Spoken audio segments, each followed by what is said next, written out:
Ooh. How's it going? How's it going? How's it going? Get in that position just so. Got a big splop of pain on the inside of my wrist. That's fun. How we doing today, everybody? Man, I am just scattered all over the place right now. Let me get some glass wipes.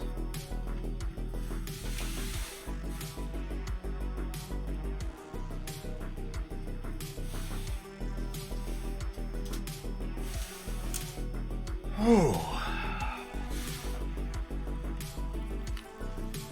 Alright. Project Dark Fox with the meow, which, now, okay. Fair dues, it has been some time since I used my last... What were those things called? It's not a speak and spell. The speak and spell was a very specific thing. What were the things with like the little rotating dial on it, and you would rotate it to a picture of the animal, and it would go, the cow goes... Moo. The dog goes, etc., etc., etc. Now, it has been a long time. It has been a long time since I've had access to one of those, but that's not the sound that foxes make. I don't know that I had a fox on mine. To be fair, Sumitha, how we doing today? There we got Data Nerd. Wolfenspawn. How are things, man? Where do you live, Wolfenspawn? I feel sure I've asked before. Is it Australia? Is that why it's always morning for you?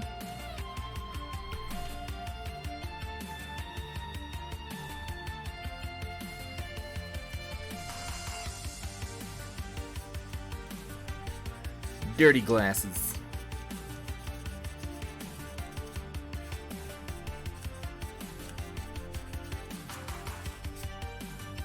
That's the stream today. It's just me cleaning my glasses for a few hours. It might not be the best one I've ever done, but I don't know. I'm going for kind of an avant-garde thing. The man goes... Oh, God!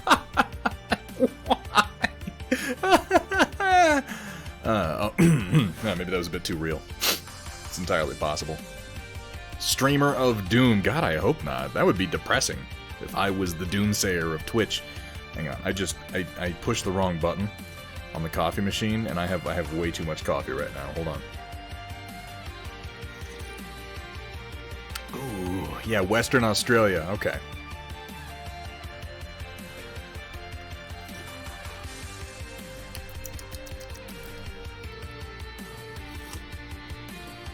Stream and ream until it is done. We're gonna be working on the Incredible Hulk a bit today. I also might be trying... I've got to do like a simulated wood grain pattern on these here grips, and I'm not good at it.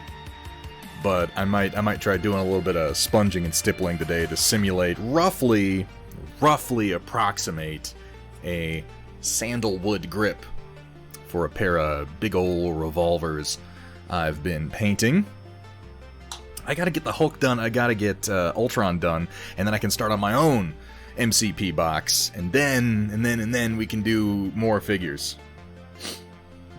I've got Green Goblin and Venom in a box, and I want to get to them, but I have to finish other people's stuff first. I want to get Hulk and Ultron done. I can get those out to Jack. He's gonna be happy about that.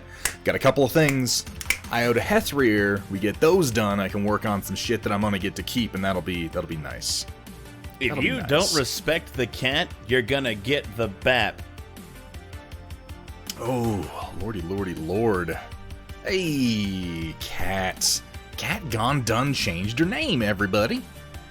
She changed... How are we supposed to... That's gonna confuse me. Like, it didn't confuse me literally the first time that I saw it, but I'm gonna pretend that it confuses me later just so that I don't seem like an asshole for claiming it was gonna confuse me. Riot Sister. Honestly, I think Riot Sister's the better name.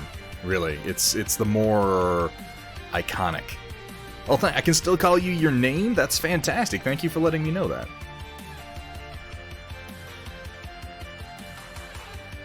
You know, it might be Data Nerd doing like oils and blending and stuff. I'm just gonna do acrylic. I'm just doing acrylic. It's easier. It dries faster. I don't hate working with it. You know, I'm not pushing outside my comfort zone too much.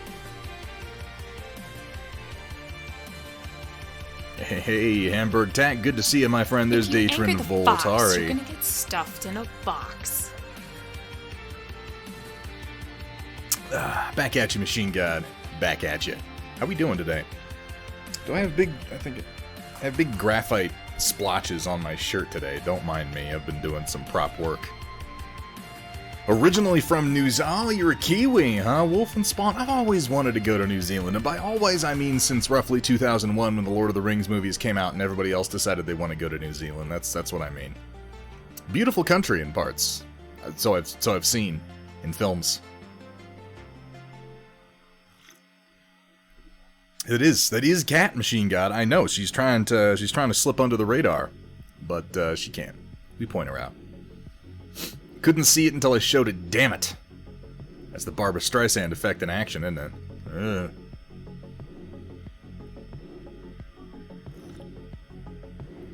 So I've been playing more of Cyberpunk, and when I say I've been playing more of Cyberpunk, I'm underselling the reality of the last few days for me. I've been playing way too much Cyberpunk. Like, way too much. I've done almost nothing. Like, I'm kind of ashamed of the fact that I have accomplished virtually nothing in the last 48 to 72 hours. It's been bad.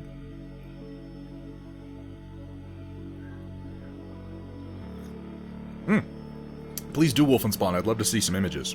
I've got something like, I don't want to look. I don't want to actually look at Steam to see how many hours I have clocked in Cyberpunk right now. It's a lot. It's a whole fucking lot. I'm over 40 hours at this point, and I'm in the third of 3 acts.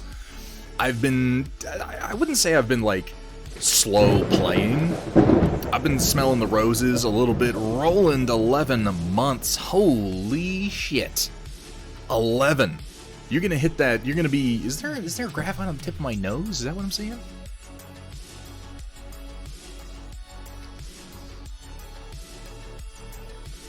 Pro streamer, ladies and gentlemen. I think there is a little bit though. Oh my god. Oh my god. Vergaderung as well. 11. God, we're gonna be coming up on 12. We're going to be coming up on 12 in January. We're going to be having our 1-year streamiversary, and after 10 more art streams, which direction? That up there. That 90 is going to turn into a 100. We will have done 100 art streams, which, you know, probably means less for some streamers that are like, I'm going to stream every single day. But we've been doing 3 times a week steadily for a year now. I just think it's kind of cool that it's gonna line up almost perfectly with the 1-year streamiversary.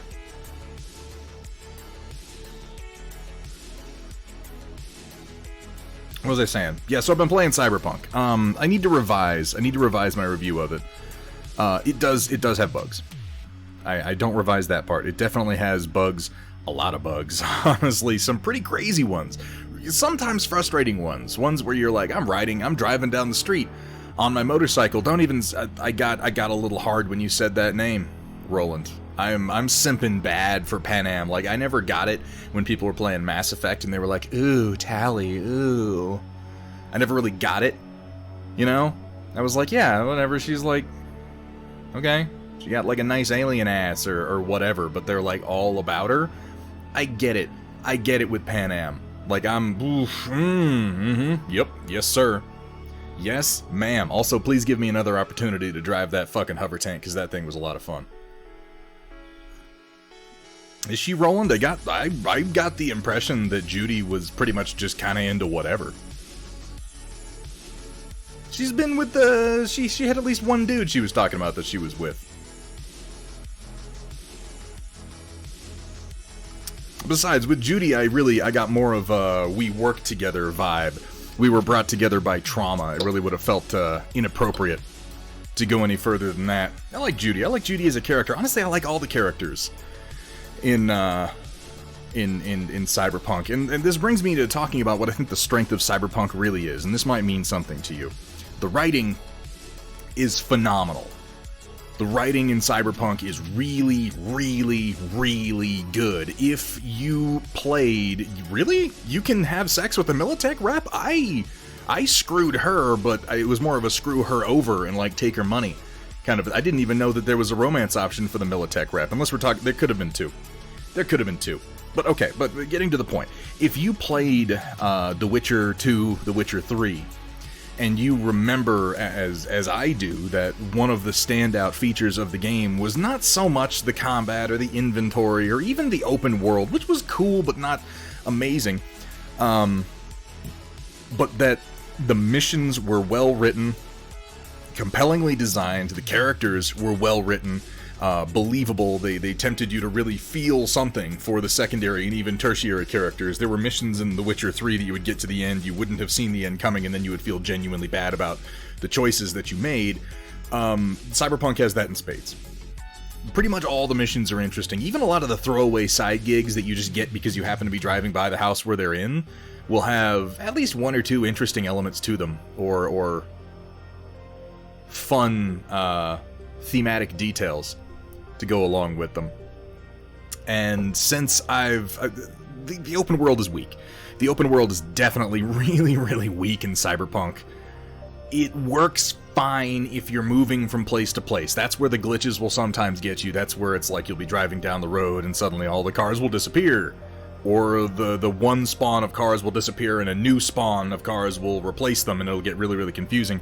Or your motorcycle will just sort of rocket into the air all of the sudden. Like, some of them are really dumb. I haven't had any game-breaking ones, just kind of annoying ones pop up. They're gonna fix that. You give them a couple of months, that should be completely ironed out. But the core of Cyberpunk is very, very solid as far as I'm concerned. And that's the writing. That's what I'm in it for. I'm in it for the main story, and even the side stories in this case. I will say that the inventory system is dog shit tier. It's just real bad. Managing what weapons are in your inventory and what stats they have. Like, the whole inventory and crafting system is so fucking half-baked. That part is kind of disappointing. Took after 9 years to refine the story. I'd hope that the writing is solid. Yeah, Sumitha, you're right. Like, that's one of those things where if it had been bad, the game would have been irretrievable, unfixable, unrecommendable. But as it is right now, I can recommend the game. I can say, give it a month. Give it a month. Let them iron out some of the big problems, and let them put... God, I need an ability to visit a barber. I look so stupid in the game. I look so bad. Yeah, Roland, I'm kind of irritated about that too. There aren't very many guns, but what guns there are a billion variants that have like 0.1 damage more than the other gun that you have in your inventory that's identical. If I'm being honest, I hate the inventory system. I hate the weapon system. Even the combat system is not great. The combat system is not as good as the one in like Deus Ex Mankind Divided, which is disappointing.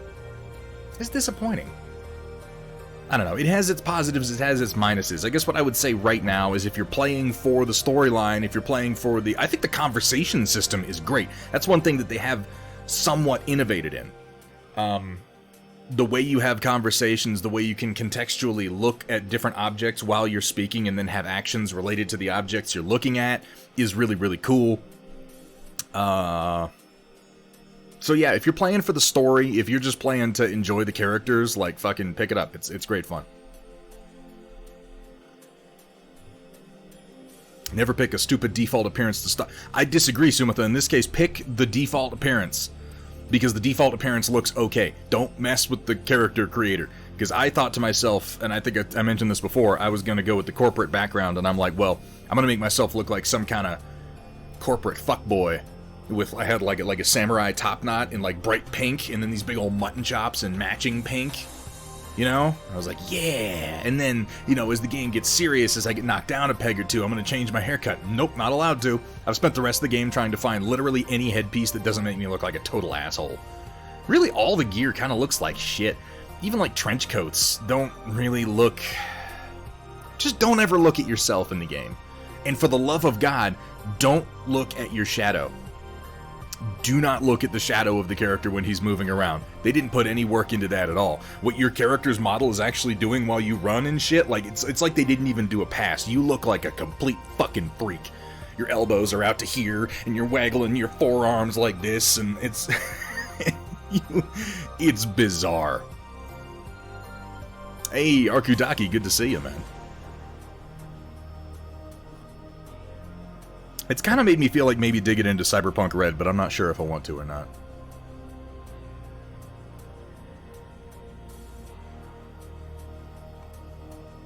Data Nerd, I look bad.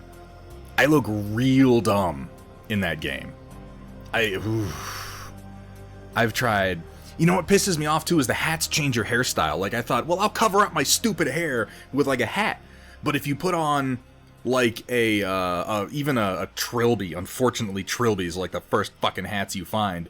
It gives you like this long swooping hairstyle underneath it, hanging out from under it. Like you can't have short hair in a hat. You put on a hat and you get long hair all this. I put on a headband, and my guy gathers his hair up into, like, a braid that then comes up and off the back of his head, and it's a bright pink braid because I have bright pink hair. I just don't look at myself ever. I just don't look in the mirrors, and I pretend that I look cool. And then I wear a helmet so that when I'm on a motorcycle, I don't have to see my hair. Arkudaki, I'm complaining about Cyberpunk. You know what's weird, Sumitha? Really one of the weirdest things about the character creator is that it has a bunch of extra lighting in the scene for your character creation. It has like some very thematic cyan and magenta lights on opposite sides, but as a result, you can't actually accurately see things like the color of your character's hair in neutral lighting. Holy shit, I guess we gotta paint something. Oh, Studio J7 coming in hot with the raid. I have graphite on my eyebrow. Oh my god, guys, I have graphite all over my face right now. Studio J7, thank you so very much for that raid. Welcome in, Raiders. We are just getting started. I'm finishing off a mug of coffee, and we're going to get into painting the Incredible Hulk from Marvel Crisis Protocol. J7, it is fantastic to see you, man. Hope you had a great stream. I do apologize. I have little smudges of graphite. You know what? Let me show you what I was working on.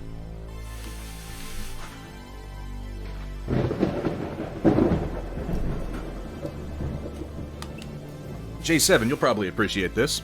I know you do some prop work. Thank you guys, by the way, so much for the follows. One after another here. We got Solway Studios Metal Burner, Gale Geyer. Gale. I know I'm butchering that one. Moz Dojath and Shartan. Thank you guys so much for the follow. Welcome to the stream. Welcome to the Storm Chasers. Let's actually do something. What do you say? So yeah, I've got graphite smudged all over me. And J7, this may interest you. Let me get my camera focused a little bit here. This is not a real. Let me clarify before we go any further. This is not a real firearm. This is a 3D printed replica. S7 Epic, thank you so much for the follow. This is a 3D printed replica of the oh crap, what is it? I just completely brain farted on the model of weapon. Somebody in chat knows what weapon this is. It is the Walker Colt 1847 model. It is, so the print itself is fully functional if you want it to be. This one is not. I have disabled it and glued some parts in place, but like it cycles, it does everything that the real item would do except firing bullets, obviously, because it's made of plastic. But this was a gloss white paint finish, followed by a rub of graphite powder, and then a little bit of blue ink applied over the top in kind of an uneven pattern. So it's not the Colt Dragoon Verg, it is the Colt Walker 1847. It is gorgeous. I have two of these being done up. These are being done as Roland's guns from the Dark Tower. For those of you familiar, yeah, this is my first time. Studio J7, this is my first time working with the graphite powder treatment. I'm in love with it. I was going to ask you, since I got you here, have you clear coated over top of this? Because part of me wants to clear coat this, and another part of me thinks, like, that's going to ruin what little metallic finish I have left. These things are fucking huge, though. They're so big. It's like, I think in the book at one point they describe them as just the biggest fucking guns you ever saw, and I feel like this is an appropriate pick for them. We've got the grips here that I'm going to be trying to simulate a bit of a sandalwood pattern on. Right now they just have a couple of coats of airbrushed paint, but you can see how the whole thing is going to come together. And these are being done for a friend of mine as a Christmas gift for his wife. I think she'll enjoy them. Thankfully they're going into a display box, so I don't have to have them be particularly durable. STL isn't working? It should be. I just reset it. Oh, you know what? I turned it off because we were doing gaming last time. I gotta remember to actually turn my commands on and off, you guys. Welcome in, Raiders. We are just about to get going on some Marvel Crisis Protocol. me turn on my STL command. I'm sorry about that. I shouldn't turn it off. It's not like it hurts to have it on during gaming streams. There, that and model should both be working just fine now. Got a myth. Fine to see you, fine to see you. Product called Rub and Buff works well. So I've done Rub and Buff before. I've done Rub and Buff. In fact, Rub and Buff is my usual go-to for metallic finishes. This is my first time doing graphite. The blue ink dulled it down a little bit, but not too bad. It still has a nice finish on it. I love the shine that this graphite gives it. And again, for everybody, this is not a real firearm. Just in case somebody's like, oh my god, he's showing guns on stream. This is a 3D print. And it does not function. But I'm loving this finish. Ooh, yeah, look at that. I think it came out wonderfully, J7. I'm starting to do some more prop work, man. When I started 3D printing, I told myself I was going to do a whole lot of props and then some minis, and that turned into almost exclusively minis every day, all day, across 3 printers, and it's only just now that I've finally been able to start printing myself some prop toys.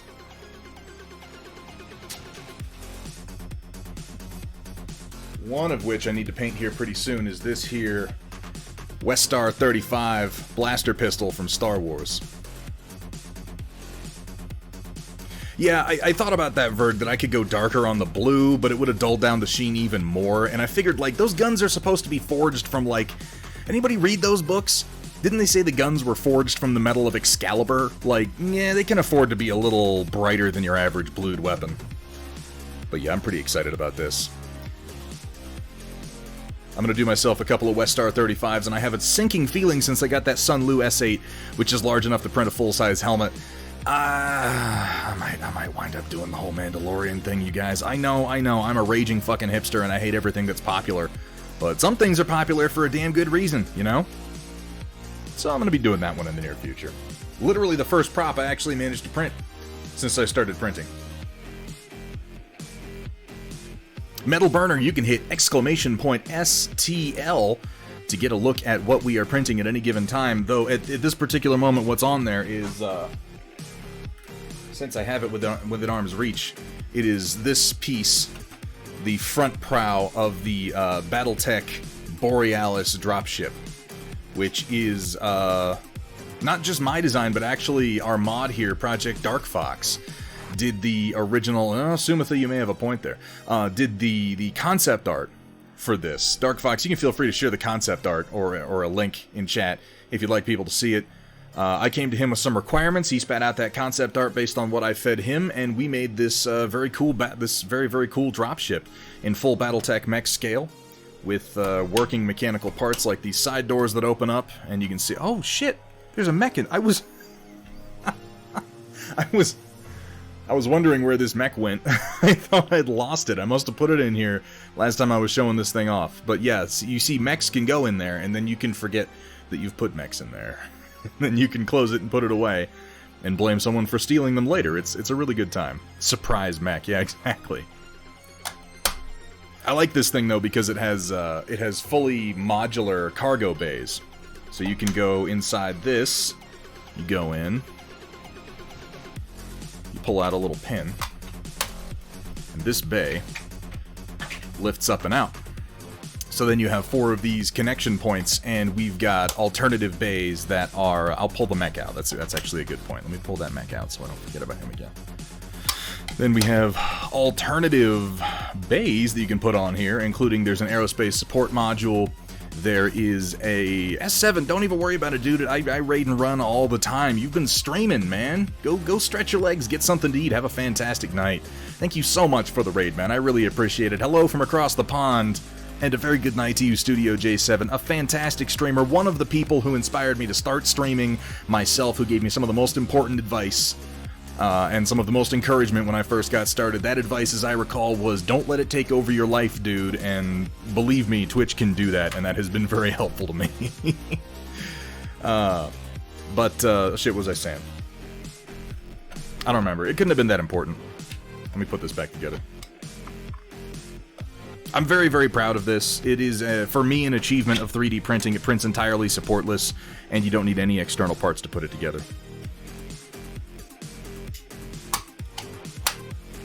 But yeah, if you hit STL, !STL, it will give you a link to where these are for sale both in STL format and as physical prints. Oh, the different modular options. Yeah, we've got cargo containers, we've got tanker containers to turn it into like a fluid transport, and we have aerospace support modules, and we plan to add more modules in the future. It is also completely hex compatible for those of you who play BattleTech and actually want to use it on your hex boards. Let me finish my coffee here real quick. We literally just got started, so you guys picked exactly the right time to raid. And again, thank you so much, J7. Studio J7, ladies and gentlemen, fantastic streamer, one of my favorite places to hang out. He's one of my usual, I put him on lurk while I'm doing some work. I am a poet, and I was not aware of that fact. Is it easy to print on FDM? I print at the min in res. So it is designed, Robosh, it is designed specifically for FDM.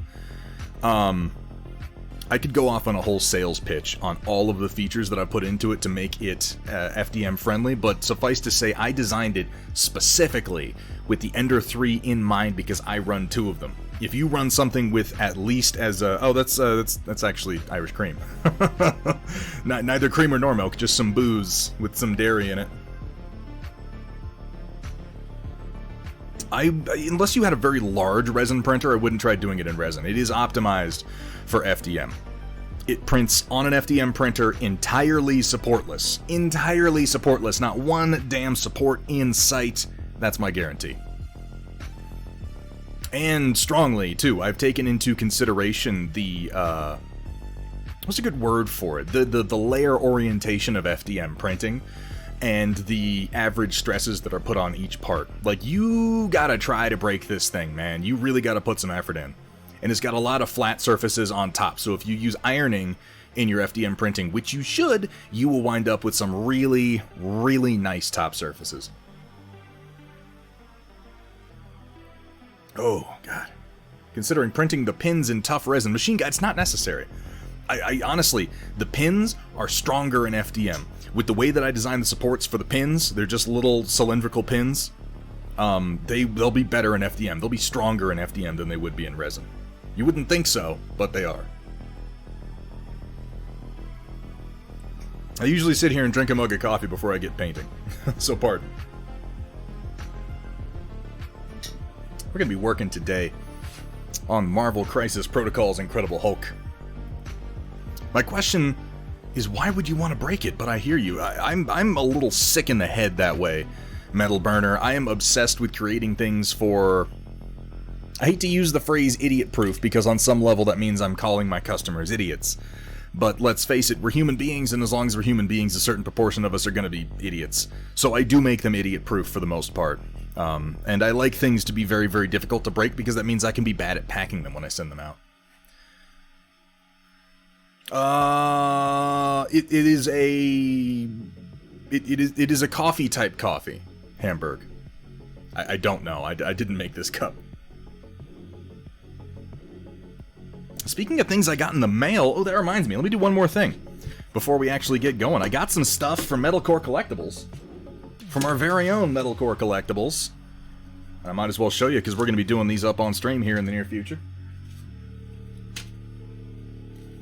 For those of you who don't know, right here in chat is a gentleman who goes by the name of Metalcore Collectibles, who is the proprietor of a company called Metalcore Collectibles, believe it or not, who makes some pretty fantastic 6mm BattleTech compatible mechs, vehicles, aerospace assets, you name it, he makes it, and he sent me some extra goodies too. I put in this order during the Black Friday sale. Got myself one of the new Hammerhead mechs. Feel free, by the way, to go ahead and post some links to these in chat, Metalcore Collectibles. You might need to get approved by the mods, but you guys can go ahead and do that if you don't mind. You know what, Paladin? Yes. And that is my promise. That Borealis dropship, you can print one of those out, you can give it to your kids, and they're gonna have a hard time breaking it. Like, they'll break it, but it's gonna take some effort. So yeah, we got the Hammerhead Arrow 4 variant, which it doesn't look like much in its individual parts, but this is the way he designs things. They're all modular pieces. It can be built with, it's got magnets in here for the waist and for the weapon systems, and you can do a couple of different arrangements. And then you can get I got the weapons pack number 1, so I could do a few different variants of the Hammerhead We got 2 new Tyrants, the X1 and the D5. Oh, that's right, we got a little picture of them here on the back. This is sort of what the Tyrant's going to look like when it's all put together. Same here for the Hammerhead. And he sent me a this is a Blackjack, if I'm not mistaken. An MWO Blackjack that's been parted out and given magnets, Metalcore. And then we've got the Black Knight that Metalcore Collectibles went in and did a full redux on with a lot of his own design elements. These are going to be a lot of fun to put together. Metal Burner, thank you so much for stopping in. You go ahead and have a fantastic night, my friend. So yeah, we're going to have some more Metalcore Collectible stuff coming together here in the near future. Slightly modified. Slightly, and by slightly he means completely overhauled.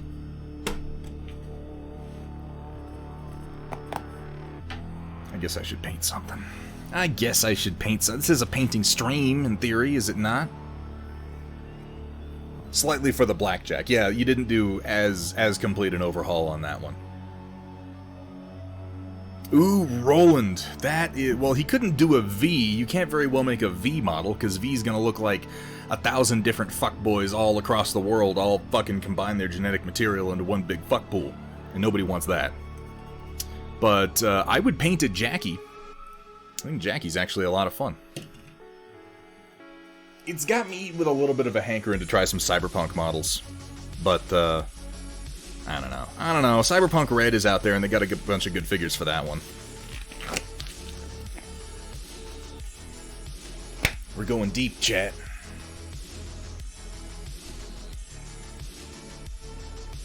You don't know me, my kids would kill it. Kids would destroy it. It would just... You know what my promise on that one is... It will last longer than you think it would. So maybe a whole 20 seconds instead of 10. It's just possible.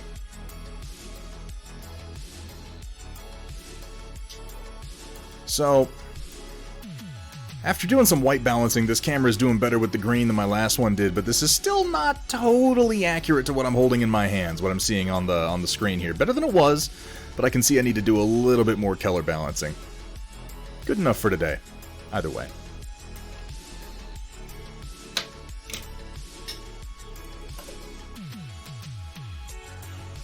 Let's start straightforward with putting down some purple on dem pants. Well, Styx purple. Hulk no light color theory. Hey, what's up, Puck Duncher? How we doing?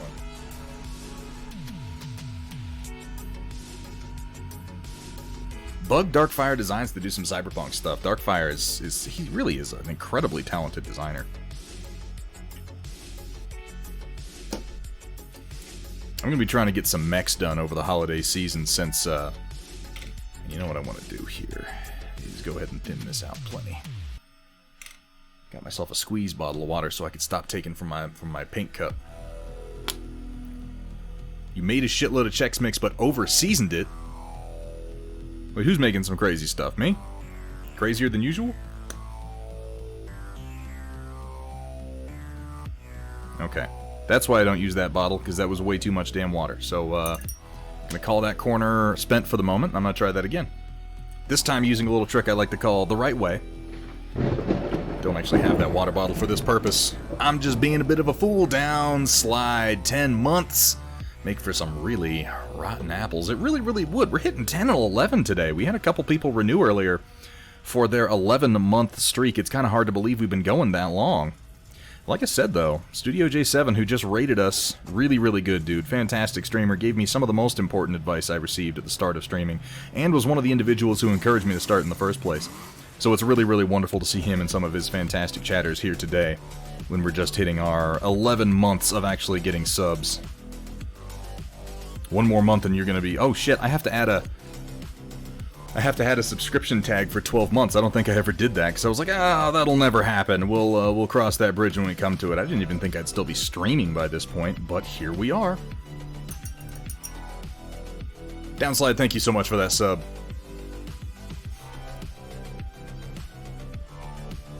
I don't know, what did you ask her for?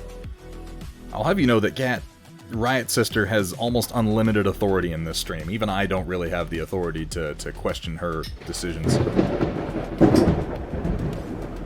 Holy moly. Hamburg Tat coming in hot. Hot to trot with 2 gift subs, Hamburg. You are an absolute maniac, my friend. That's going out to Bookend Kitties and Eads. You enjoy not having to watch commercials, folks. That's my favorite part of getting a sub to any channel.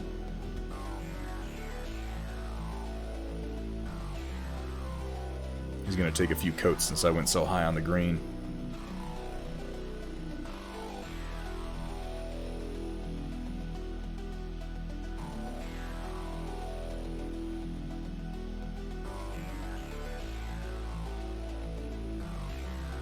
You say that FDM is better and easier than resin.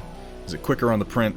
No, honestly, ask any questions you like. I can't guarantee that I'll get to all of them. Go ahead and glorb that paint on anywhere. It's not like we're trying to get inside the lines or anything. Fucking wherever I want. I can't guarantee that I'll answer every question, but I have no problem with questions being asked, particularly as it pertains to painting or 3D printing. Those are sort of our focuses around here. So in general, I would say resin printing and FDM printing are 2 very different animals. They seem on the outside to be similar because you're like, well, they're both 3D printing, and this is true, but the mechanical processes are very, very different. Resin printers tend to be, they have very few moving parts. Resin printers, come to think of it, only really have one moving part, and that is their Z-screw that raises and lowers their print bed, and the rest of it is electronics and chemicals. Now, resin printers are fantastic specifically for printing miniatures, including fairly large miniatures. Anything with complex, detailed surfaces that you want to look truly fantastic, you want to go to resin printing for. Now, FDM printing will not have surfaces that look quite as good. Don't let that fool you into thinking you can't do minis on an FDM printer. You absolutely can. They take a little bit more effort, they take a little bit more prep work, but they can be done. The first minis I did were on an FDM printer, and then I switched to resin. I think FDM printing, as far as miniature wargaming goes, has its place in terrain for the most part. If you make a lot of terrain, or tanks, if you're doing something in 28mm scale like Warhammer 40k or something like that, like you can do some pretty fantastic tanks on an FDM printer.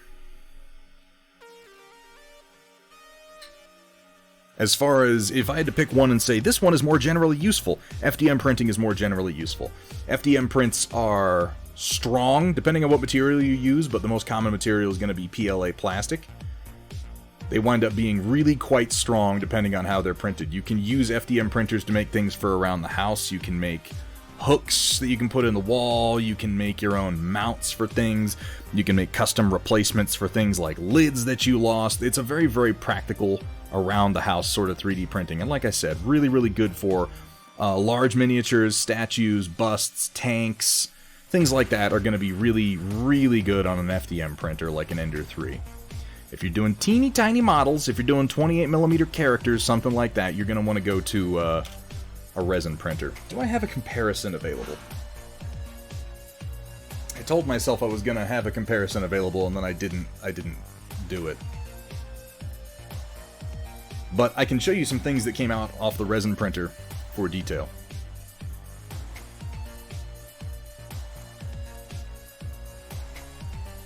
I would say figures like this size.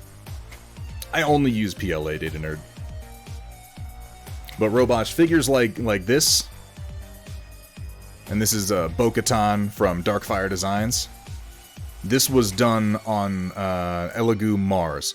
So if you want to print Imperial Knights and Titans, Robosh, FDM. FDM, FDM, FDM, all the way. Like, Imperial Knights, you could do the individual parts for them on a resin printer, but I would hesitate to try and do a Titan the size of a Reaver or a Warlord on a resin printer, unless you got a really big resin printer, which, I mean, you could do, but I feel like it would be tricky and it would come out kind of brittle. I would do those projects on an FDM printer, were I you. If someone came to me and said, I want to print an Imperial Knight and a Warlord Titan, I would go to my FDM printers.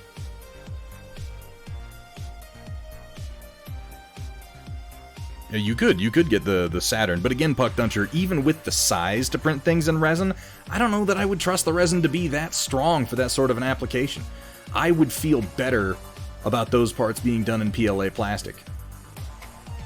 If it were me.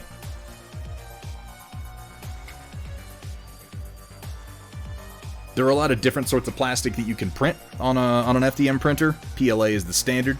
It's the cheapest. It's the easiest. It has the fewest fumes or anything like that to deal with. It's very, very safe. You can run it in the room that you spend a lot of time in. If you want to do something more advanced like ABS plastic, then you have to start dealing with more advanced print heads and the fact that those plastics tend to give off some fumes when they're heated up to melting temp.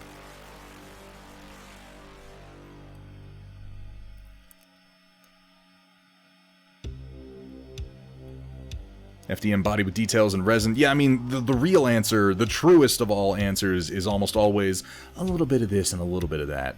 But that's not necessarily practical for somebody getting started off. Like, personally, yeah, I would do some parts in PLA and some parts in resin, but I have 3 FDM printers and 1 resin printer, so I could do that. I wouldn't recommend to anybody starting off in the hobby that they buy both types of printer. I mean, I would if they had... if you came to me and you said, I have unlimited money, what should I do? I'd be like, well, buy like 5 of each, and if you don't like them, then sell them or give them away because you have unlimited money. But most of us don't have unlimited money. Weird.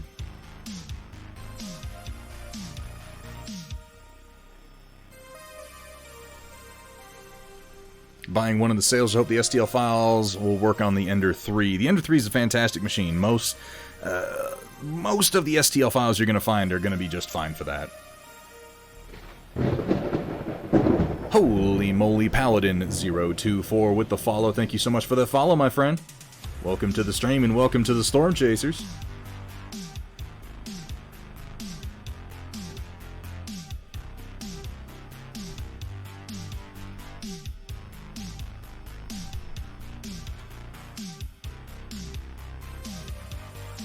And like I said, I feel like the FDM printers are the most versatile. Because if you want to, and you can devote a space to doing it, you can set it up to print in like ABS, and then you can make some really, really strong shit. Like, you could damn near make safety gear out of printed ABS. Or like nylon. Oof.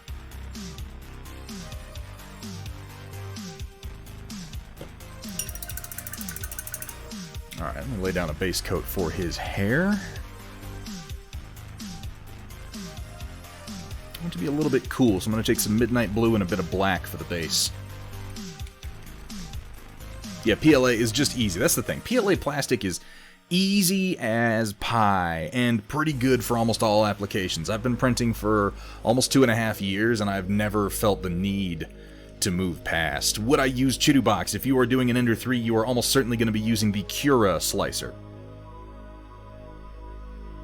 Chitubox would be what you would use if you were doing, for instance, or if you're doing resin printing, if you were using like an Elegoo Mars or something, you would use Chitubox. And even then I would say, get Prusa Slicer, do all your work in Prusa Slicer, and then run it through Chitubox, because Chitubox kind of sucks.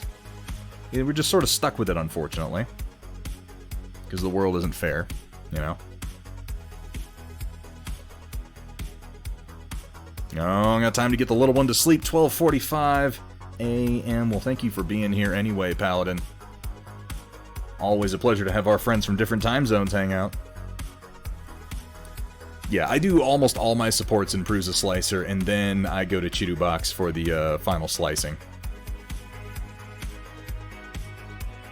Somebody help me out. Bruce Banner has he's got like black hair, doesn't he? I just realized I hadn't checked.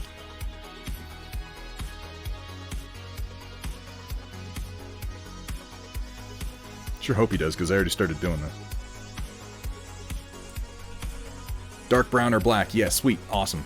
Great. Thank you. I was going to be like, ah, shit. Oh, what have I done? I wasn't even thinking. I was going by memory, which I should never do. I've got a terrible memory. Some people in this chat can attest to that.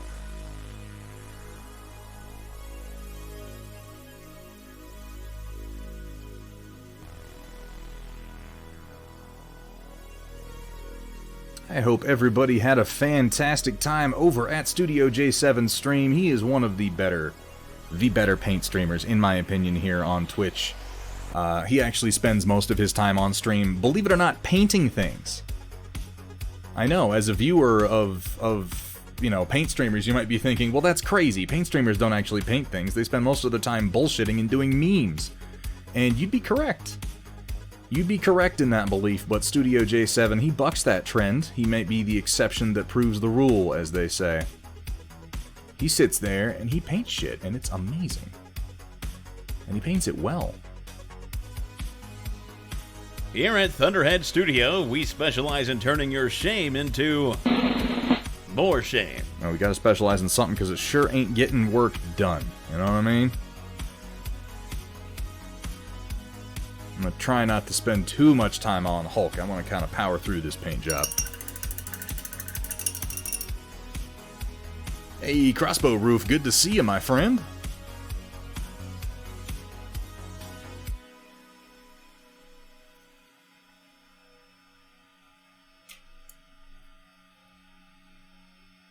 I hope you like that sub. Hope you like not having to watch commercials. Again, I know I say it every time, but it's only because it's true. That's my favorite part of being subbed to anybody, is I get to actually go into the stream and not have to watch a bunch of stupid commercials every single stupid time. Oh my god. Oh, so I'm gonna jump straight to, you can't see it as well in the camera, but I think you can see some of the shading that I've already done here. This was done via airbrush. I just did a quick Zenithal Prime, a quick white dry brush from an upward angle, and then I came over this with, Booey. Nope, that's not it. Where's my ink?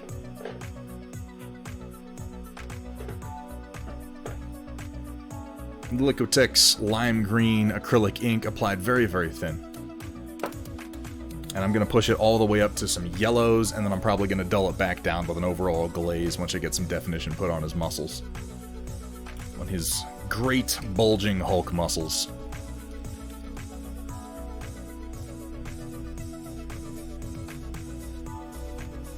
And when I'm going yellow-green, one of my favorite colors to go to is Vallejo's light livery green.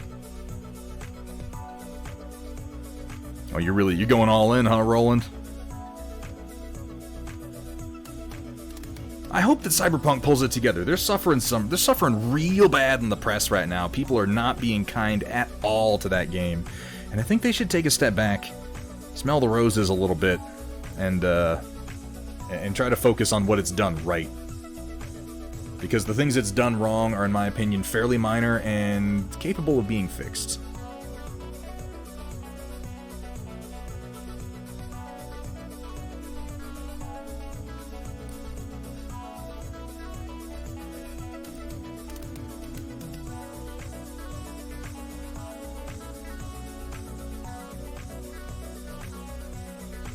Oof, light livery green does not show up much at all on this lime green. I'm going to do a few quick layers of it, and then I might move as high up as an actual yellow.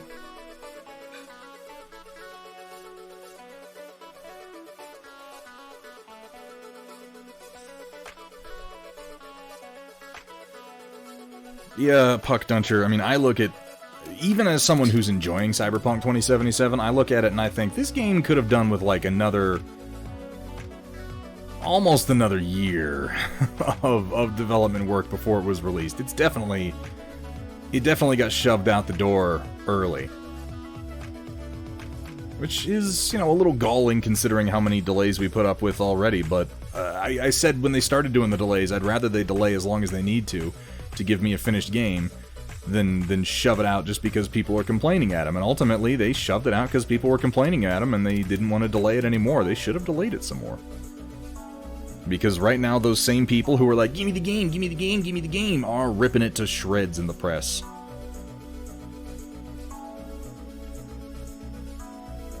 And it's disappointing. Because it's far from perfect. It definitely has its problems, but it does more right than it does wrong.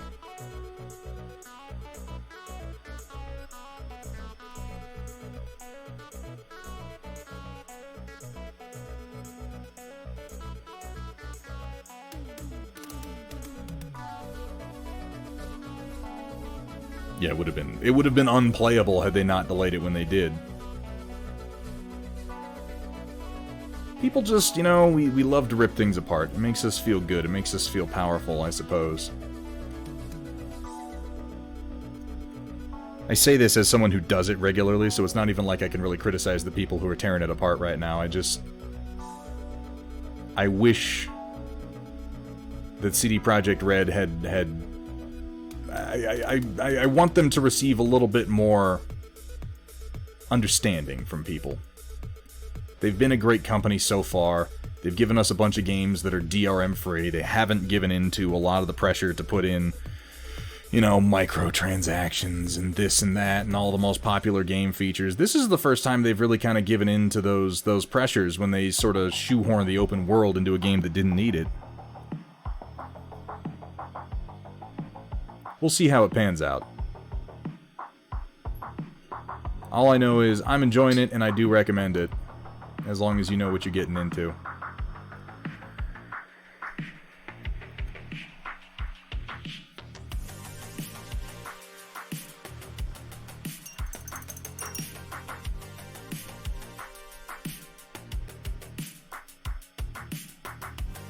We'll see, the Fourth Corporate War happened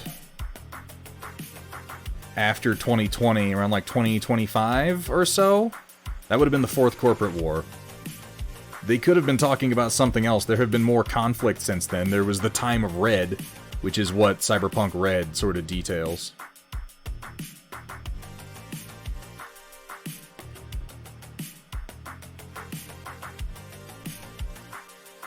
I don't know. I'm not totally well versed on the history of the world of Cyberpunk.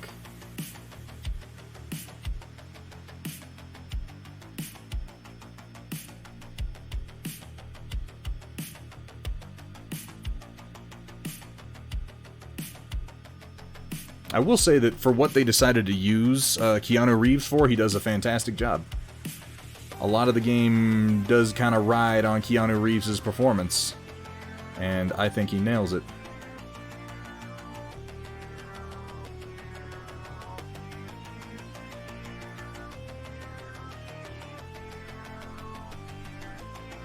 Oh, but I wanted to be famous.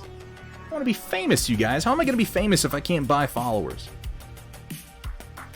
That was the advice that J7 gave me. He said, the first chance you get, buy all the followers you can. All my followers are bots. That's what he told me.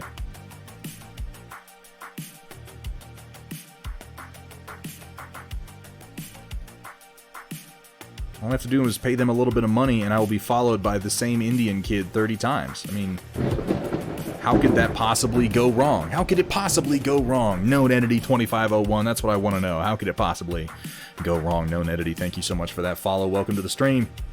Welcome to the Storm Chasers, my friend. I hope you're having a good day. And if you're not, hopefully we can make it just a little bit better. What's everybody working on today? Anybody got anything fun in the works? Sure hope you do. We're going to be getting some more Battletech going this Sunday. I think I'm going to lay into that Atlas for Aeon Drummond. Not Aeon Drummond, sorry. Papa Bear. That's going to be Papa Bear's Atlas. He is the one who designed it, after all.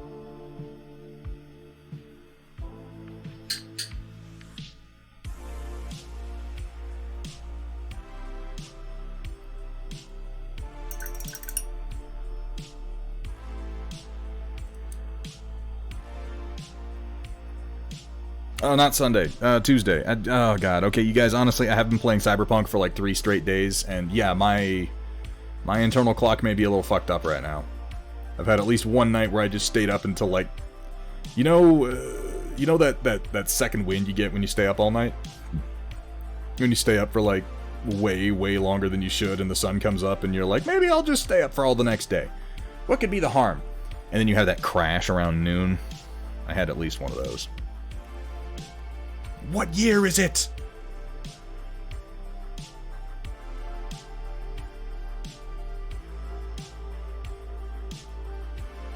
I try not to have too many of those, but Cyberpunk gave me one of them.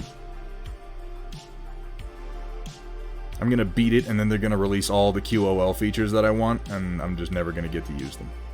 The bastards. Yeah, Roland, I was kind of surprised at that. Like, Keanu Reeves' performance is great in the sense that I fucking hate his character. Like, Johnny Silverhand is a douchebag. An absolute, unmitigated twat waffle. A fuckface of the highest order, who I want nothing more than to destroy if given the opportunity. I don't want to give away any spoilers, because even the nature of his existence is sort of a spoiler. We all know that he's in the game, we all know that he's playing Johnny Silverhand. Anything more than that would probably be spoils, so we're going to go ahead and avoid that. Holy moly, Larabic, with that resub. Larabic, thank you so much, my friend. How you doing, Larabic? How are things? I think I just followed you on Insta, didn't I, at long last?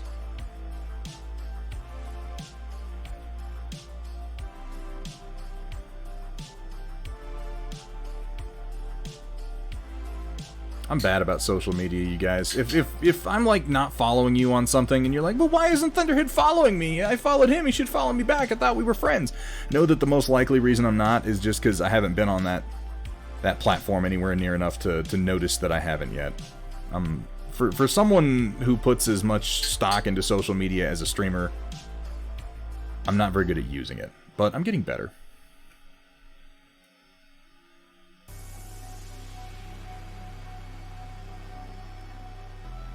Need to get motivation back to paint. You know, I want to give you some advice, Larabic, if you're open to it.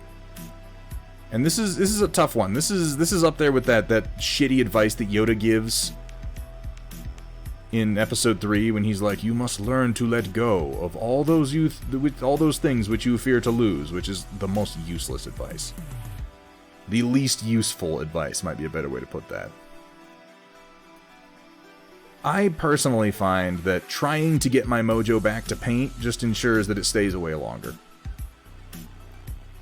The best thing you can do, in my opinion, is just forget about it, man. Just do something else. Just let the creativity flow where it will flow, and if you don't try to get it back, it will come back sooner than if you're pressuring yourself. You know? Hey, Aeon Drummond, good to see you, man. How are things? Been playing Battletech on PC too much. Yeah, see, you've been painting 25 years, you definitely know how it goes then. It comes and it goes.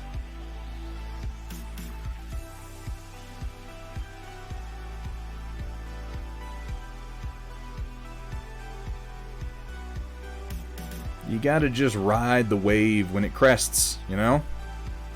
You gotta just be willing to sit down and do the painting when the painting wants to flow.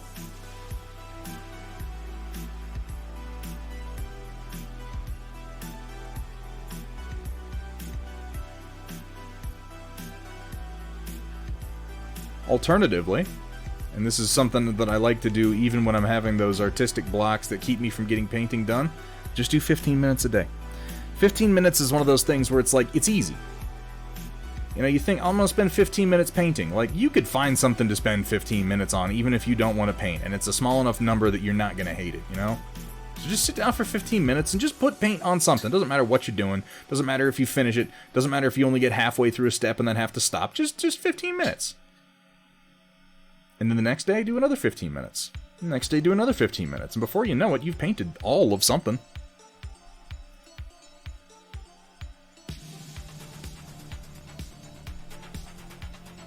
Good weekend, bad weekend. Hey, Wombat Combat Prime. Can we get a shout out for Wombat Combat? Personal friend of mine, real fucking good dude, entertaining streamer, definitely worth your follow. If you've got something to throw around, which, let's face it, we all do.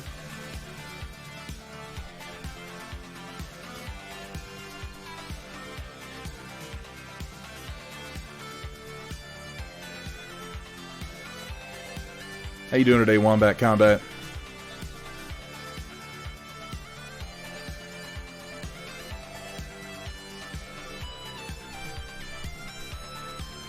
Thank you so much for that, Dark Fox. You don't have, Dark Fox, you don't have to be here at all right now if you don't want to be, man.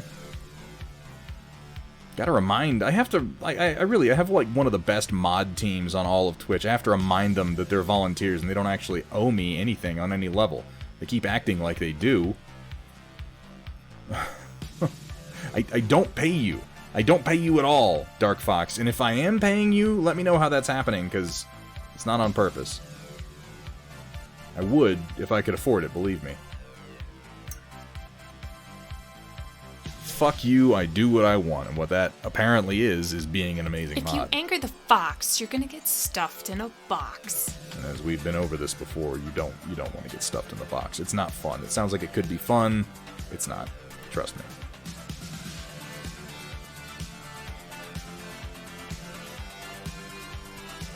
Warning. Fingertips covered in superglue are not approved safety gear for handling razor blades. I'm not even cutting anything, Firestarter. How you doing today, man?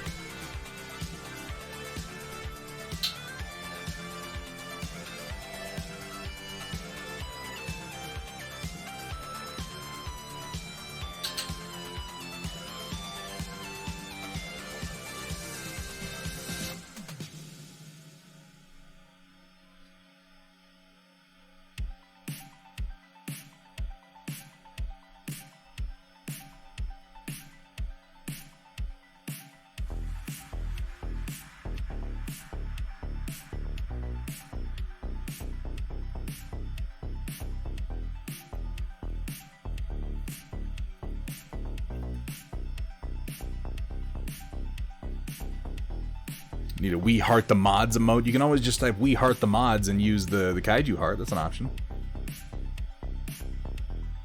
I really have been incredibly lucky as far as being a streamer goes that I got such fantastic mods early on.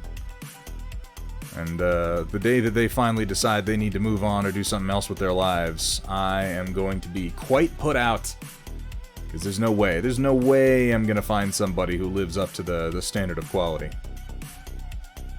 they have set here on this stream.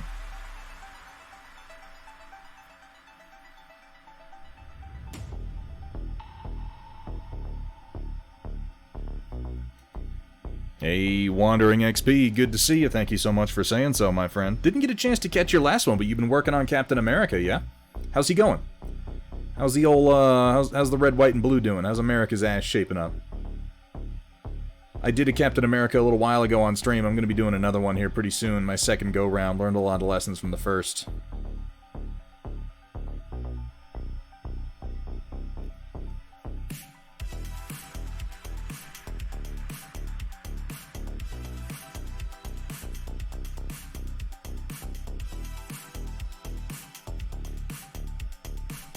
Could we also get a shout out for Wandering XP, another very, very talented streamer here on Twitch. Lately has been painting quite a bit of Marvel Crisis Protocol himself, so if that is the primary thing that brings you to this stream, definitely give that man a follow as well. Thank you so much, Riot Sister. So far so good, trying to find out a good method for the shield. Tried something, but it didn't quite work out. So I know you're probably aware. It would be hard for you as a painter to not be aware of Sarastro and his painting tutorials. But if you're ever at a loss for what to do on an MCP figure, Sarastro's tutorials are definitely a great place to check out, if only for some direction to work with. Sarastro has a very high quality but achievable painting style, and he's excellent at explaining what it is that he's doing. Yeah, I figured you would be. Like, I started to say it, and I'm like, this guy, Wandering XP, he's a paint streamer and he's painting MCP, he knows about Sarastro. But I'd be remiss if I didn't recommend him anyway. I love, love, love his videos. I don't always, like, I'll watch his videos and I won't necessarily do what it is that Sarastro is doing, I'll just use it as sort of a direction. Or when I get to a part where I'm like, I'm not really sure what I want to do here. What did Sarastro do? Oh, great Sarastro of the YouTube. Tell me your ways. Too nervous to try NMM? Don't be. Don't be at all. Just do what he does. If you, and I tell people who are starting off painting this all the time, and it applies just as much to people at our level as it does to people on their level, if you watch Sarastro's videos, and you just do exactly what he does, step by step, by the end of it you will understand the technique more than when you started. I would say go ahead and give it a shot, man. I think the comic book figures are a great place to try NMM on, because they can look a little surreal, they can look a little bit unrealistic, because they're comic book characters. If they look a little cartoony, that's only going to work to your benefit. You don't really want them to look realistic, because they're not real. I mean, unless you're trying to go for like a full-on MCP or, you know, Marvel Cinematic Universe look, Which, I mean, you can do if you want to.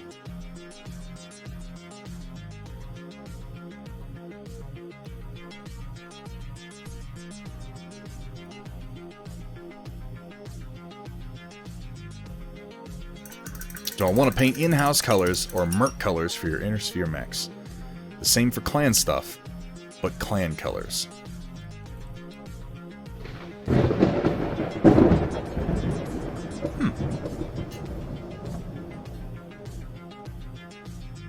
Well, let me ask you this question, and then I'll decide. I'll decide for you, Firestarter, okay? Name your top 5 Inner Sphere factions. Go, go, go. Your favorites. They don't have to be the best, just your favorites.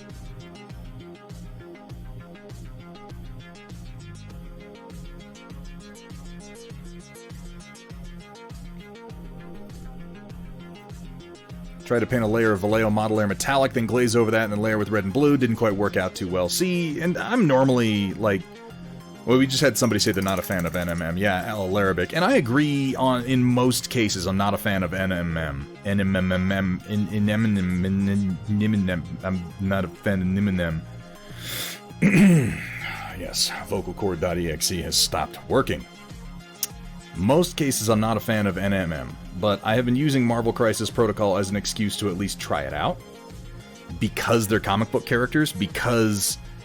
when they're in their truest, rawest form, these characters are drawn with non-metallic metal because they are ink on a page.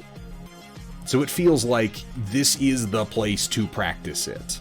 This is the place where it looks the least out of place. Now, I agree on a lot of models that NMM does not look good. It depends heavily on the golden angle. But, you know, it's all up to opinion. I'll be very interested to see your true metallic metal cap shield, though, when you get it done, Wandering XP. I think it's best that we all... Because, you know, like, there's no one way to paint Captain America. There's no one way to paint any model. Part of the joy of this whole hobby of miniature painting overall is that so many different painters bring their own thing to it. Case in point, we have Error 404 Dave not found on his 4-month sub streak. I don't know. Wandering XP, if you haven't checked out Dave's work, he's been doing a lot of Marvel Crisis Protocol lately. And... he did some really, really fun stuff with Venom.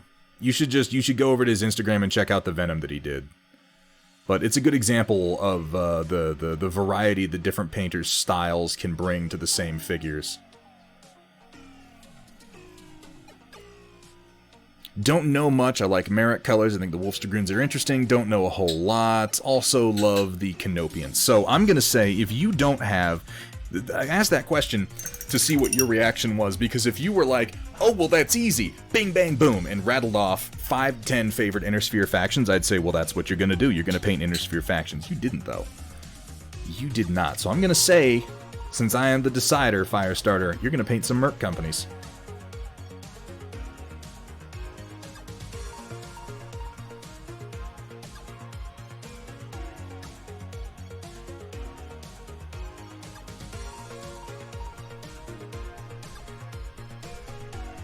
How does one choose a paint scheme at all? Oh, Jesus, that is such a complicated question.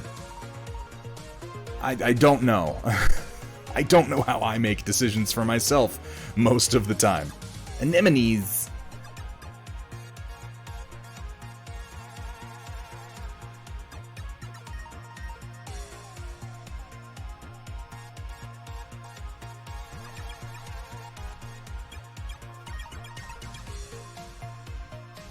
I struggle with just picking what color to pick where. I'm almost like I'm grateful when I get things that just have one color scheme to them, like the Hulk here.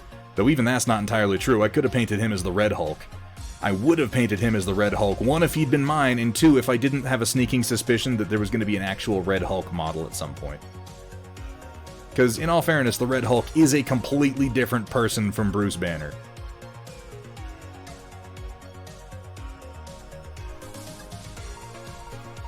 Absolutely, Firestarter. I am happy to help. Dave, feel free to, please.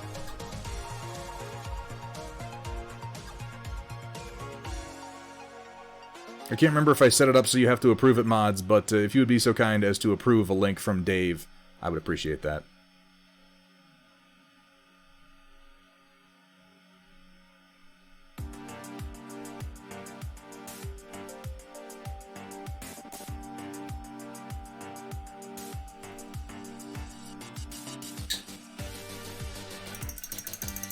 Yeah, the pole dancing Venom, that's what I'm talking about. It's fucking adorable. I've got my own Venom and my own Green Goblin I need to work on here in the near future. Hey, hey, hey, Siestanator Rio, good to see ya. How you doing, Rio? Hope you're having a good day.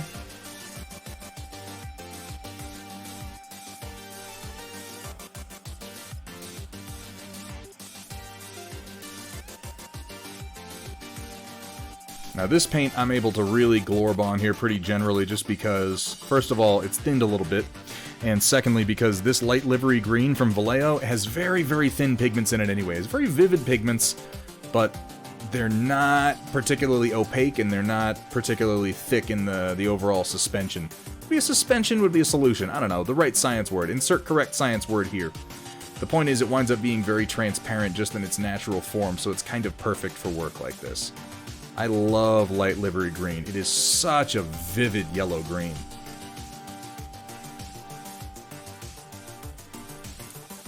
It's almost purpose-made for Hulk. Be back in a bit. We'll be waiting with bated breath, Riot Sister.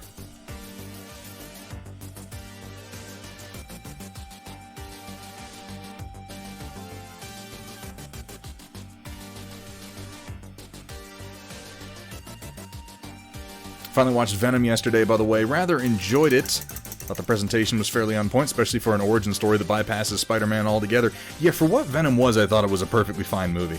The complaints I've heard people have about it all seem kind of esoteric. But I think just taken on its own, which it should be, is quite enjoyable. It's not perfect, but you know, you find me a perfect movie and I'll find you a delusional asshole.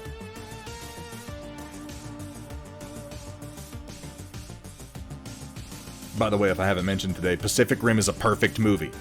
Perfect. It's a perfect movie. And you're just gonna have to deal with that. Elbow rocket!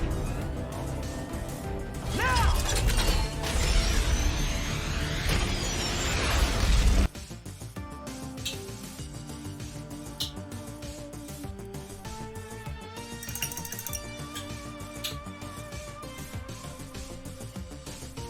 I wanna argue with you on Raiders, but at the same time I don't know that I can.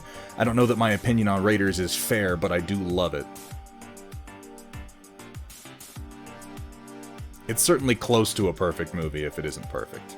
Raiders of the Lost Ark is a great, great movie.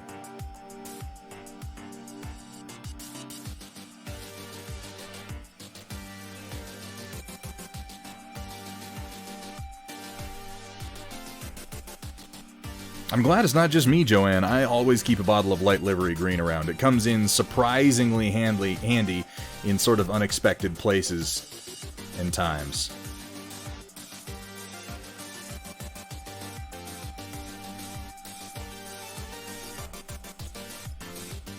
Yep, that's the truth, Sumitha.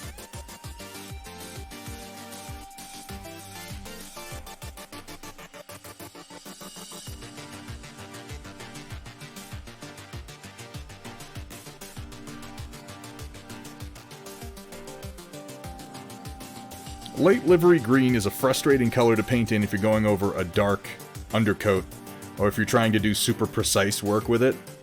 But if you're just trying to use it for layering, it's kind of perfect. You can really just slop it on and not be too worried about its pigment taking over.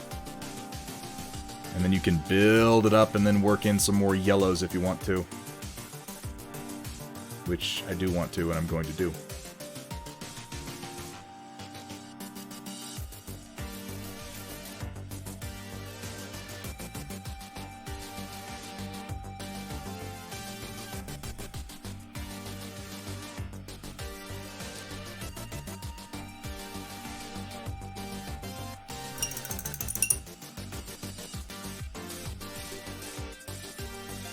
Oh, thank you for the reminder, Hamburg. Actually, I need to, you know, that does remind me, I need to grab a beer real quick. I got some. I went shopping. Ladies and gentlemen, stand by for one moment.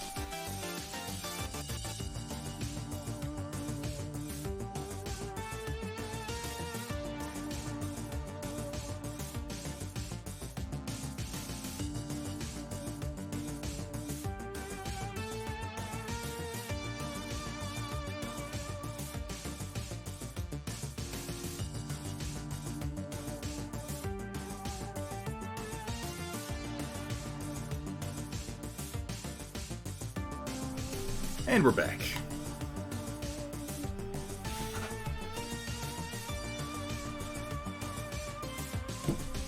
Okay, back to the Hulk. The incredulous Hulk. I know, right? It's amazing.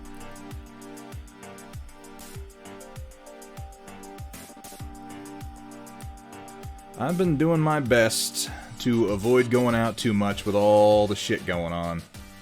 I am unfortunately in a fairly high-risk group for COVID should I contract it. And rates in my area have been steadily on the rise for some time now. My family is having a holiday gathering, despite all of the advice against it this year, and putting me in the awkward position of winding up just a little bit down the road from the place where the rest of my extended family is going to be gathering together to celebrate Christmas. And I have to be the one person who's like, no, I'm not doing it. I'm not participating. I think it's a bad idea, none of you should either. But, you know, whatever. You don't want to listen to me.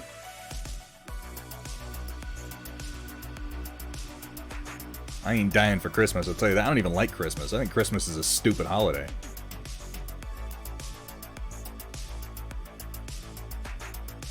Sure as hell ain't dying for it, I'll tell you that.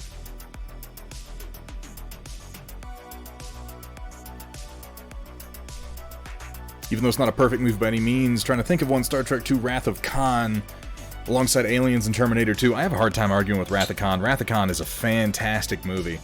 It's on that list of movies that I'll just watch and watch and watch and watch. Anytime it's on, I'm going to stop what I'm doing, I'm going to sit down, I'm going to watch Wrath of Khan.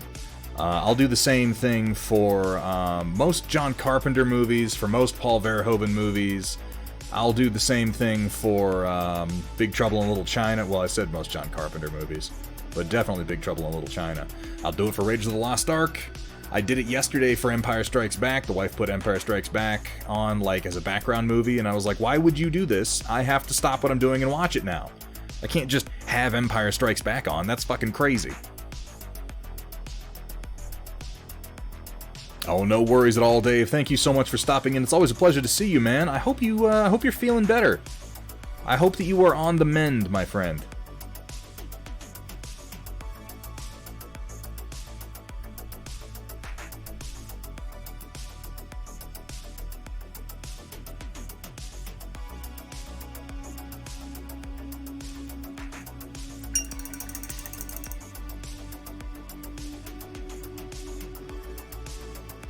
Casablanca is not a perfect movie. It's a great movie.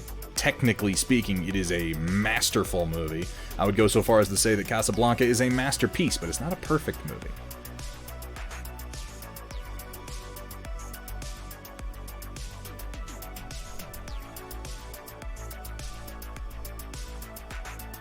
Suspicion you're headed very early on. Yeah, a lot of people got hit with that and are realizing now. I think that a lot of people are gonna, once things have had a chance to calm down somewhat, a lot of people are gonna go in for antibody tests and be like, oh shit, I totally had it and didn't even know it. Whoopsie daisy.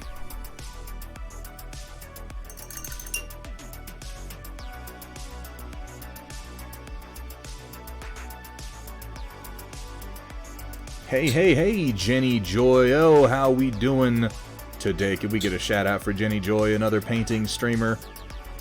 Very, very fun to watch. Very entertaining stream. Very welcoming community. Hope you're having a good one, Jenny. We're just putting green on green over here. Keeping ourselves moving in a somewhat positive direction. You know, as much as is possible, at any rate.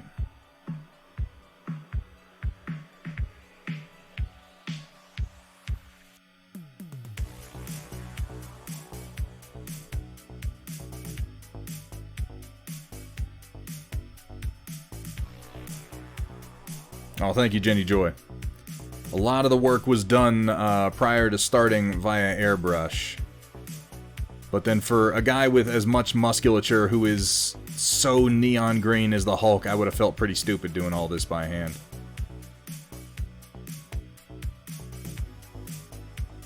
He was begging for some of that lime green ink to get him going.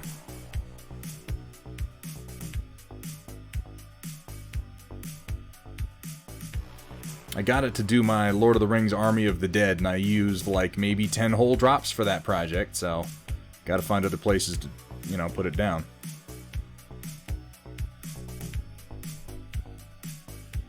Yeah, Joanne, every single time, and guys, okay, just before anybody worries about it, I'm not gonna get into like a whole protracted COVID thing here on the stream.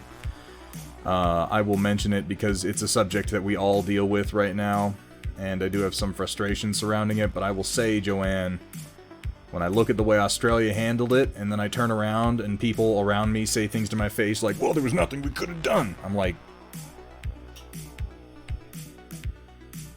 a whole goddamn Western country fucking buttoned down and got it done, and they're doing fine, and you want to tell me that we couldn't have handled it any better? Okay, just stop talking to me. Just stop. But that's neither here nor there. Those are the frustrations of the world we live in. We have more than enough frustrations with painting without dragging all that up. Either way, Joanne, I hope that things are going well for you down there. We got a couple of people who hang out in here from wonderful Australia. You know, I've never had a chance to visit. Australia. It's on my list of places I would like to go, though. A few places down there, a few friends I'd like to see, and then of course I'd like to pop on over to New Zealand and get my Lord of the Rings nerd on. You know, like everybody's been doing since roughly 2000. I'm sure they're not sick of us over there by now. I'm sure the Kiwis are like, oh boy, here comes another fucking American obsessed with Lord of the Rings. Hooray!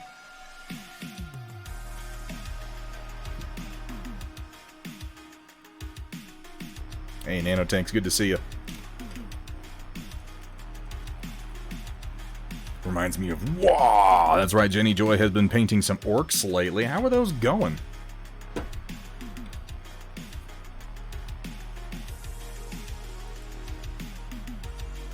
My camera honestly doesn't register the green as precisely as I'd like it to, so you aren't seeing precisely what I'm seeing. That's something I need to work on. But it gets a lot closer than it used to, I'll tell you that much.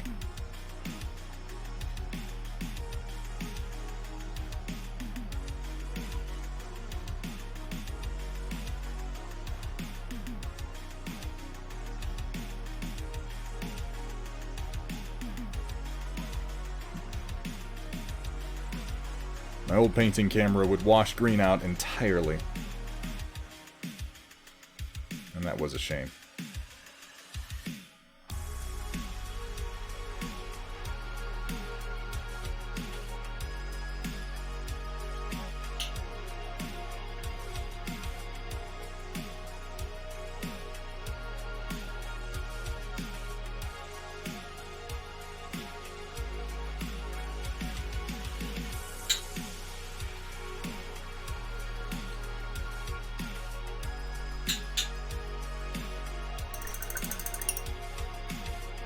.3D print a little Tom Hiddleston and put him in Hulk's hand, that would be pretty good.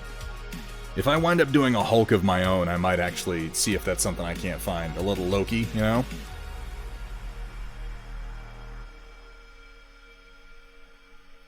I might take you up on that at some point, White Wolf. Don't tempt me. I have a surprising number of friends that I have met through painting and prop making down in Australia. There was a huge contingent of Australian fans of the Dredd 2013 movie when I was doing costuming for Dredd. Surprising number of Australians. Maybe it's not that surprising. I mean, I guess, you know, 2000 AD has a following in Australia similar to how it does in England. America is about the only place that 2000 AD doesn't have really any following to speak of.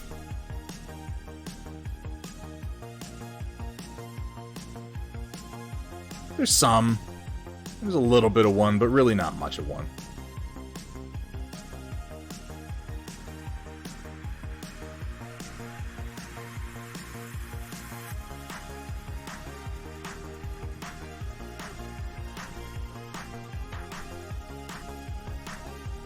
Puny god. You like smoldering fire. Fire burn low. Hulk like raging fire. Inferno.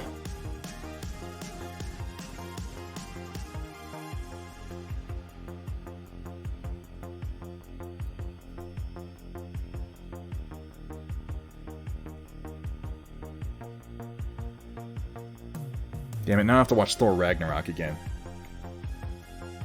The old backdoor Planet Hulk movie.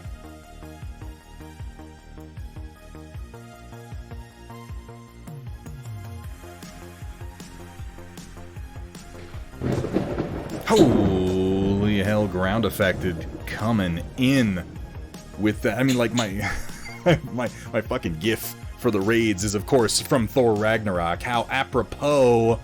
Ground affected. How you doing, man? I didn't have a chance to check out your stream today. What are you working on? Hope you had a good stream, my friend. Welcome in, Raiders. We're just working on the Incredible Hulk from Marvel Crisis Protocol today. Reaffirming that when I say I'm gonna do tabletop quality, I'm full of shit. I don't even know why I bother saying it. Don't even know why I bother saying it.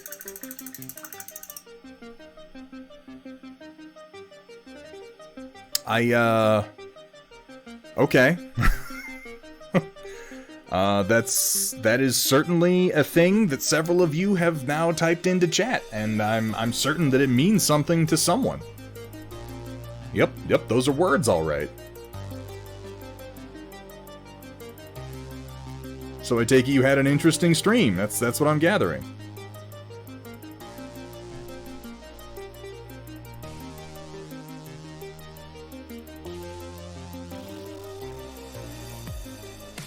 How you doing, ground affected? I saw you finished off that Mary Jane Parker. Came out lovely, dude. Really great work on that.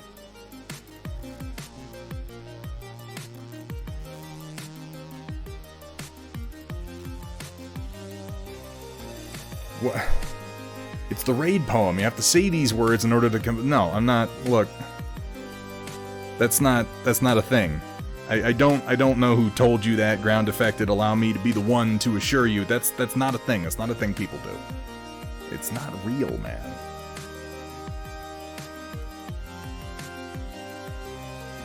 I can be goaded into doing many, many things.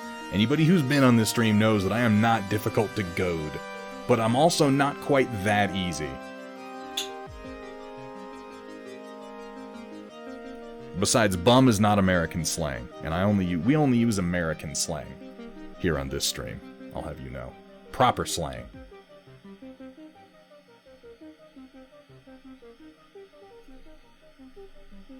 I do, yeah, if I say it, I will be clipped. It's real, the Twitch bosses told... Did those Twitch bosses contact you via, like, shady email and claim to be Nigerian princes as well? Because I assure you that the bosses of Twitch are not Nigerian princes who need you to transfer money for them. We pay your salary now. Oh, high contrast. I wish I made that much. Well, it's good to see, ground affected, that you are adapting so well to the Twitch lifestyle. We have now turned raiding just straight on into trolling. This is a sort of an evolution, I think.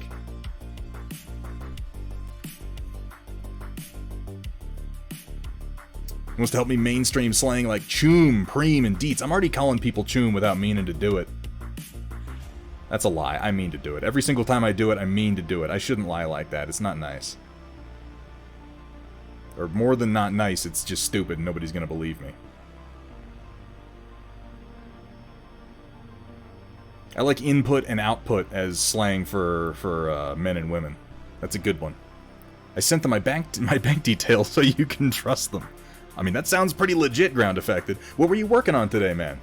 I don't think I saw you say it. I just put my finger right on the spot that I was painting. Jesus Christ. Pro streamer, ladies and gentlemen, stand back. That was awful. It's true, if I say it, they're Here gonna at clip Thunderhead it. Studios, it's okay to be sloppy. Bonus points if it's white paint. Ugh, that's a terrible joke. I don't know why I keep that one on here.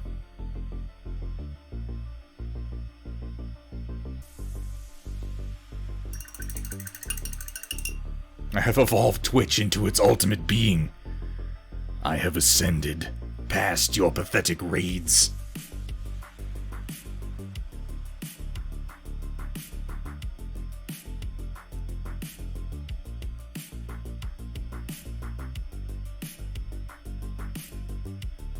I was a little worried that after everybody was streaming Cyberpunk simultaneously, that Twitch might actually gain some sort of sentience and start taking control. I was a little worried about that, but thankfully it hasn't happened yet. That I know of. Anyway, painting cable, or should say I'm trying to. You can just say you're doing it. You know? You can just be like, yeah, I'm painting cable. That doesn't necessarily mean you're painting cable well, but you are technically painting cable. I think that much is at least allowable. Something tells me, though, like if I were a betting man, I would bet you're painting him pretty damn well. Another cable statue to go with all those big badass ones you've been doing lately, man. Seriously, this guy. Ground affected. Guy is a tattoo artist, if I'm not mistaken. Started painting 7-8 months ago now. Painting miniatures. Already putting a lot of veteran painting gurus to shame. A channel you should definitely follow if you're not already. Go ahead and give a shout out to Ground Affected if we haven't gotten that done yet. And thank you so much for the raid, man. I appreciate it. I hope you had a good stream. I'm gonna have to go and check out part of the VOD to see how cable's coming along. Of course, I'm sure I'll see it on your also excellent Instagram.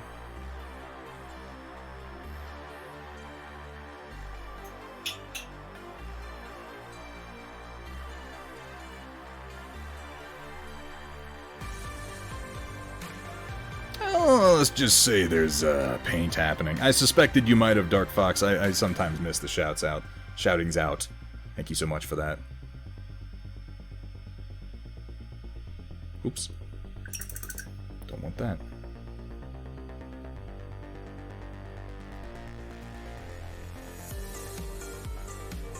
Let's give that foot a break.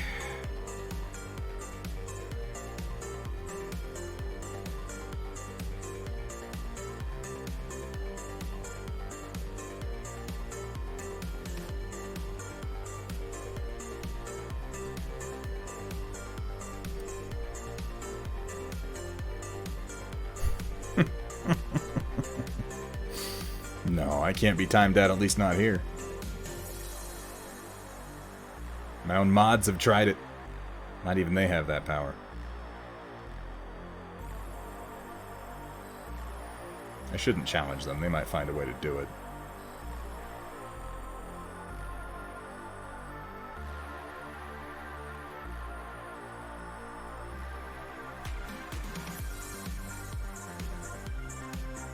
A little bit of his knee poking through this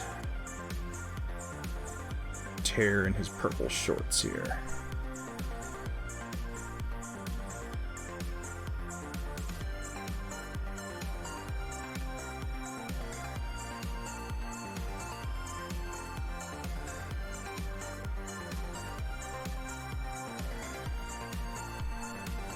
Only base coat's not worth a look yet, but tomorrow hoping to get further in an early stream. Well, I'll be up tomorrow morning. I'll see if I can't pop in and check it out. God bless y'all who stream fairly early on in the day. I can't possibly do it, but it gives me something to watch, and that much I appreciate. Streaming in the evening, it makes it hard for me to watch late streams unless y'all are going like real late for me.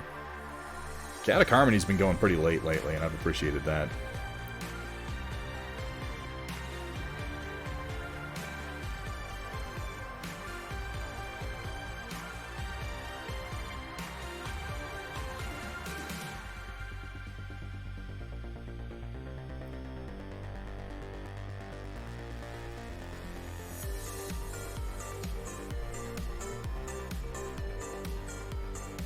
Of course, as always, Ground Affected, feel free to post up any work in progress you have in the Storm Report. Complete or not, we would love to see it.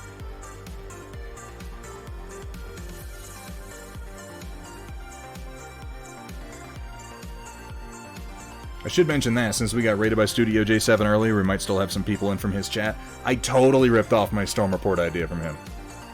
We've done a little bit differently with it, but his was the stream where I was like, oh, I should totally do that. That's a great idea.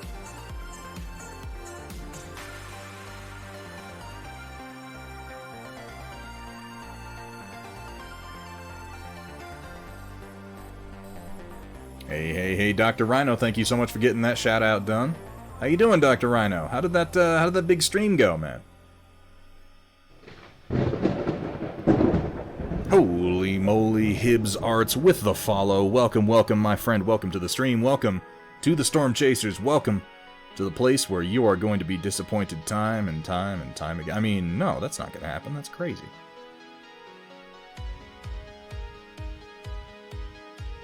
We don't peddle in disappointment here.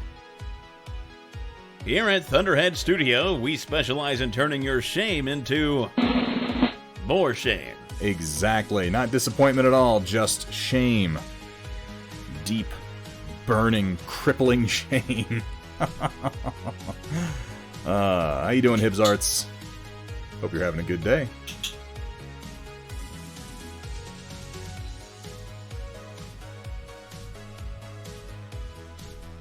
Yeah, I'm gonna have to black line between these here toesy woesies.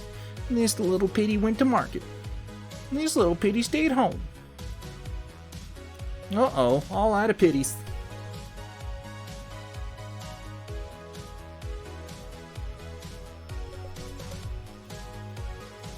Raised 640 bucks, 1280 after the matching donor doubles everyone's donations, and you ate hot sauce. It was awful.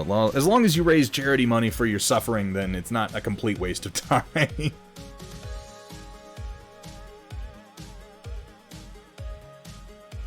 I'll keep that in mind, though. Next time I just want to humiliate you in front of your audience, I'll be like, hey man, I'll donate money to charity. All you gotta do is put your nuts on a plate and slap them with a ping pong paddle. And you'll think about it. You might not do it, but you'll have a moment where you think about it, and that'll be enough for me.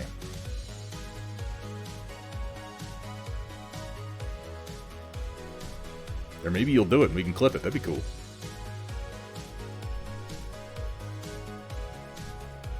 I'll have to go check it out.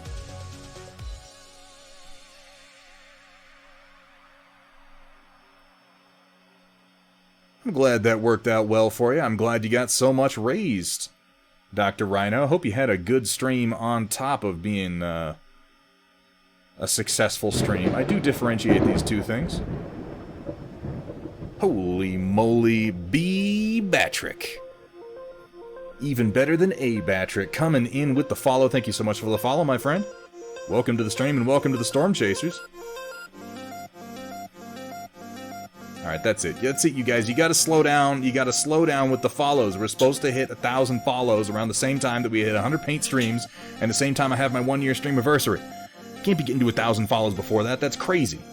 I'll throw my whole plan off.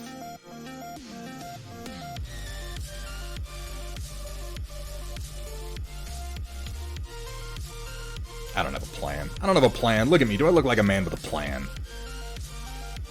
I just talk about having plans so people won't know how chaotic my life is.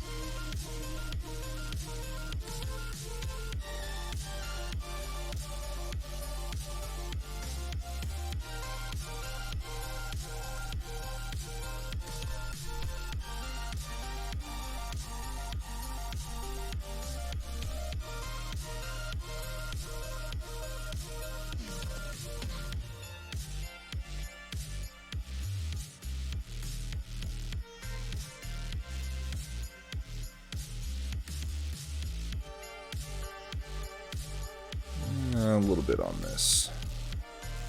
I'm going to do too much over here. Just kind of a suggestion of some green so that it doesn't look too strange being completely in the shadow. Oh, ground effect. See, ground affected now. He's a fucking team player. He knows that, you know, sometimes it's time to unfollow. Please don't unfollow me. I appreciate the thought, ground affected. Should know never to challenge this man.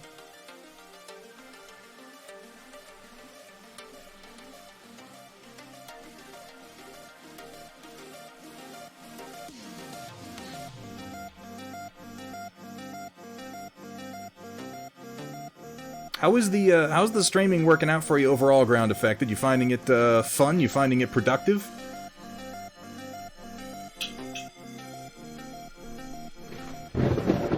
Thank you so much for that. Oh, Joanne just undid your good work. Jeez, Joanne. Joanne, thank you so much for the follow. Welcome to the stream and welcome to the Storm Chasers.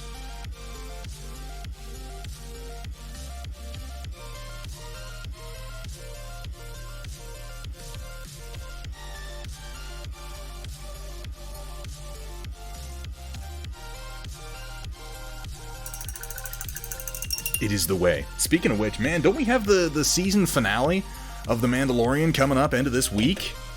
Oof, how time flies. I'm gonna mix some dungeon slime in with my light livery green and do a little bit of higher highlighting. Actually, do I want to mix? I think just a little bit of a mix, just to put some inklings of yellow into the dungeon slime. I don't want to go too desaturated, but I do want to desaturate a little bit for my highest highlights.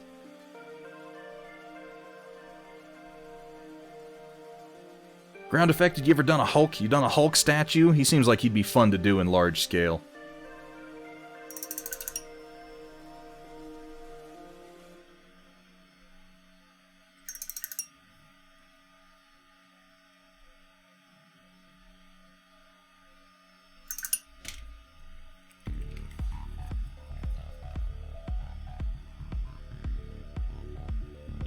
A little drop in there. A little drop will do you. Yeah. That's the color I'm looking for. We'll see if I can apply it competently. Who knows? Maybe I will.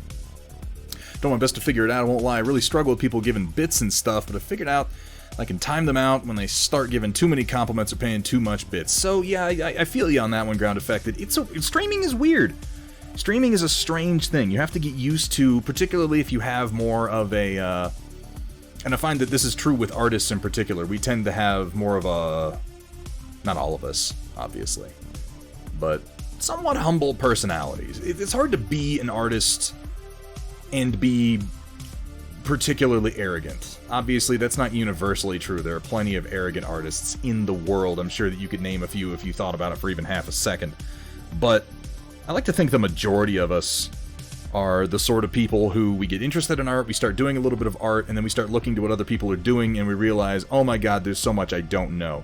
And that brings with it a certain level of humility. That's why artists are some of my favorite people to hang out with. Again, for the most part, we're human beings, and there's always going to be exceptions to the rule. But adapting to the world of streaming, you kind of have to let a lot of that go. Which is, it's strange. It's strange having to sell yourself as much as streamers have to. But that really is what you're doing, is you're selling you as a product to people. You have to get used to the idea of self-promotion. You definitely have to get used to the idea of working with social media, which is something that I resisted for a long time, and frankly continue to, even though it's incredibly helpful to me. See, the most amazing Hulk you want to print, not the, no, not the Amazing Hulk. Not the Amazing Hulk, Ground Affected, the Incredible Hulk.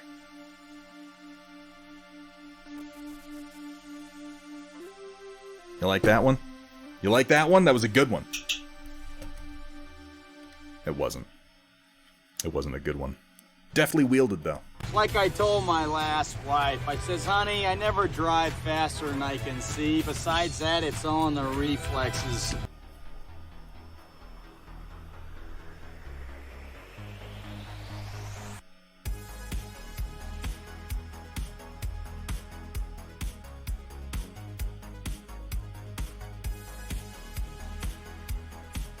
Streaming, though, it's an interesting skill set. And it is a skill set kind of all its own on top of whatever else you also want to do while streaming. I've had to learn how to do a lot of things I'd never done before to really get going as a streamer. I'm not necessarily good at any of the things, I just do them now.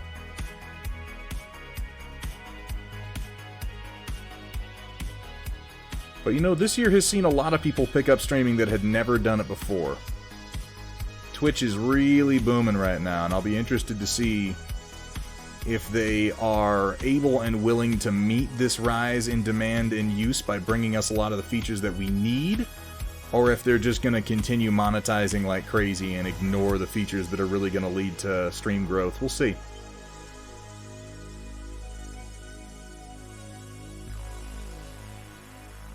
You seem very concerned with monetizing, though, to to the exclusion of many other things. I'll tell you though, you find an Incredible Hulk you want to paint, that's something I would definitely watch at a Ground Affected. Very interested to see what you do with him. He's an interesting subject.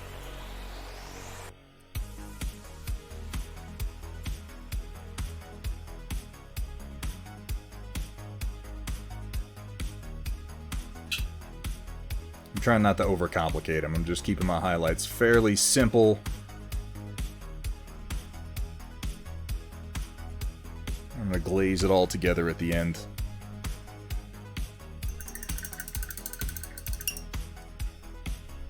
So this is gonna I'm gonna give the game away here, Ground Affected. Every streamer, every single streamer has their own style. And you really have to sort of seize that style and figure out what it is that makes you special. Thank you very much for the reminder, Data Nerd. A certain amount of arrogance, though, as long as it's presented well and it's in good fun, people enjoy it to a degree. It seems like a silly thing. It seems like a silly thing to even say.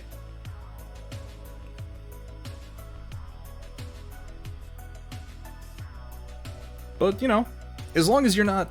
There's always the risk of coming off like an asshole, but as long as you're not genuinely an asshole, that generally won't happen. You have enough time with an audience on Twitch, you have enough time interacting, that I think people can tell the difference between a little bit of arrogance that you put on as part of your act and actually being an arrogant douchebag. People like the first, they don't like the second. They like big personalities. This feels like a weird thing to be talking about while I'm streaming. Like I said, I'm giving the game away. I'm like revealing that I'm a fake persona. I'm not. This is who I am. And if anything, Twitch has given me a fantastic outlet for my somewhat boisterous conversational ways. Sometimes I'm quieter than others. Some streams. Depends on how my day's been going. But I tend to be very loud. I tend to deliver my opinions as facts.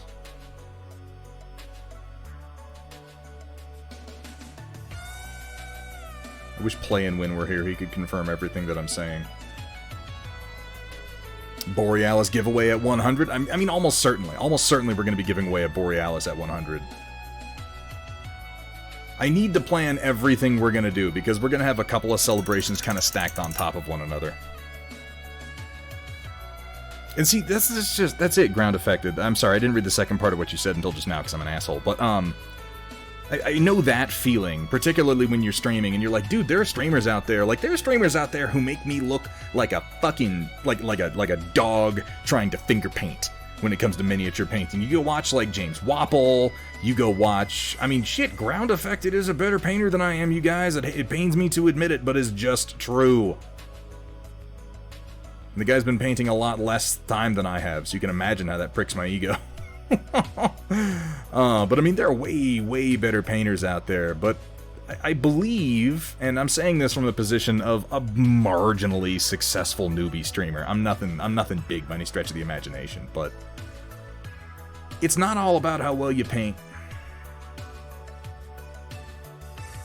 There's an audience for almost everything, and if the people here wanted to just watch super talented painters, they'd probably be with somebody else. It's more like a hangout.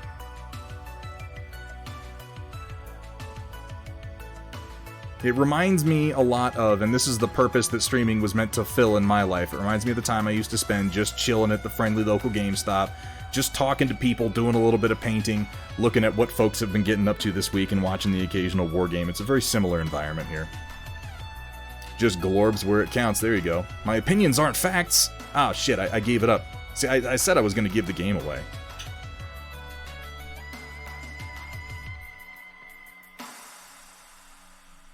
No, Shock, it's okay. My opinions are facts. You can take them as that. Calm. Calm. Everything is a drum. You're playing it wrong. Has anyone else watched Auntie Donna's fucking, was it Funhouse? Or House of Laughs, or whatever the hell it's called on Netflix?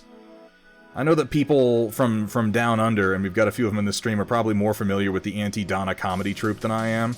But this is my first exposure to them, and that shit is funny.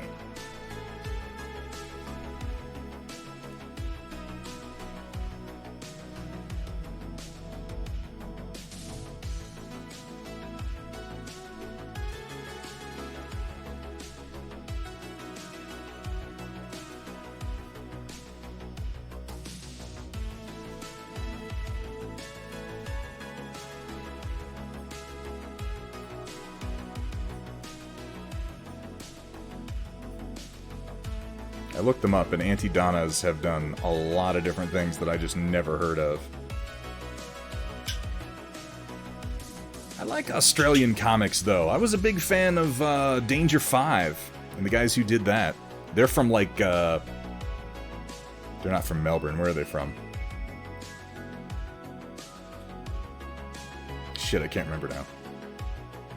My Australian geography is weak, I'll be the first to admit it. Exactly. Exactly, ground affected. Then people get a little too uppity and you're like, ban! Ban!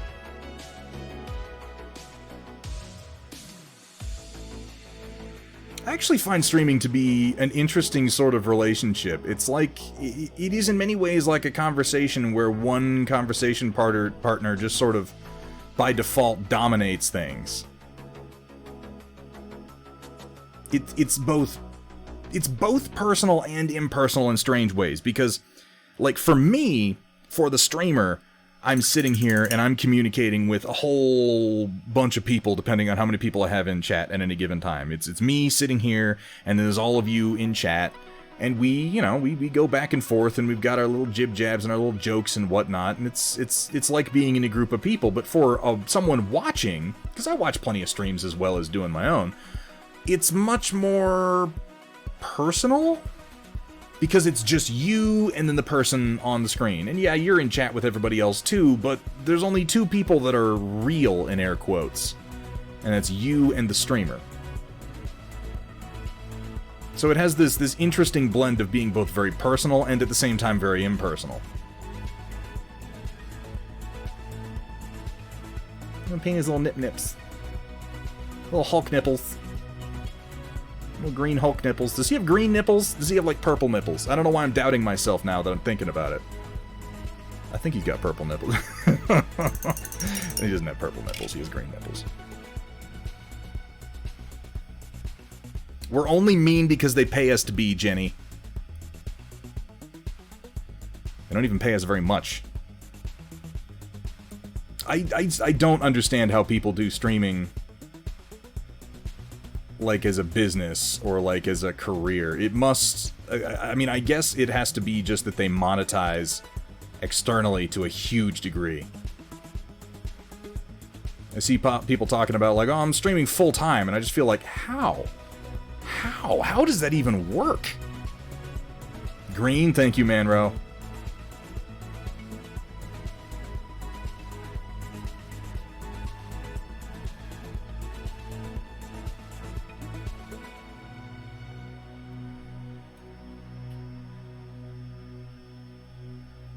Green nips it is. Oh, green nips, they call them.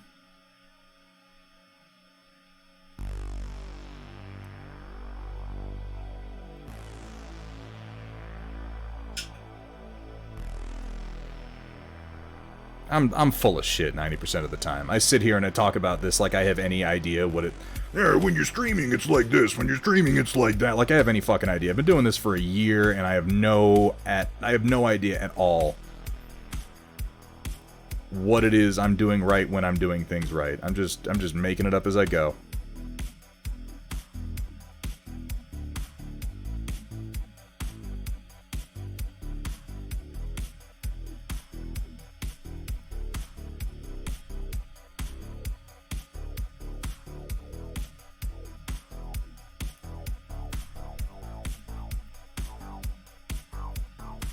It would feel more like work. Yeah, I know what you mean.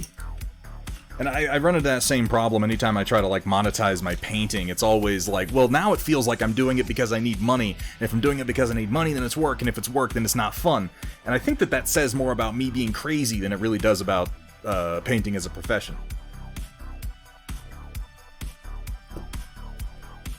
Oh shit, Perth. That's it. That's where the guys who do, like, unrelated, but Perth, I believe, is where the dudes who do Danger 5 are from.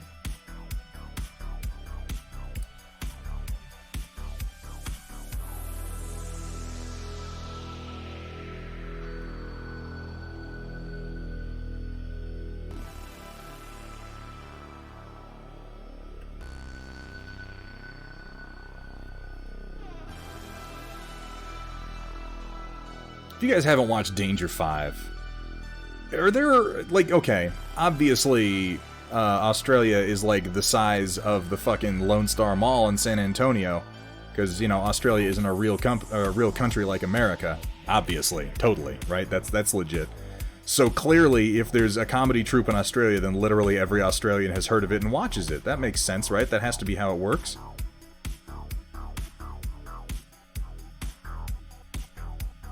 But that said, I wanted to ask, for any Australians who are in the chat, are you familiar with Danger 5?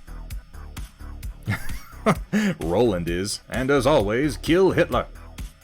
Shut up, girl. You know I don't like to use the sit-down gun, but we just don't have time for any faffing about.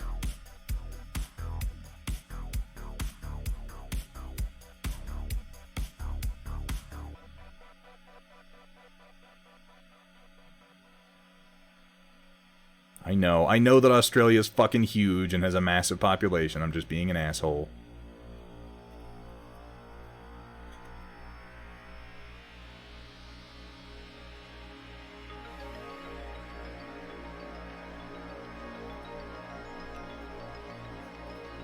Pick out that great bulging vein across his pectoral muscle there.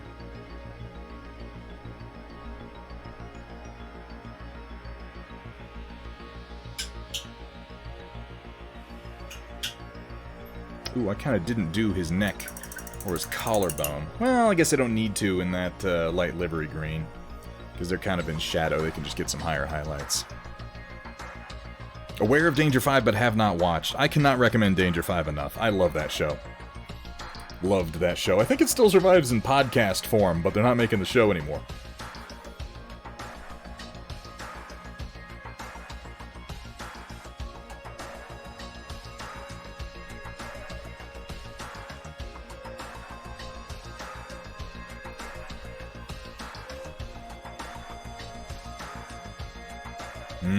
Pan Am. I like Pan Am. Not just because she's fine, which she is, I like her attitude. She don't take no shit.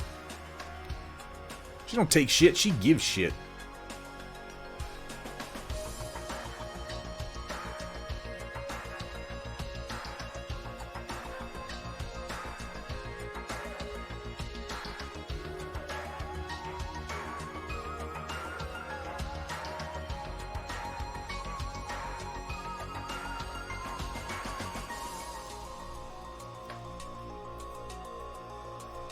She made me want to start a character with the nomad background so that we could have something to talk about. We come from, like, the furthest apart that we possibly could. I chose the Corpo background.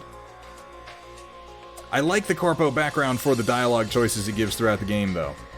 It seems to be the only thing that it does, is it gives you opportunities to interject in conversation based on your background, based on things that you would know. And I just find that being in Night City, having the corporate background, it just gives you more insight into what the fuck is going on most of the time when you're dealing with high-level cases. I guess being from the streets would have a lot of conversational interjections with, you know, Ripper Docs and stuff like that.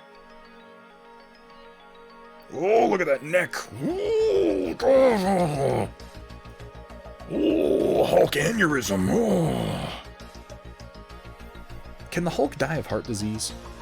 Probably not. They've probably answered that, like, actually. And I'm certain the answer is no.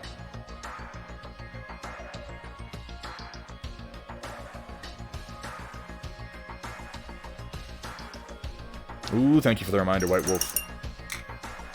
I do forget to drink water. Damn it, Iberben.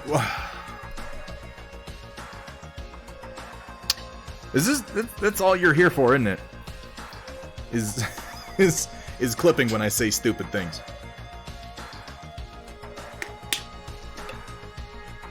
Every time. Every time I see somebody's clipped something, it's always Iberben. He's just waiting with his finger on the trigger.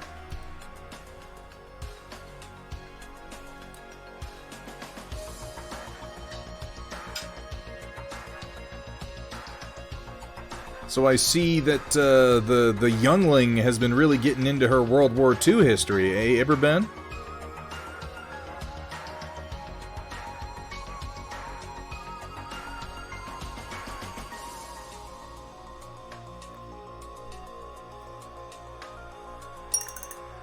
If I thought about what I said more, Project Dark Fox, this stream would be very quiet. It's true, Puckduncher is always ready to immortalize my stupidity. It doesn't need any help, you realize that.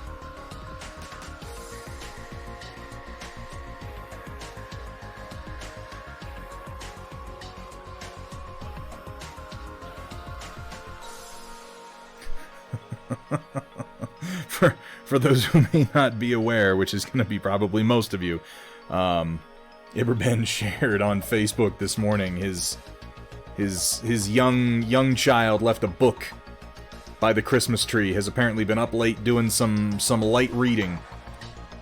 It was a book open to a page on the history of Nazi Germany in World War II with a picture of Hitler right there in the middle. Apparently, she stopped on a page that she wanted to talk to her parents about the next morning.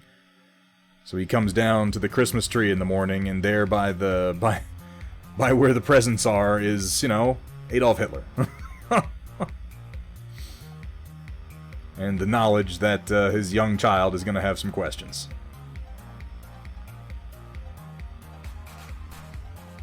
Yes, Puckduncher is. It's true.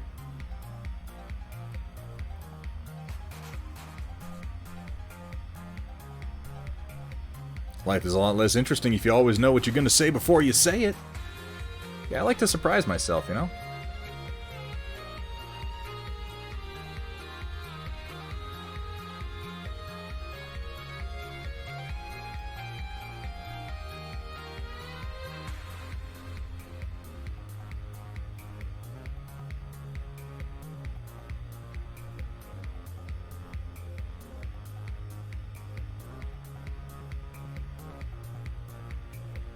Sometimes I do go back and I watch the VODs of my streams, and I'm like, I'm astonished that people watch this crap.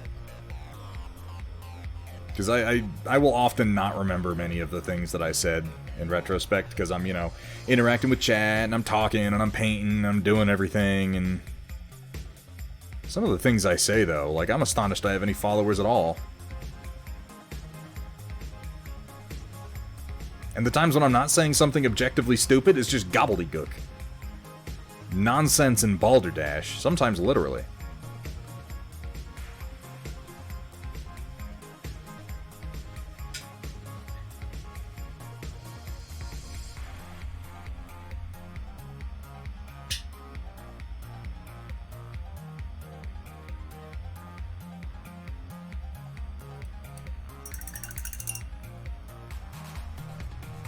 And she's 6.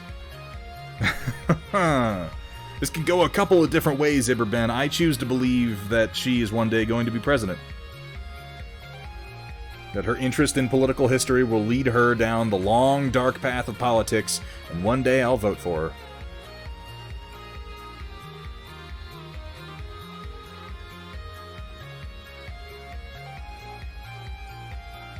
God knows she couldn't do any worse than we were already doing.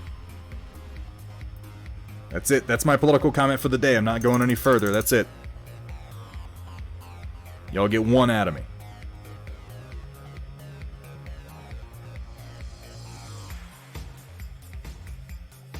Let's strengthen this a little bit. I just kind of did one layer over here when this was asking for a few.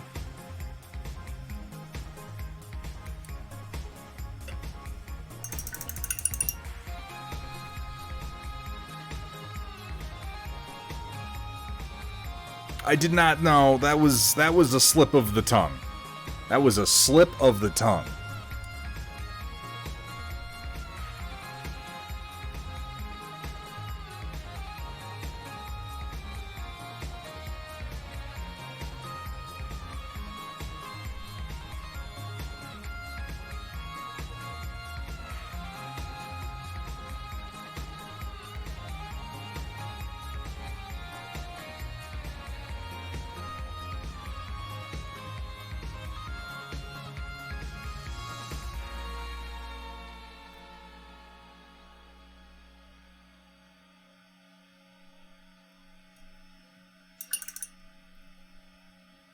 With any luck.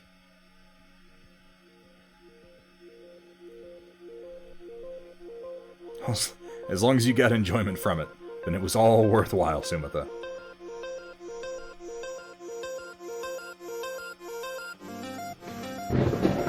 You painting anything today, Iberben? Holy shit. Sports Cards Direct.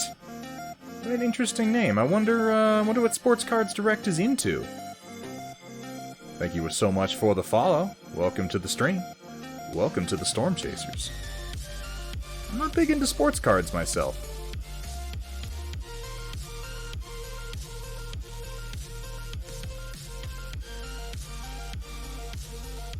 Yeah, probably sports cards, right, Buck Duncher? I don't know. Maybe it's an enigma, some kind of puzzle we got to work out. Be very careful where one slips one's tongue. Well, I mean, life, like we were saying, life is less interesting if you always know what you're going to say. Life is definitely less interesting if you always know where your tongue's getting slipped. Sometimes you just got to stick it out and go for it, you know?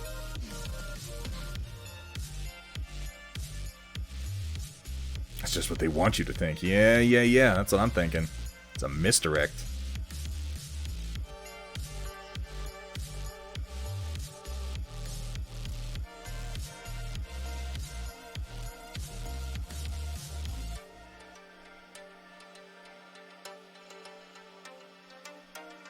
Maybe he's not into sports cards at all. Maybe he's only into, like, Pokemon cards. You know?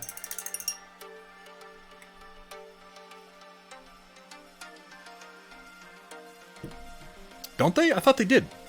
Aren't sports cards still a thing? Like baseball cards and shit? I don't think Topps got out of that, did they?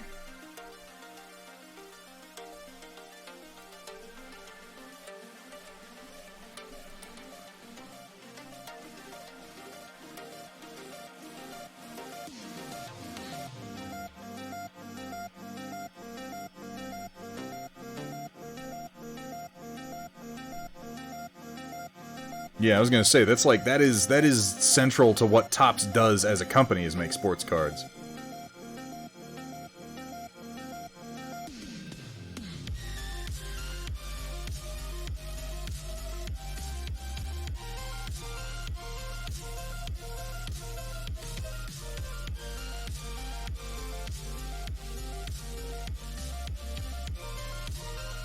I could do so much work. I could do so much work on these Hulk muscles. I'm not going to let myself do any more than this round of highlights and then a light wash to bring it all together. I'm not going to let myself do any more on this one.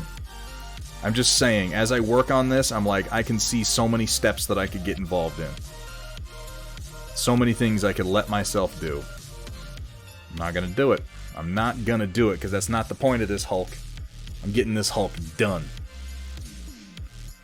Maybe I'll do my own Hulk in the near future, and I'll spend a bunch of time on that one. As it is, I'm not even getting to keep that MODOK that I worked on. But that MODOK was fun. I was surprised at how much fun I had painting MODOK. I was not expecting to. I think it shows in the final paint job. Honestly, I feel like my paint work is just better when I enjoy doing it. And that sounds so obvious. It sounds like almost silly to say. Like, yeah, of course. Of course your paint job is better when you enjoy what you do. And that also sounds like I don't enjoy painting generally. I do.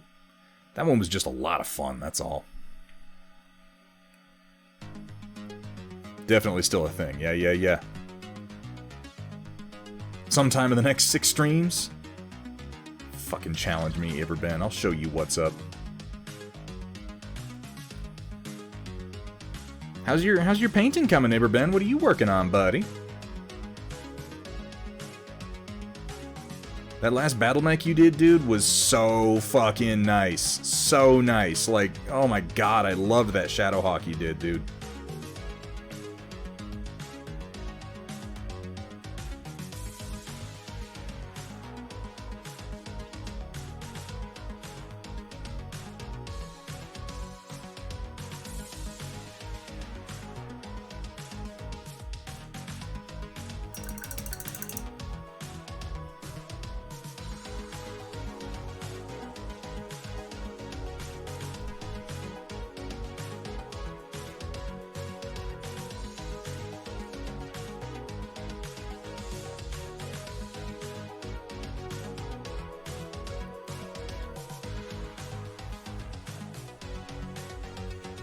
Haven't painted since that one? Well, that's okay. You did such a damn good job on it, man. Should definitely carry that energy forward into the next ones that you do. That you do. Do-do. Do-do is a funny word. You know, that sounds immature, but if I were George Lucas, people would pay me millions of dollars for that joke. Would now yon banta pudu. Ho, ho, ho, ho.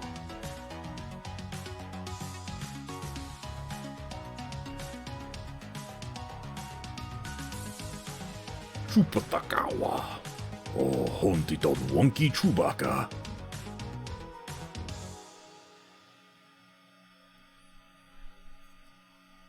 Wait, what? What's disconcerting, Roland? Do I want to know? Is it going to disconcert me? Maybe don't tell me.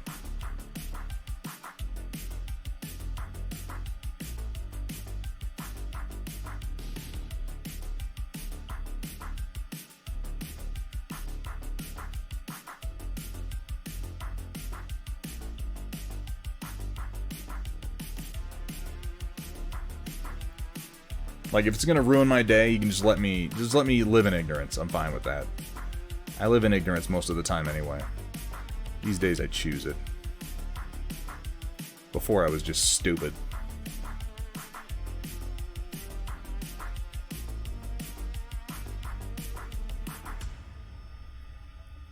Jeremy Irons in a rom-com? But Jeremy Irons was already in the greatest rom-com of all time. He was in Lolita. Ba-dum-ts. No, is that not funny? Is that inappropriate humor?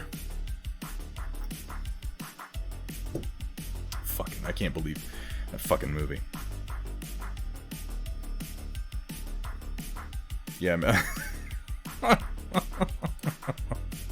It had comedic elements.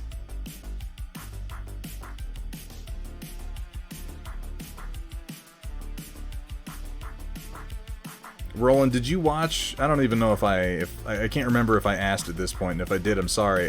Did you watch the new Watchmen on HBO? I deserve that. I earned that.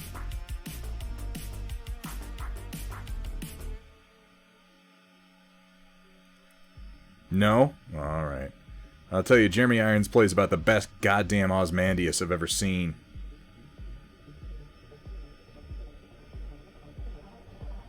And I've only seen 2, so, I mean, it's really not saying much, but he was great.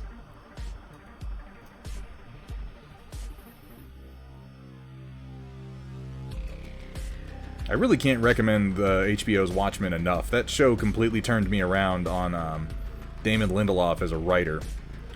And after that, I dug into The Leftovers, and oh my god, that show. Oh my god, that show. That is some of the best television I have ever watched in my life. It's a polarizing show. A lot of people didn't like it. I totally get why they didn't like it. It's one of those shows where if someone says, I hated The Leftovers, I'm like, I get it. You're not wrong. You're well within your right to hate it. It is not a show for everybody. It is not a show that is going to leave everybody happy. But for my part, oh my lordy lord. I really enjoyed it.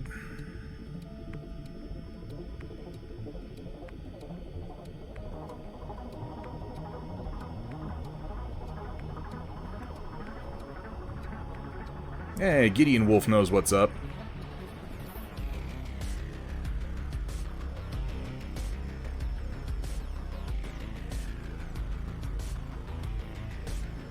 I've been feeling the urge to go back and rewatch The Leftovers lately.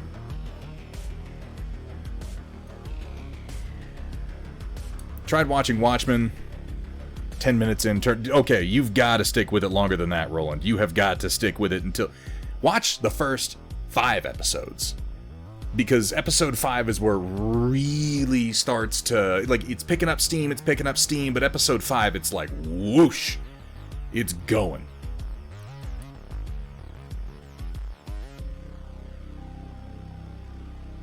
If anything, I think the finale is one of the weakest episodes in the whole series. It's good, but it's not great. But the episodes before it really make it worthwhile.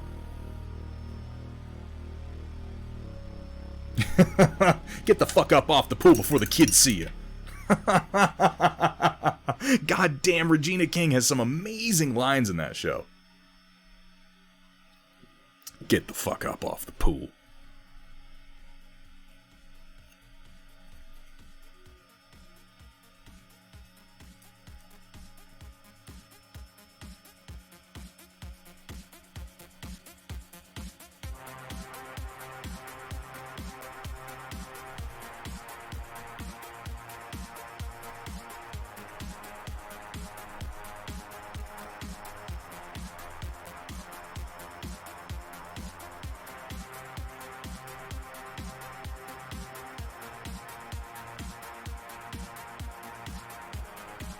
I know that some people complained about Dr. Manhattan's portrayal in that show, but for my money, I'd love to... Like, I know that that Alan Moore...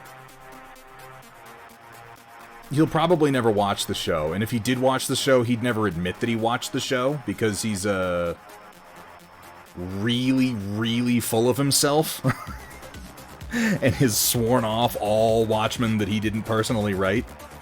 But I would very much like to see what he thinks about that show. If I could make him watch it and then get his honest thoughts without all the angst, I think they'd be very interesting.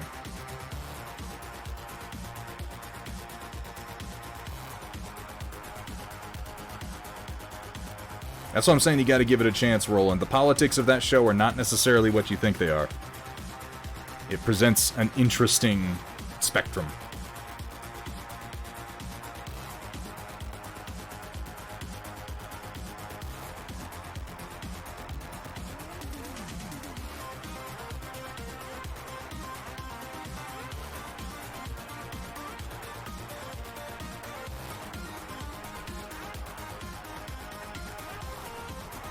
I think that the Lovecraft Country tried to follow in their footsteps and didn't do as good a job, honestly.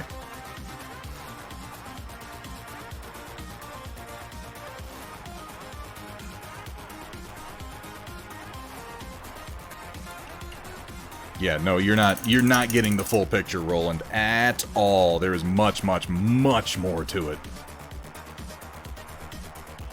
You're right, Crossbow Roof. You're absolutely right. Alan Moore without the angst, really, he wouldn't be Alan Moore. Hell of a boss. I have never watched that, Sumitha. Looking at this site called Color Hex, and it offers a lot of user-generated paint schemes and palettes. Interesting.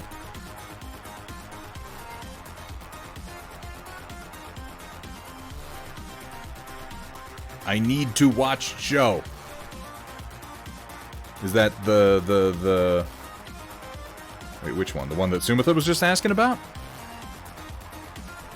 Jesus, Roland, that might be a little strong.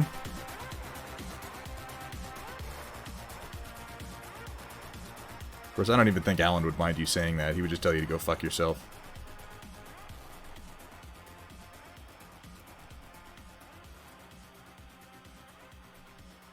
Alan is the sort of artist that I don't feel the need to defend on any level, because I feel like he's perfectly capable of doing it himself.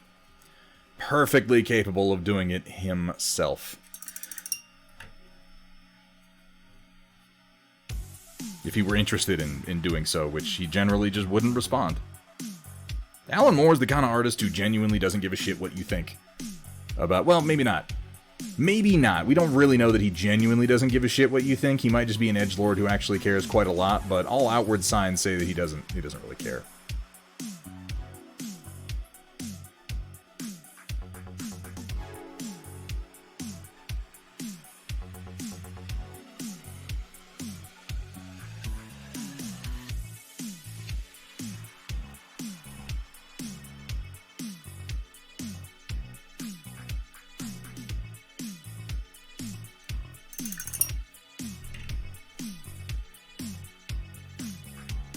Ground affected going into a sleep lurk. Oh, I got those sweet nothings for you, ground affected. Open your wallet. Remove your highest limit credit card. Send a text to Thunderhead with your credit card number and personal identification, as well as the 3-digit code on the back of your card. And relax. Relax.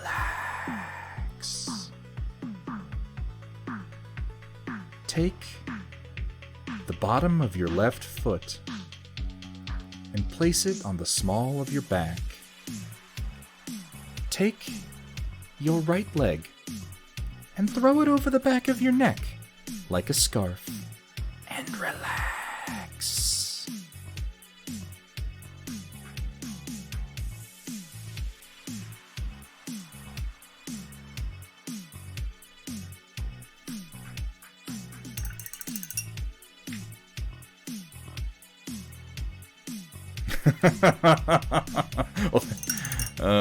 Haha! Got him!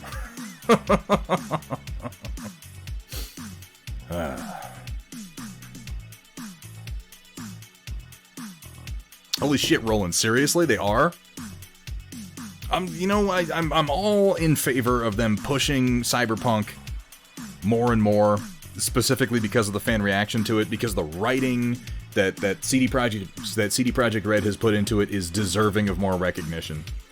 The game is deserving of... It was deserving of more time left cooking, but it's definitely deserving of a second chance on the part of the people who are ripping into it right now.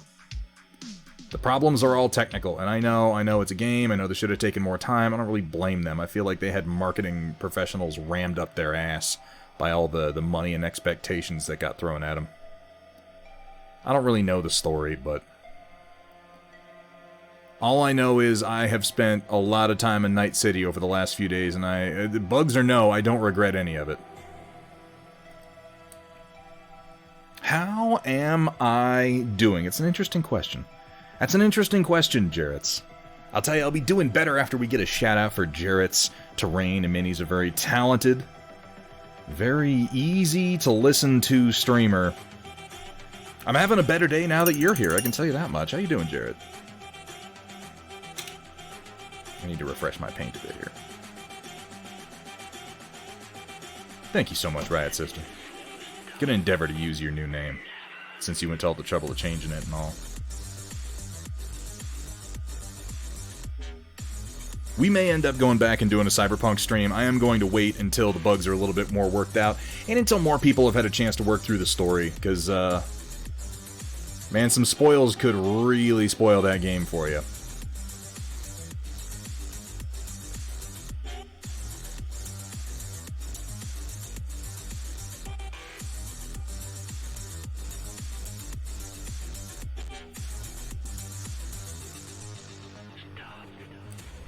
I want to try something before I go any further. See how this is going to work. I'm going to throw down some of my Army Painter green tone, if I can find it. There it is. Thinking of hopping into Cyberpunk soon myself. Only 20 minutes in so far. Ooh, doggy. I'll tell you, Jarrett, it has bugs. It has graphical glitches. It has its weaknesses. I think the inventory system is pretty weak. I think the combat system is not great. But you will not regret getting stuck into the stories, man. The writing. The writing in Cyberpunk is where it is at. Hope you have fun in Night City, my friend. Machumba. Chumba is just ridiculous enough of a piece of slang that I actually want to use it. You know? What's up, Chooms? Look at this fucking gonk over here. It's hard. It's hard to come up with fake slang that people actually want to use. Most people get it wrong. You really think about the number of pieces of fake slang that survive. I mean, what is there? There's like, frack. I don't really count frack, because frack is just fuck, but said slightly nicer, you know? And not really much else came out of Battlestar Galactica. It's not like people going around calling robots toasters. It's pretty much just frack. I think Firefly had some of the best. Firefly got Goram into the lexicon pretty successfully. I'll still say Goram from time to time. Chumbatas. Frel. Ooh, Rio. Good call. Yeah, I'll use a lot of the ones from Farscape. I'll use Frel. I'll tell people, you know, hey, just a Microt. Occasionally I'll accidentally be like, oh yeah, we're gonna do that about half an Arn. And that's just close enough to hour that people get what I'm saying, but they look at me funny, they think I had a stroke. No, Karabast is one of the worst examples of trying to force a piece of slang that just sucked. Just sucked. And for the record, the Mandalorian's Dink Ferric can also go fuck itself. That is some of the worst slang. I'm not, like, guys, don't get me wrong, I love Rebels, and I am not gonna stand behind Karabast. I'm just not gonna do it.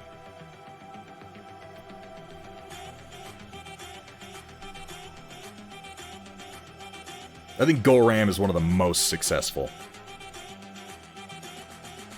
And I would accept Chumba.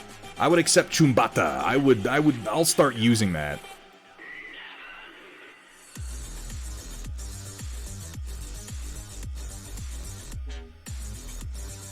Alright, I'm gonna see how that wash settles on his leg and what that does to the grain before I decide to do it on the rest of them. I use toaster sometimes when I'm talking about the toaster that's in my kitchen that I use.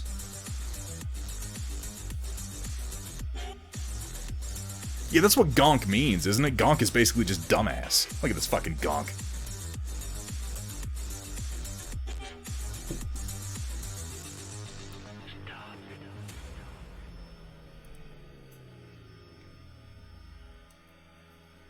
Yeah, Farscape had some of the best. Farscape definitely had some of the best. Frel is fantastic.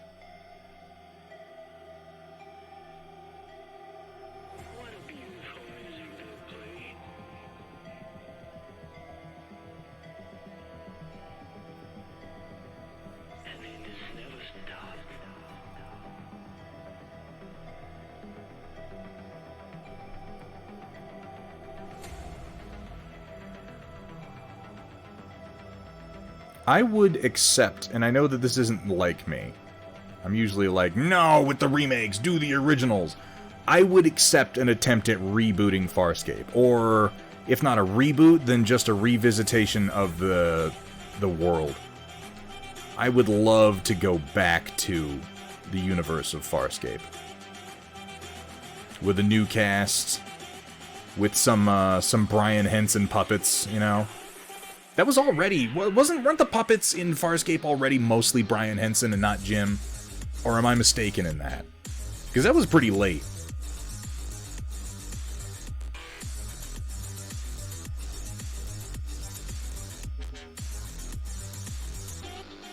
Still pull out Shazbot. See, Datron, you can get some mixed ones on that one, man. Because, yeah, that's from Mork and Mindy, but it was also extensively used in... a couple of different things, including Star Siege Tribes. You can yell out Shazbot and people will go, fuck yeah, man, Tribes!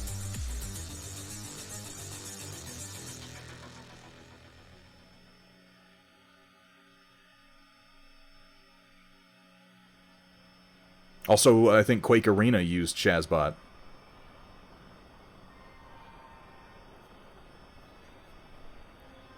That's what I thought, Shock 21. I thought that was mostly Brian Henson.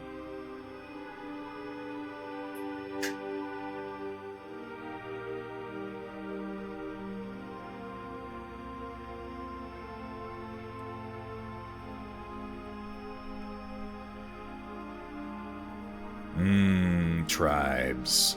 Tribes was such a cool game. I had a lot of fun with, what was the one that they did? Shit, it must have been 10 years ago now. Tribes Arena? Is that what it was called? That one was pretty good. It had a troubled release. It did. But I still had a lot of fun with it.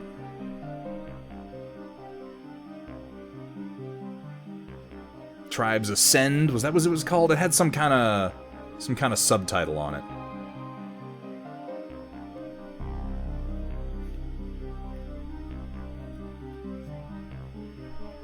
Ascend, yeah. I was thinking about it like, Arena isn't right. It might have been Ascend.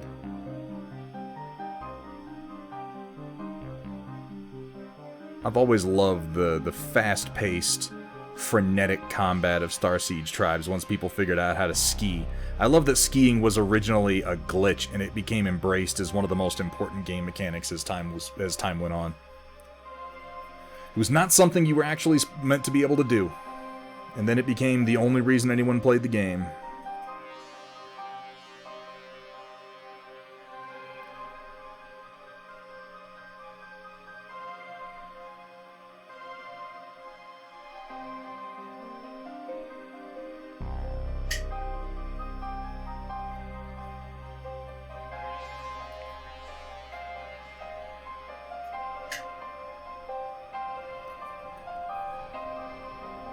Well, not the only reason, but an important reason.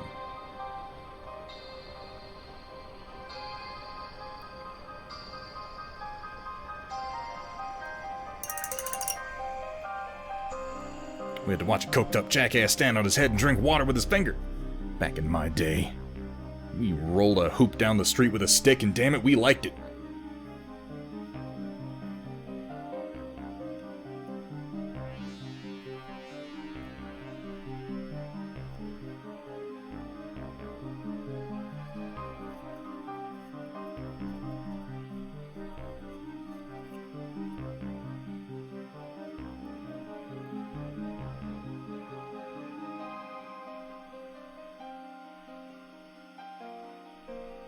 This is not synthwave. Like, I don't know what this is, but this is not synthwave. What the fuck are you doing, Pretzel? Diana's bow. Where's the blacklist button? Get out of here. You two, go. Okay. This sounds synthwavy.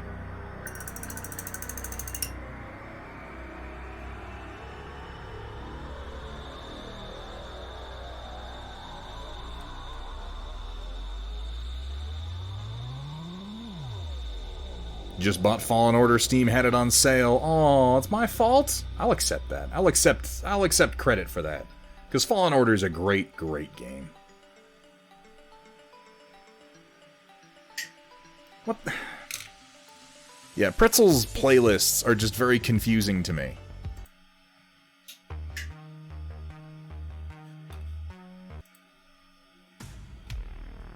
Yeah, do more Harris Heller. For whatever reason, Harris Heller knows how to do good background synth.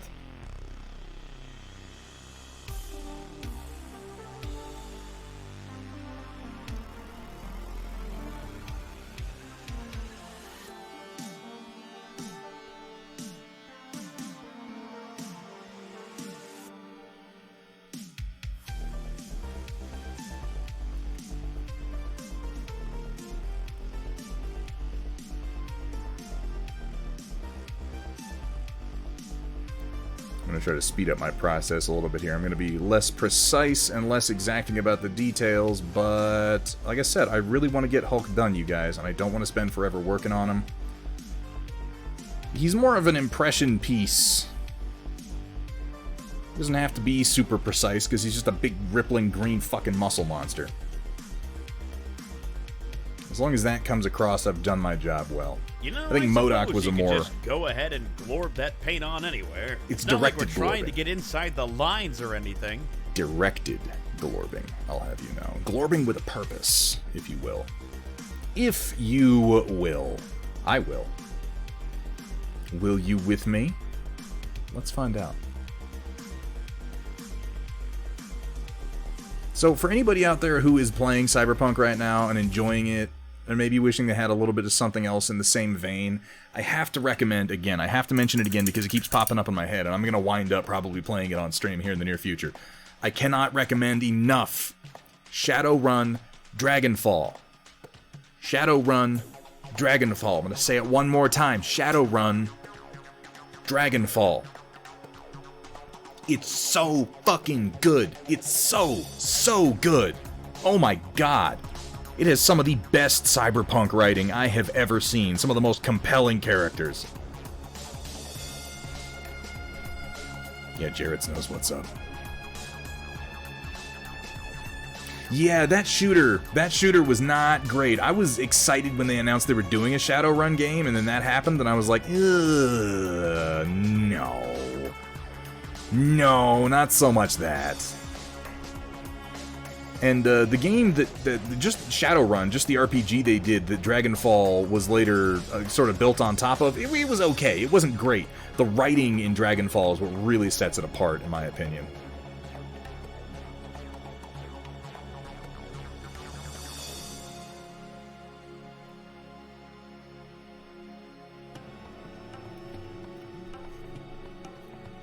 Yeah. It does have good... I still find myself saying that one too. I mistook that one for... or not mistook, but just found myself using it when I was trying to act like I was talking like somebody in Cyberpunk. I fucking forgot about Choomba and I called somebody Chummer. And I was like, oh wait, no, that's not Cyberpunk at all. Like, it is, but it's not the Cyberpunk universe.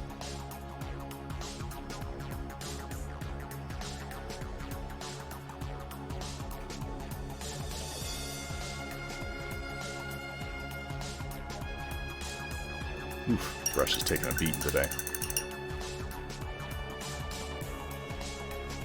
Kursala, skip that one entirely and go to Dragonfall. Seriously, just skip Shadowrun, play Dragonfall. I mean, play Shadowrun, it's good, but Dragonfall is, it's perfect. It's wonderful. And I know that some people aren't as into Shadowrun as they are to Cyberpunk because they don't like the fantasy aspect of it. I think the fantasy aspect of it really reinforces everything. It's played up so well. I love the idea of major corporate heads being literal dragons, sitting on top of their fucking hordes of wealth.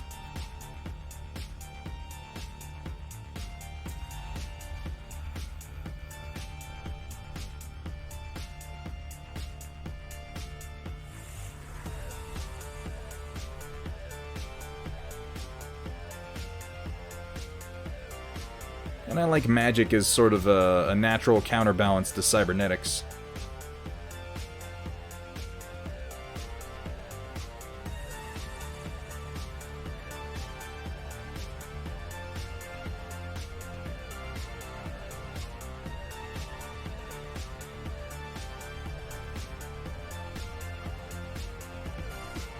Yes, God of Myth. Yes, there is indeed. I'm gonna do a green over the whole thing.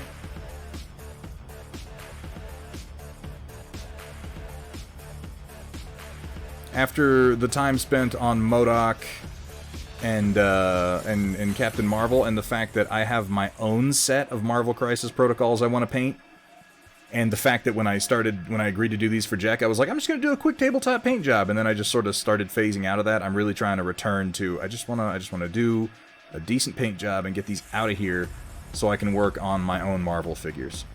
And then I can spend way too long worrying about them.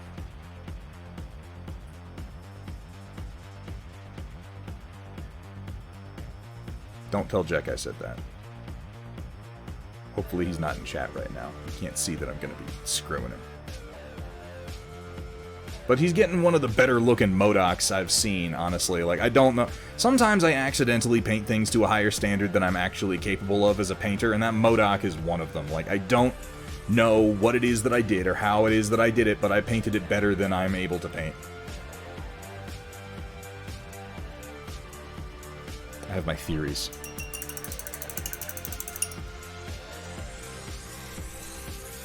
They just bundled it together into one. That makes sense, Jarrett's, because Dragonfall was like, it was the story module that they needed, you know?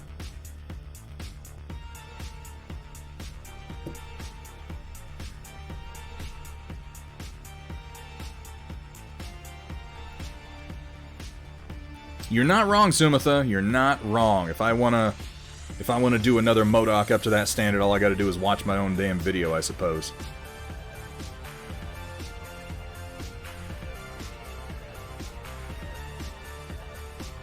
Highlight his neck. I'm going to give him the overall wash, and I'm going to do his face separately, because I haven't really touched his face at all yet.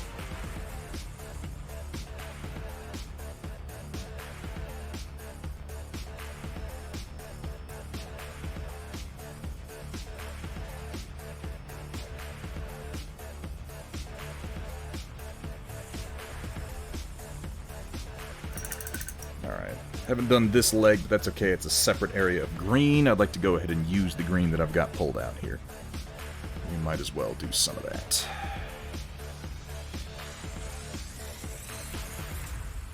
And this is just Army Painter green with a touch of Flow Aid and a bit of water in it.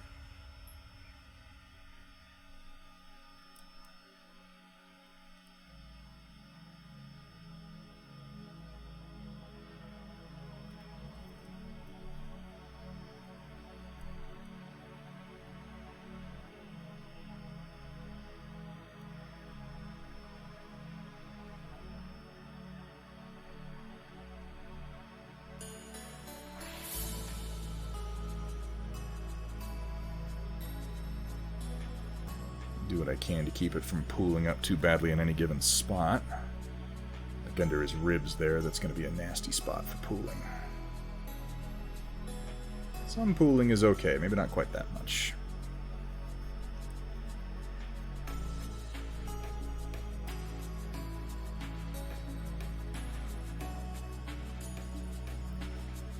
This is why I made him a particularly bright yellow green, is so that when I did a darker green over top, it would just bring him down into the range that I want him to be for his final color.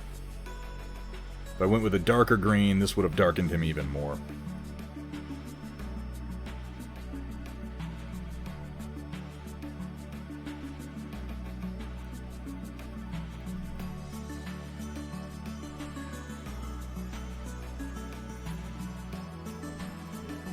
So I got his skin done, I can do his pants, his fingernails, his eyes, all the parts that aren't green. His fingernails are still green, but, you know, they've got texture and detail on them, so. Slightly different green.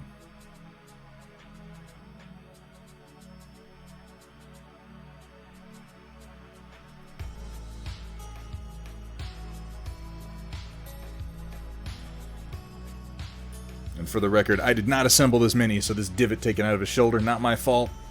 Not my clowns, not my circus.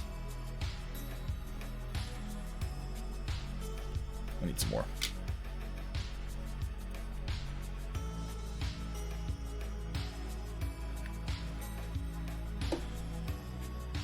Part of the team at Origins accidentally helped Deus come online and lock down the Arcology, a vested interest in third.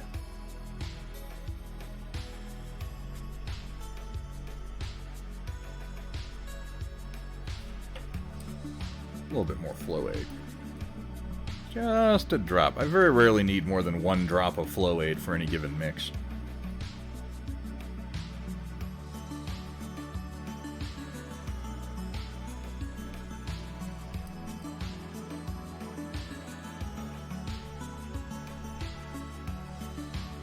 Really pulling under his pecs there more than I want. Thin that out a little bit.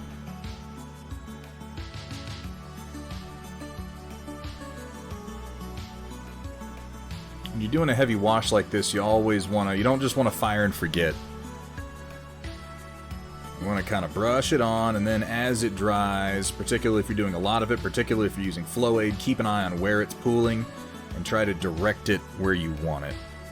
Too much pooled in one spot is never a good thing. It's not going to give you the dark effect that you want. It's going to give you an odd texture, an odd effect. If you want to build up shadows, I would use multiple layers of wash rather than one great big one. But in this case, I'm using the AP tone as more of a glaze, more of a filter for the overall green. Some shading, yeah, definitely, but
that's too much. Too much under the clavicle and around the collarbone there. Drag some of that down between the pectoral muscles to give a little bit more definition.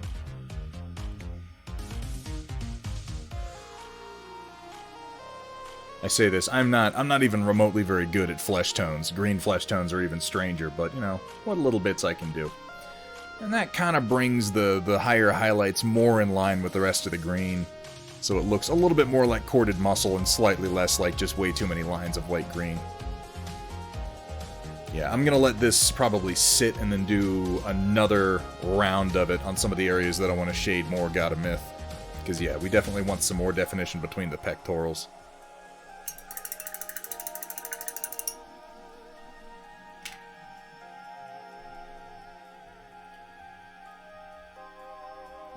Probably Manra Fasal, probably.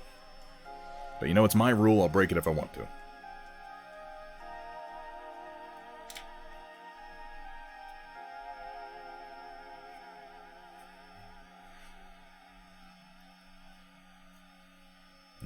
Sweaty Hulk, ugh.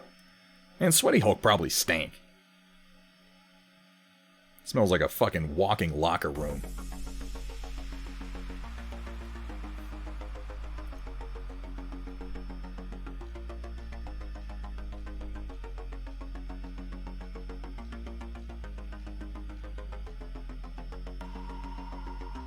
Welcome, everyone, to Thunderhead Studios, where the only rule is... Please don't show me your genitals. Please don't. have fun, be safe, and above all... Don't show them to me. For the love of God. Just don't do it. I know. Believe me, I understand the temptation. I have the same temptation. Anytime I'm in an online conversation with anybody, there's some part of me that's like, send him a dick pic. And I don't think it's healthy, you know? I think it's just a sign of the times that I grew up in more than anything else. You can't listen to these urges, guys. We can't listen to these urges. It's 2020 and not everybody wants to see our dick. We have to accept that. It's part of growing up.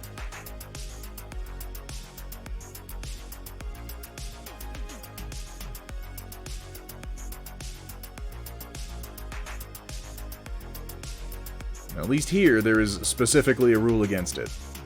Mine and also Twitch's.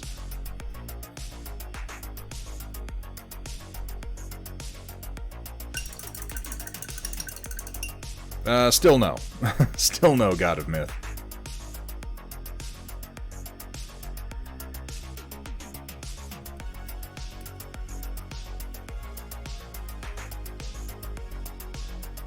Think about it this way. If we all just gave in to these urges, if I were not a stronger man, there's no fucking way Riot Sister would have stuck with us this long. She'd have been like, oh yeah, this is why I stopped talking to you in high school. Oh, that makes me sound like a freak. Uh-oh. Nothing bad happened in high school. I didn't do... Okay, you know what? Never mind. I withdraw that entire line of discussion. There was no incident. This is why maybe I should think before I say things sometimes.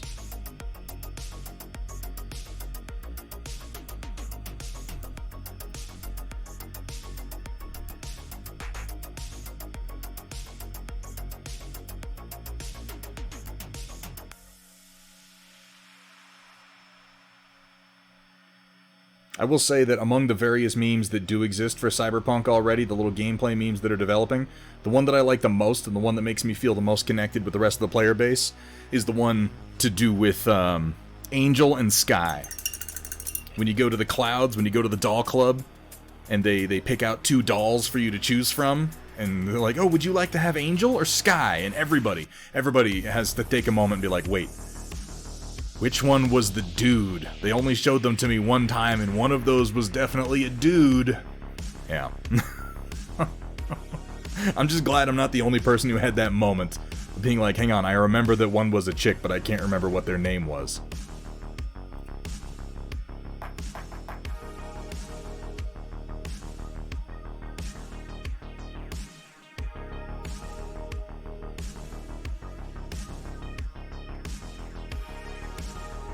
Alright, I'm gonna call that good for the leg and give it a wash.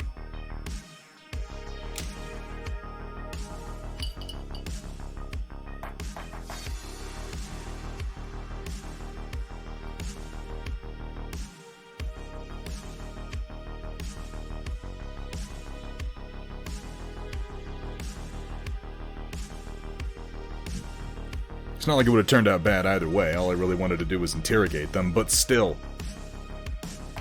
My fragile masculinity means the game has to know I picked the lady.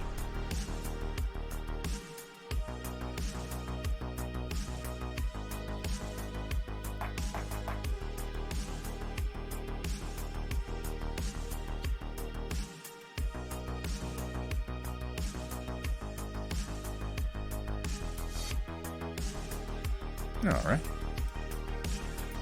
There we go, there we go. I'm probably not going to mess with his skin any more than this. Could we? Absolutely. Is there more work that could be done on this skin? Like, without question. But I think that's pretty solid. I want to work on his pants, and then his face, and his hair, and his fingernails.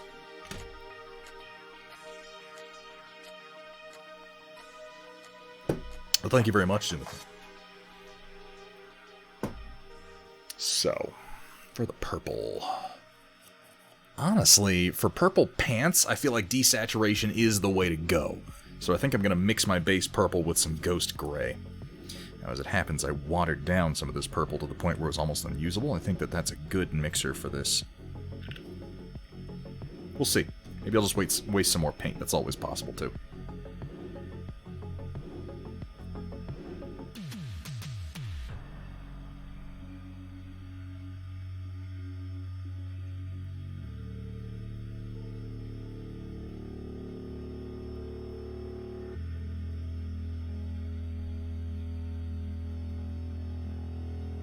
Pull that over from this part of the palette to the other part, and then glaze it in, nice and easy.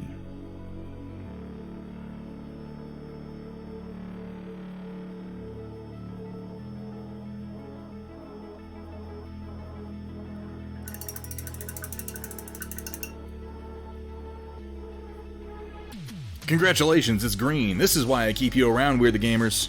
For your riveting commentary. How you doing, We're the Gamers? Having a good day, man? I hope so.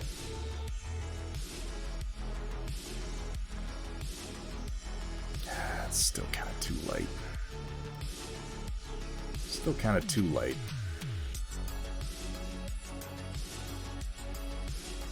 I'm a little overboard with that. Yeah, let me mix up this little side panel here. This will be my first layer. Keep it to 3.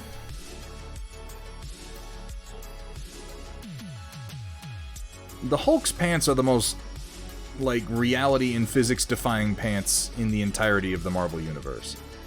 And let me tell you, they got some pants that defy reality. But let's face it, the Hulk should be naked pretty much all the time.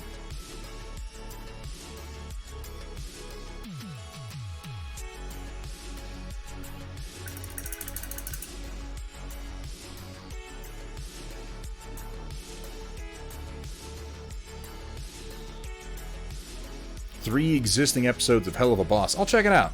Yeah.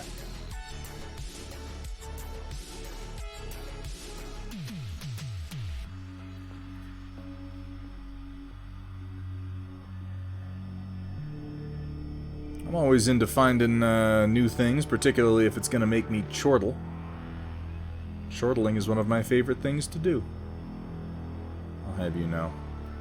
Oof. This brush is having a rough day. Yo, I heard you liked battle mechs. So I put a battle mech in your battle mech, and now Thunderhead's 3D printer is broken. Every time I have a little moment. Well, that's gonna be it. It's gonna break. It's not gonna work. I don't think the Hulk can even work a damn phone. Now, Red Hulk probably could.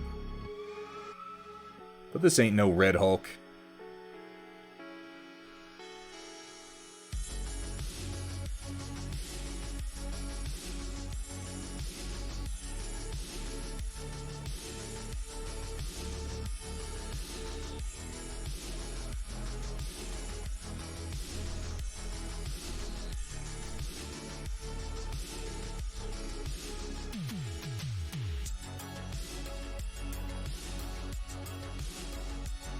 You would just get Natasha to do it for him.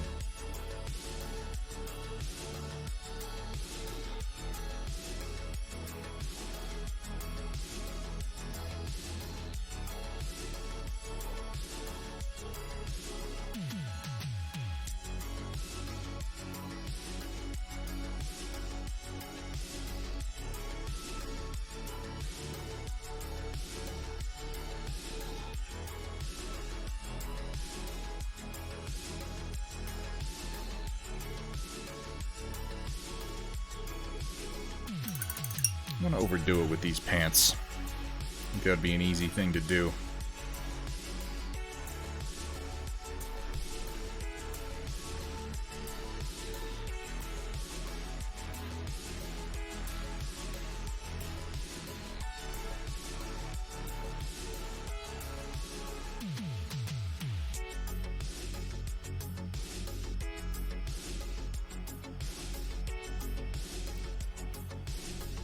Get the frayed edges here.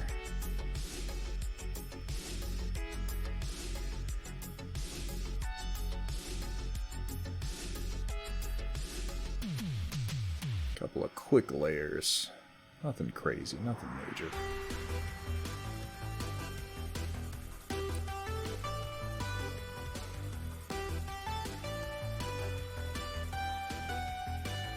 Something, a 3D printing / design challenge I'm giving myself for this winter season over Christmas is I want to make some cars for Marvel Crisis Protocol that have Hulk-sized fists.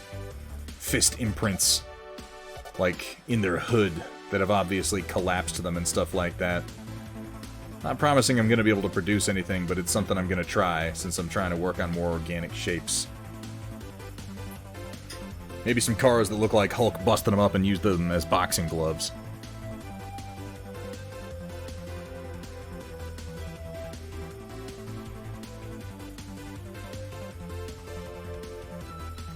Because I realized finally, and I think I mentioned this before, that my big problem with all the available 3D printing files for Marvel Crisis Protocol Terrain is that it's all pristine. All of it is pristine. I couldn't put my finger on what, Oh, that's in progress, Roland. That's just waiting on a morning when I get up and I'm like, yep, today's the day. But what bothered me about the MCP terrain is, like I said, it's all pristine. It's all like, oh, a nice little middle American town. You can go fight in it. And I'm thinking, like, when Marvel characters get together and fight, the surrounding environment, the surrounding cars and buildings are pristine for as long as it takes one of them to throw a good strong punch. And then somebody's been bashed through a storefront. In fact, this is a big part of why the Marvel movies are as successful as they are, is they realize that it's a really, really great way to sell the increased power level of these characters, to sell the superhuman nature of these characters, by having them, yeah, they punch each other with a punch that would kill a normal person but doesn't kill them, but we show how powerful it was because it's strong enough to knock them through a building. It's strong enough to bust up the car that they're standing in front of. So it looks and feels weird to me to have Marvel characters battling in pristine streets. Every single turn, you're like, well, did the fight just start? Because there's no fucking way. Oh, hell yeah, We're the Gamers. I'm looking forward to seeing that.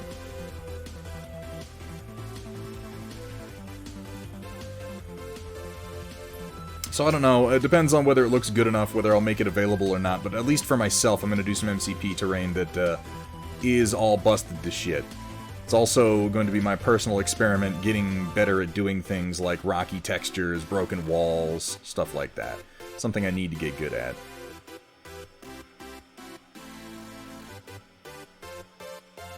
Twisted pieces of rebar, stuff, you know, the good stuff. While still keeping it FDM friendly as possible. I still don't want to resin print my terrain. Maybe I'll change my mind when I get an Elegoo Saturn, but I don't have one yet, so...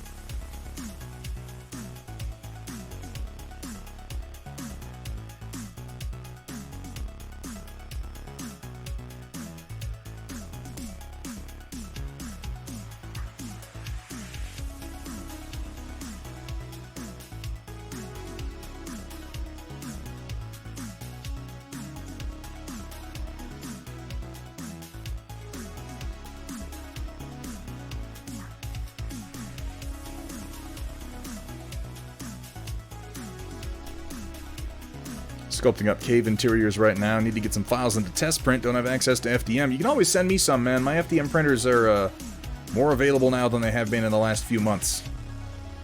I'd be happy to test print some stuff for you anytime, We're the Gamers.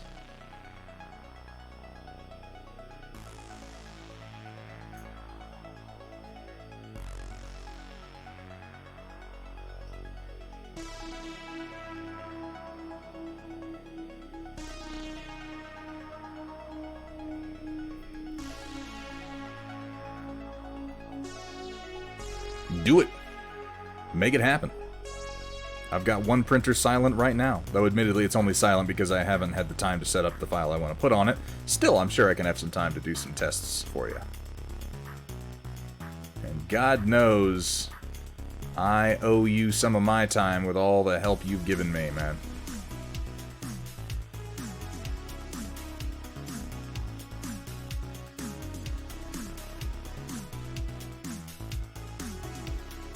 Likes building sprue walls and burning/melting holes in them from Melta Plasma using a heat gun. You know, for Norska, I haven't done as much of that DIY terrain making since I started 3D printing. And maybe, like, if I had to pick something, if someone held a gun to my head and said, name a negative. Name one thing, one bad thing that's happened to you since you started 3D printing. And it would be, I do vastly less kit bashing and hand detailing like that now. My attitude these days is always like, I've got a 3D printer, I should just print it. And I've definitely lost something there.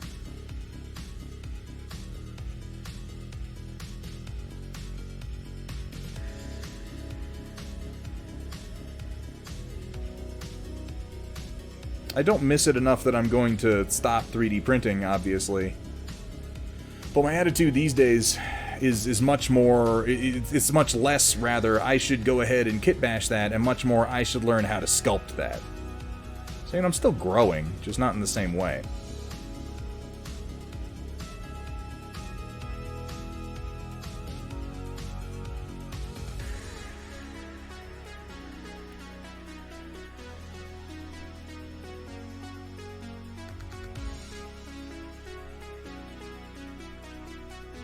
Well, you get a point. You've got a point for Norska. You're playing orcs, you kinda... That's half the theme. Is kit bashing shit.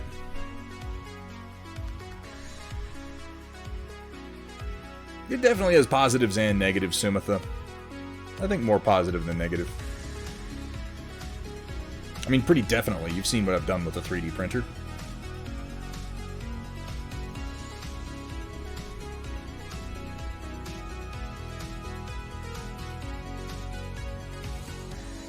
I love 3D printing, you guys. I really do. It's just such a...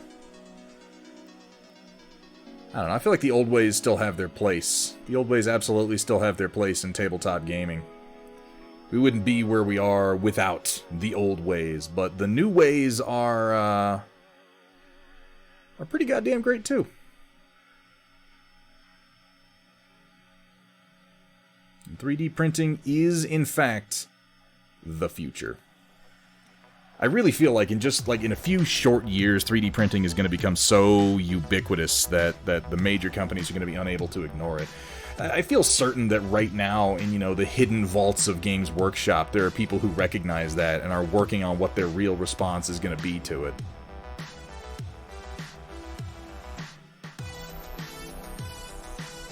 They continue to try to shut down a lot of 3D printers, but that's not going to work forever. And I mean, if they don't know that, then they're just stupid. And if there's one thing I don't believe about Games Workshop, it's that they're stupid. They know, they can see the writing on the wall, they're paying attention to what gamers are doing.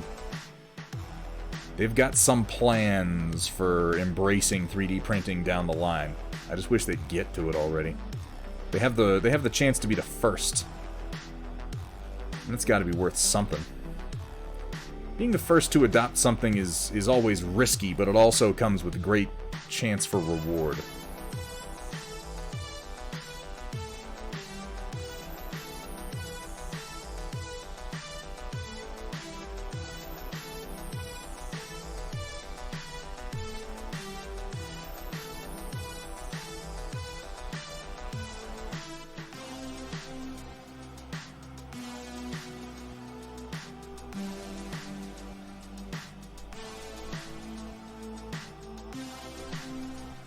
Quite possible we're the gamers.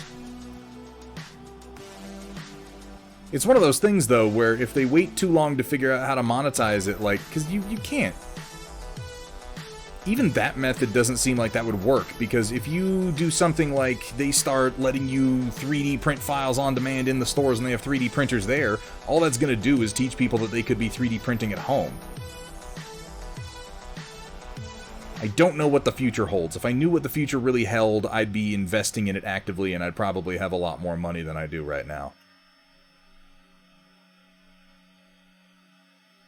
I know that it has something to do with 3D printing, but I can't see the business model that truly makes it a success yet. It's a difficult one, because 3D printing involves putting so much power in the hands of the consumers that you're trying to get money out of.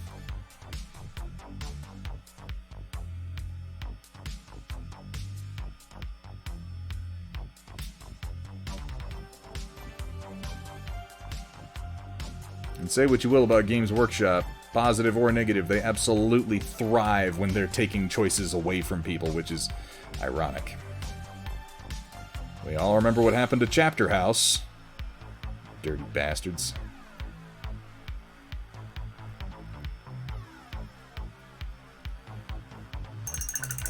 Well, Rick Graham and Revelations. Now, yeah, I'm glad that you bring him up. I shouldn't forget to mention Rick Graham and Revelations has been truly exploring as much as he is able the concept of opening one's wargame up to 3D printers from the very start. I have immense respect for him and his projects.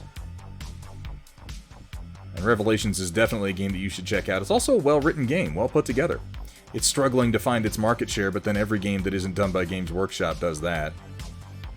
Games Workshop is a massive stumbling block to overcome if you're looking to make your own tabletop wargame.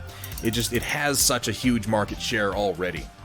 You're not familiar with that, Sumitha? They were a company that they made a lot of extra parts for Warhammer 40k Space Marines. What really got them in trouble was that they started making parts for things that were in, like, White Dwarf magazine or in some of the codices, but there weren't models for. The one that comes to mind are the Mycetic Spores for Tyranids. There were rules for the spores, for their spore drop pods, for a long time. There were no models for them, so people had to make their own. Well, Chapter House just made models for them. Like, here's a thing you can't buy models for, we made a model. Buy the model, use the thing. And Games Workshop came down on them hard. And that is why you will no longer find them putting any rules out for a model that they don't already sell. They just won't do it anymore. That was some bullshit, though. Instead of expanding their catalog and just sort of moving Chapter House out of that particular, or bringing Chapter House into the fold, that would have been another good option, they just crushed them under litigation. It really wasn't cool.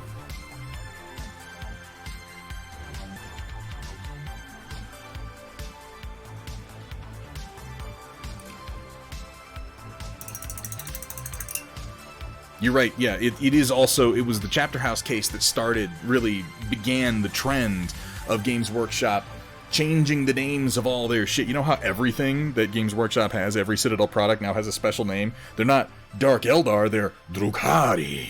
They're not Eldar, they're Eldari with an A-E. They're not Space Marines, they're Adeptus Astartes Intercessors. They're not Imperial Guard, they're Astra Militarum. And the Tempestus Scions.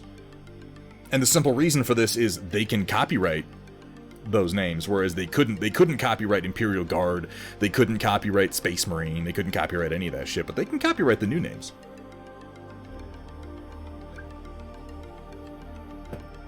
You got a point, Nanotanks, you really do. Being first is not necessarily what... That's the thing, too.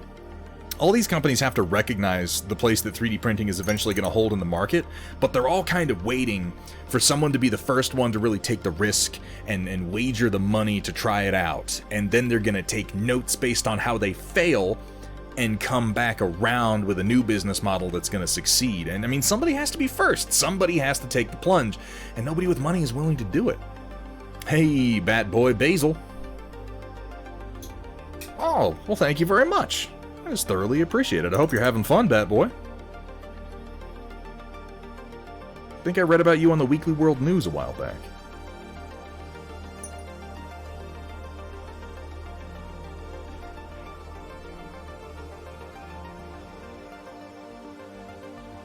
Mix up a nice lavender high. And come in here for a couple of final points.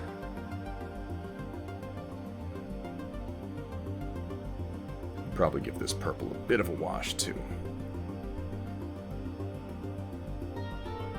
And nobody wants to be first. Everybody wants to take notes on what the first guy did and then be the second one that actually succeeds. You're not wrong at all. That was your cousin, you swear. I'm just glad you know what I'm talking about. That I feel like the Bat Boy thing is that's old school at this point.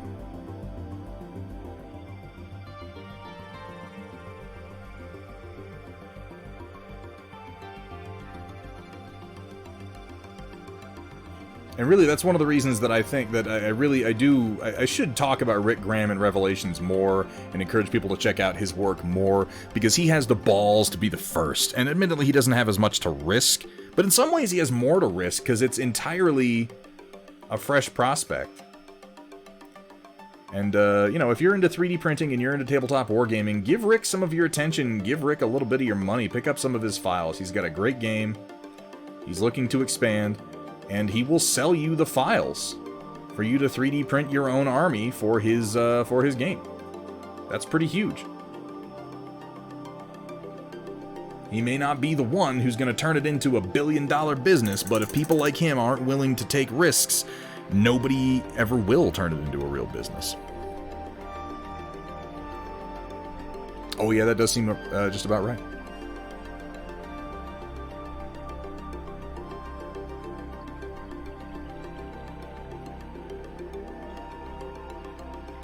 We will be doing the Storm Report in just about 15 minutes.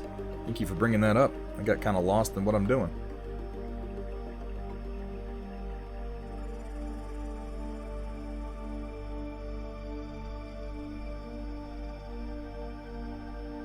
Lost in the soft lavender pants of the Incredible Hulk.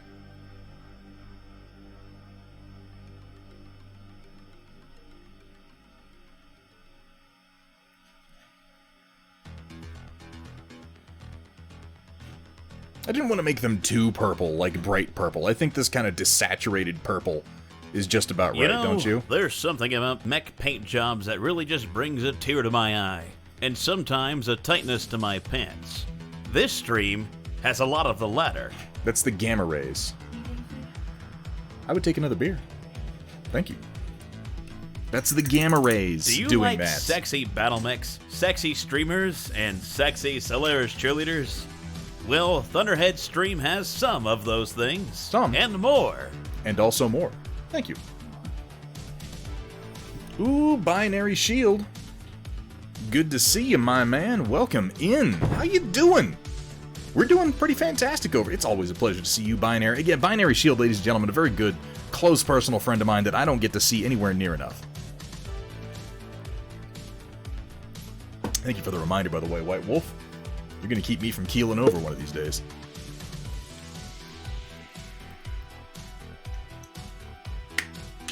And Hamburg, yep, reminded me to check my lumbar support there.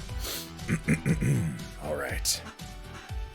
Fat tire to fuel the spare tire. You're not wrong, unfortunately.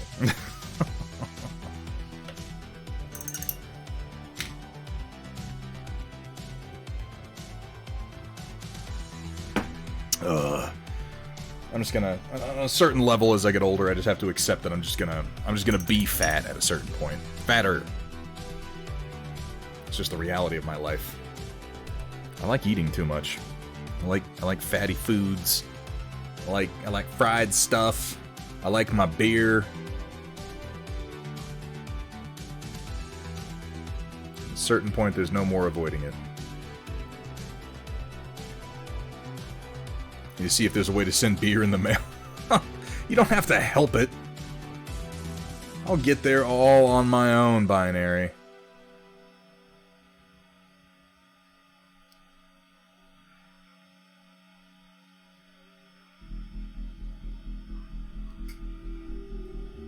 Eating is fun. I'm glad we agree on that, bad boy.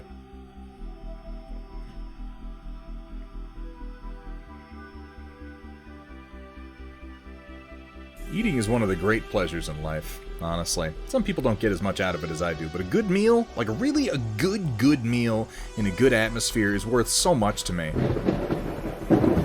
needs some things, you know, it needs quality ingredients, it needs good friends, good company, but man, it can just be one of the best things in life. Bad Boy Basil, thank you so much for that follow, my friend. Welcome. Welcome to the stream. Welcome to the Storm Chasers.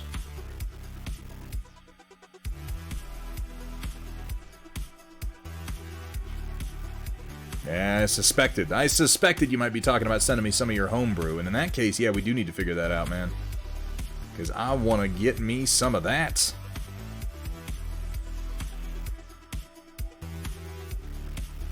I'm a little surprised we haven't started a brew out here since moving out, but it's only recently that I got our cellar together where we could do any of it, so... And then, you know, it's been COVID all year, but I need to get a couple of carboys going down in the cellar.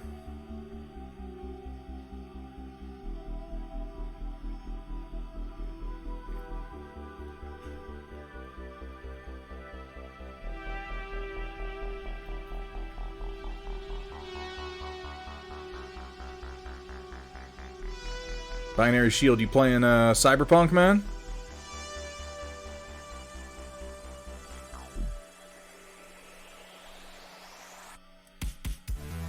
Gotten super into cooking after moving to Nebraska.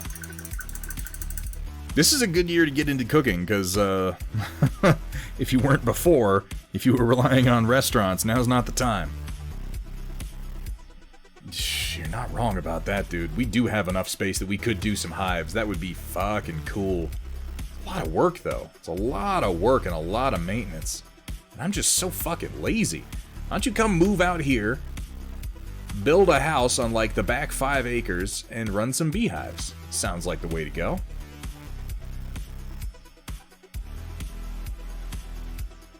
Oh, you don't know how much I think it is, but chances are you're right anyway.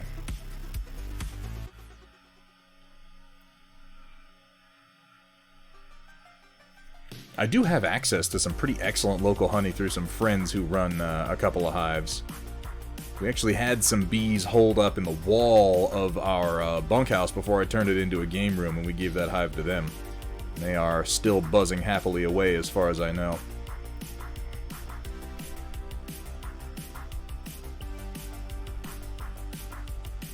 If Data Nerd had her way, I'd have bees and ducks and just all kinds of shit. Of course, those are probably all good ideas as I say them out loud, so...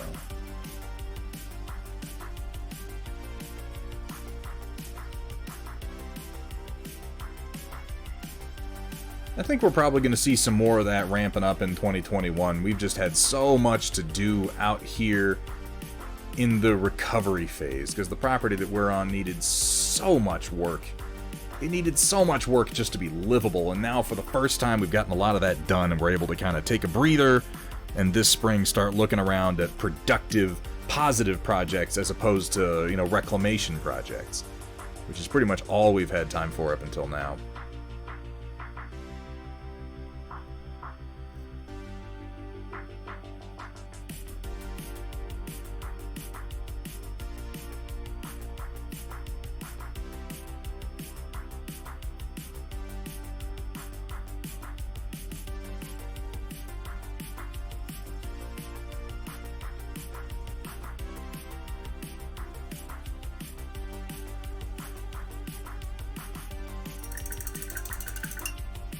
How are we feeling about these pants, chat?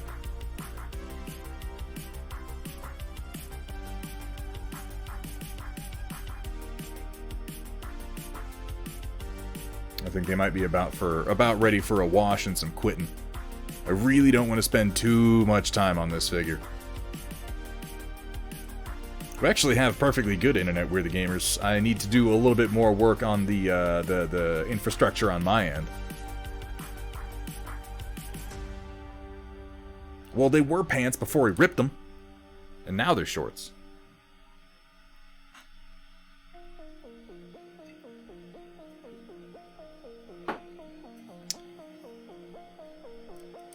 Denim. Yeah, and that's kind of what I wanted to look like. It's like ripped denim.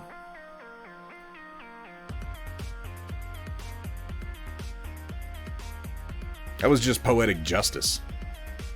Hulk needs to invest in those pants that you can zip off into shorts. Hulk, take moment. Do remove legs of pants. Hulk need change. Yeah. I'm gonna give him a little bit of a purple wash. And after the washes have set, I may come back in and do one quick round of touch-up highlights, but I can afford to wait on that. So I'm gonna take a little bit of Army Painter Purple Tone, add in just a drop of Flow Aid, and just a little bit of water.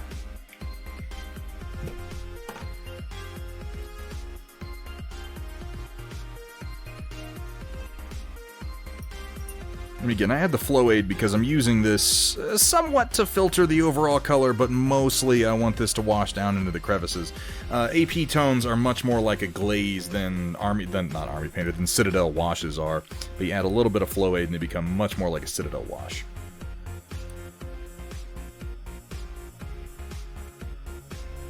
So also add a little bit of color back into it. I definitely want it to have some purple in there because that's going to contrast nicely with the green. There's one thing that is true about Hulk's default color scheme is, man, is it ever proper complementary color-wise.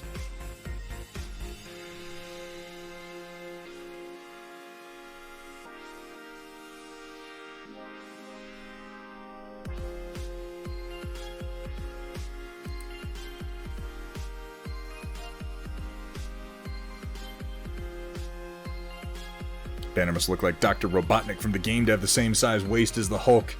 I feel like there was was there a remark in the movies, or was it in one of the comic runs, where he was talking about having to find the right pants?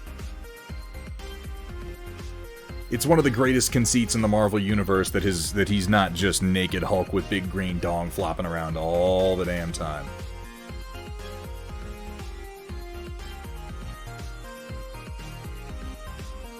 Where do you think Banner's super science goes?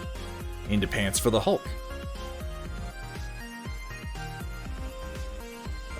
Pitch meetings. Ryan George just did one for that Eric Bana Hulk movie. I had genuinely forgotten how fucking stupid that movie was. Until he reminded me of scenes like that part where the Hulk fights a giant monster poodle. Like, how did that movie even get made? Even the one with Ed Norton wasn't great, but the Eric Bana one was, like, really bad. And that's hard for me to say. I like Eric Bana, like, as an actor. Hell, I like Ed Norton, but neither of them really carried it.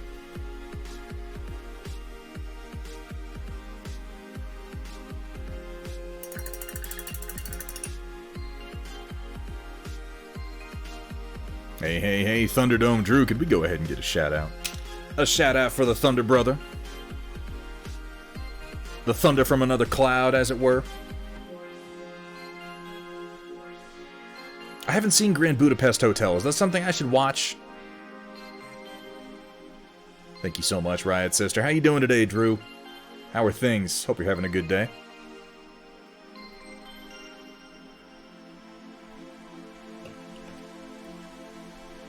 Anytime, my friend. Yeah, I like the Army Painter tones. I don't think enough people use them, honestly. They're a bit more, like, in their raw form, I'll tend to use them as, like, a glaze. You know? Do these fingernails. If I'm gonna do the fingernails, I want to go to kind of a drab green for the base, and then I'm gonna build them out. Fingernails, they look a lot like... I mean, you think about it, it's a layer of white, like, keratin that's just sort of filtering your natural skin tone, right? Like my nasty-ass fingernails. Gee, I got graphite all over me. Ugh, how are you even watching this stream? Look how gross I am. So I'm going to go a little desaturated with a dark green and then build them out to an off-white at the tips. That's my thinking, anyway. A little less vivid than the rest of his green.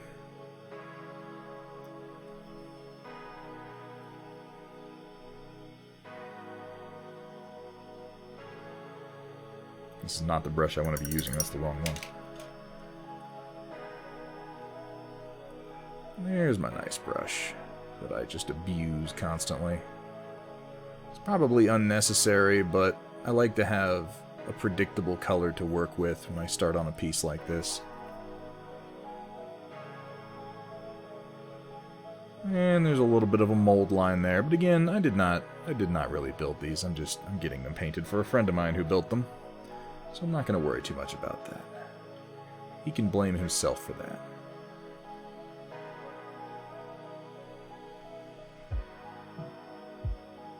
I got those excuses, like, ready to go. It's important. It's important to have your excuses ready to drop at any given moment. You never know when you're going to have to make an excuse for doing something shitty. Alright. Put down a base for his teeth. Big, dag, nasty teeth.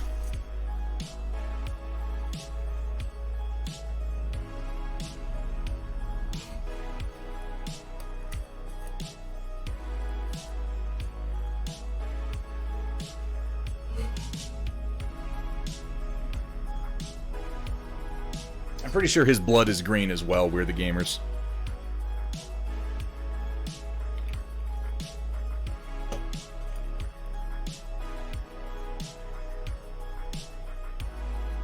And I'm just gonna go with, oh nope, that's red. That's red. I want a slightly yellow brown for the base on the teeth. I do not want red. I was expecting that to be yellower. Maybe heavy gold brown might be too light. Saddle brown, I think, will be good.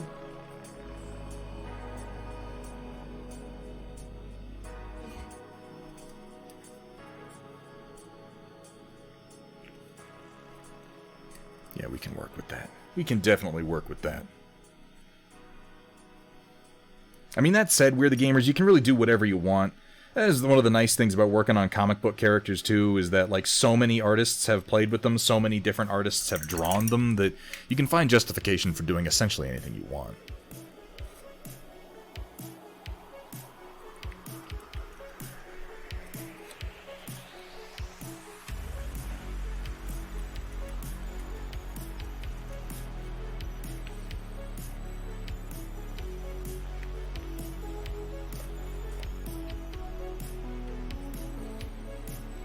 Also an infinite number of multiverses, so maybe in mine Hulk is hot pink instead of green. There you go.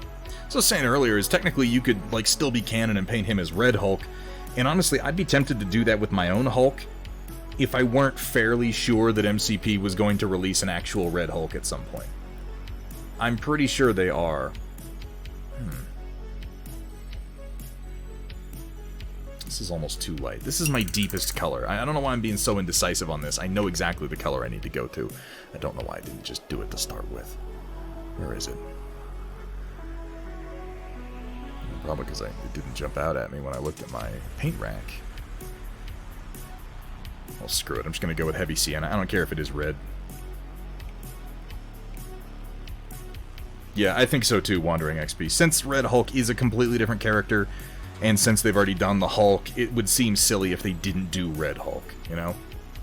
Hey, Steiner Minis. Let's get a shout out for Steiner Minis if we can. I think we probably can pull that off. How you doing, Steiner?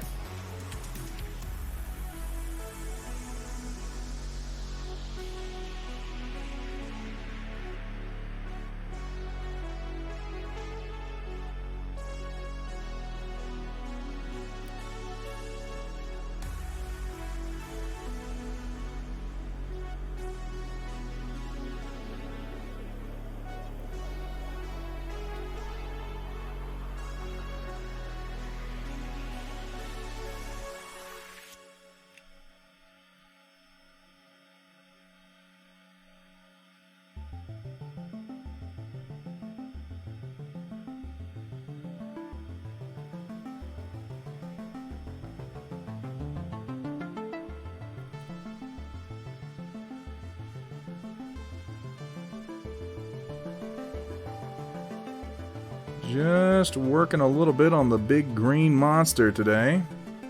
Yeah, sure, just slather that paint fucking everywhere. Why not? I've already fucked it up, so what's the harm in a bit more? Gonna have to repaint his lips anyway. This is why I do the deepest parts first. It's just tricky to get in there without getting color on the outer parts. So we'll do his teeth and a little bit of gums that he's showing, and then we'll worry about the lips. Probably do his eyes before I do the rest of his face, too. I don't know, he has like a Solomon Grundy thing going on now. Need brush teeth.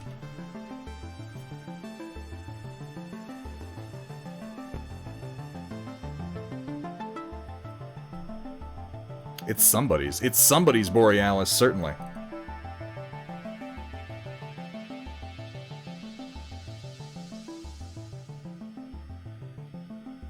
I'm doing so many Borealises right now.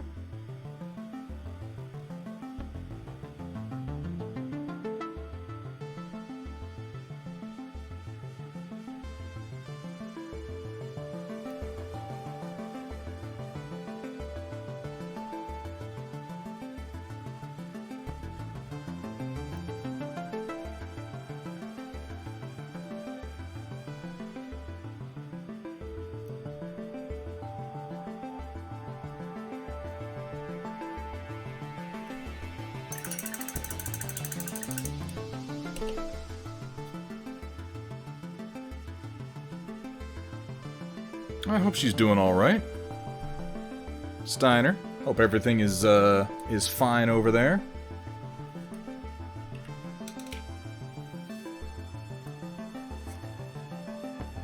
I'm going to start with heavy gold brown for his eyes, and then build it up. Just under the weather. I hope it's nothing too terribly serious. Well, thank you for saying so, Cephalopod Studios. Another gentleman who should probably get a little bit of a shout-out. Cephalopod Studios recently began streaming, has your own line of paints, if I'm not mistaken.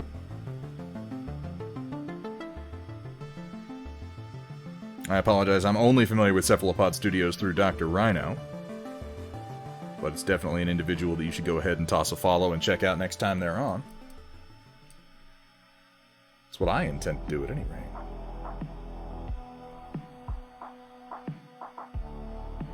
How's Cyberpunk treating you, Steiner? And there's Chaotic Harmony. The man, the myth, the legend. The man who deserves no introduction. You guys know The Office is leaving Netflix in 3 weeks, right? End of 2020? Like, it's actually happening. I don't think I'm ready for that.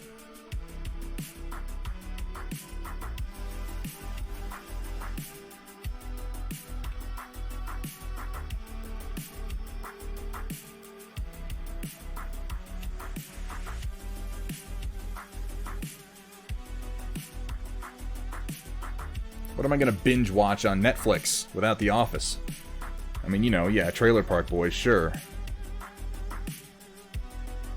But they don't have It's Always Sunny, they don't have The Office. Pretty soon there's going to be no reason to have Netflix at all.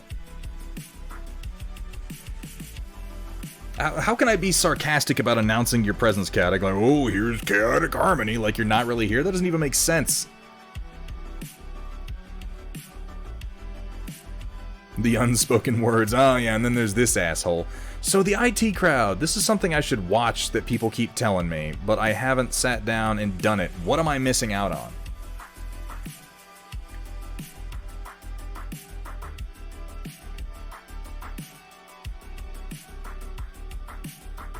On a scale of, like, 1 to Curb Your Enthusiasm, what am I missing out on? Because I didn't discover Curb Your Enthusiasm until, like, Season 7.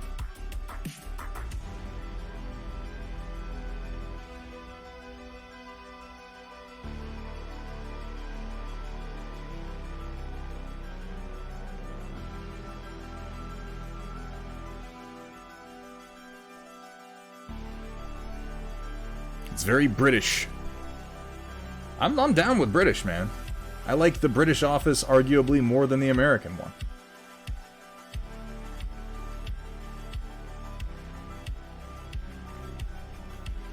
Oh yeah, that's right, you're supposed to do the storm report. You're supposed to do the storm report. Fizzle fazzle. Alright. Keep me to task, will ya? I'm gonna do one tooth in yellow. One tooth.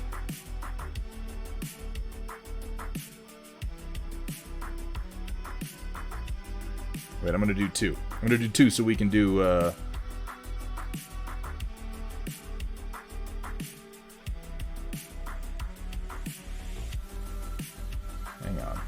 Hang on. We'll get there.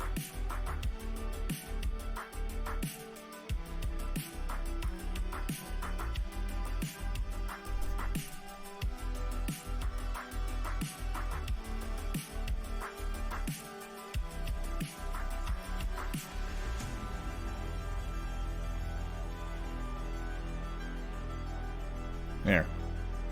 Just so we can do like a little...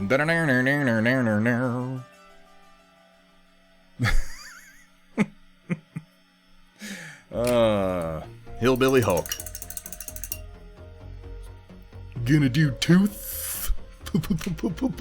My name's Chaotic Harmony, and I probably posted something stupid in the storm report, and that's why I'm here.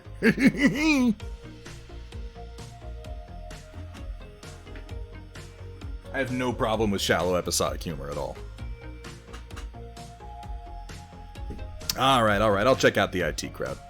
Alright, so quick review of the progress that we've made today. Pretty much just did the overall skin and the shorts, and now it is time for detailing Dr. Banner. You're not wrong, Roland, you're not wrong at all. The camera really is not quite capturing the green like it should be. Or maybe that's just a convenient excuse. Or maybe it's just my screen. Actually, it may look fine on the other one. I don't know. I do need to work a little bit more on my color balance on this camera. But hey, the Hulk is a hell of a lot further along than he was this morning, I'll tell you that much. Get him done, and then it's just this son of a bitch right here, Ultron. God, this model is going to be the fucking death of me. I'm going to try to take it easy on this one, and then I'm going to have another Ultron to do right after this one. This is going to... ugh. I decided to do non-metallic metal on Iron Man, which means I almost certainly have to do non-metallic metal on Ultron, and I don't know why I decided to do this. It is going to be the death of me. But hey, you know what? We'll get through it together. We'll get through it together, chat. We'll be here, you know, we can hold each other's hands, can guide each other. We'll get there. Dust him with graphite. Ooh, I could pioneer a new method of mini painting, just using the graphite powder. It looks so good. Addicted to pain and punishment. My body is a roadmap of pain. You got a non sequitur for? I'm always down for non sequiturs.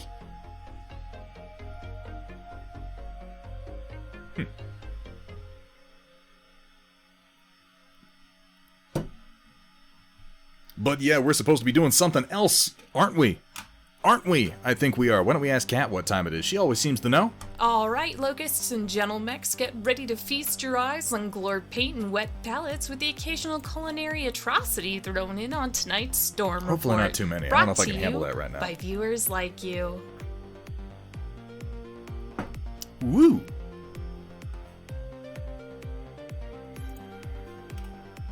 Make that invisible because it's over the pictures. Let's take a look at what y'all are sharing with me. I can't sing. I should never sing. It's a bad idea. Let me adjust my window size a little bit so that I can see everything. So here we have up first from Machine God, got his first painting commission, and congratulations, Machine God. Davion Brigade of Guards scheme on a captured clan, Donar Assault, Vital. Red, white, and blue. Look at this. Look at this flying avatar of motherfucking freedom right here. It just brings a single tear to my eye. I love the inclusion of the trees on the base there to kind of cover up the brass rod.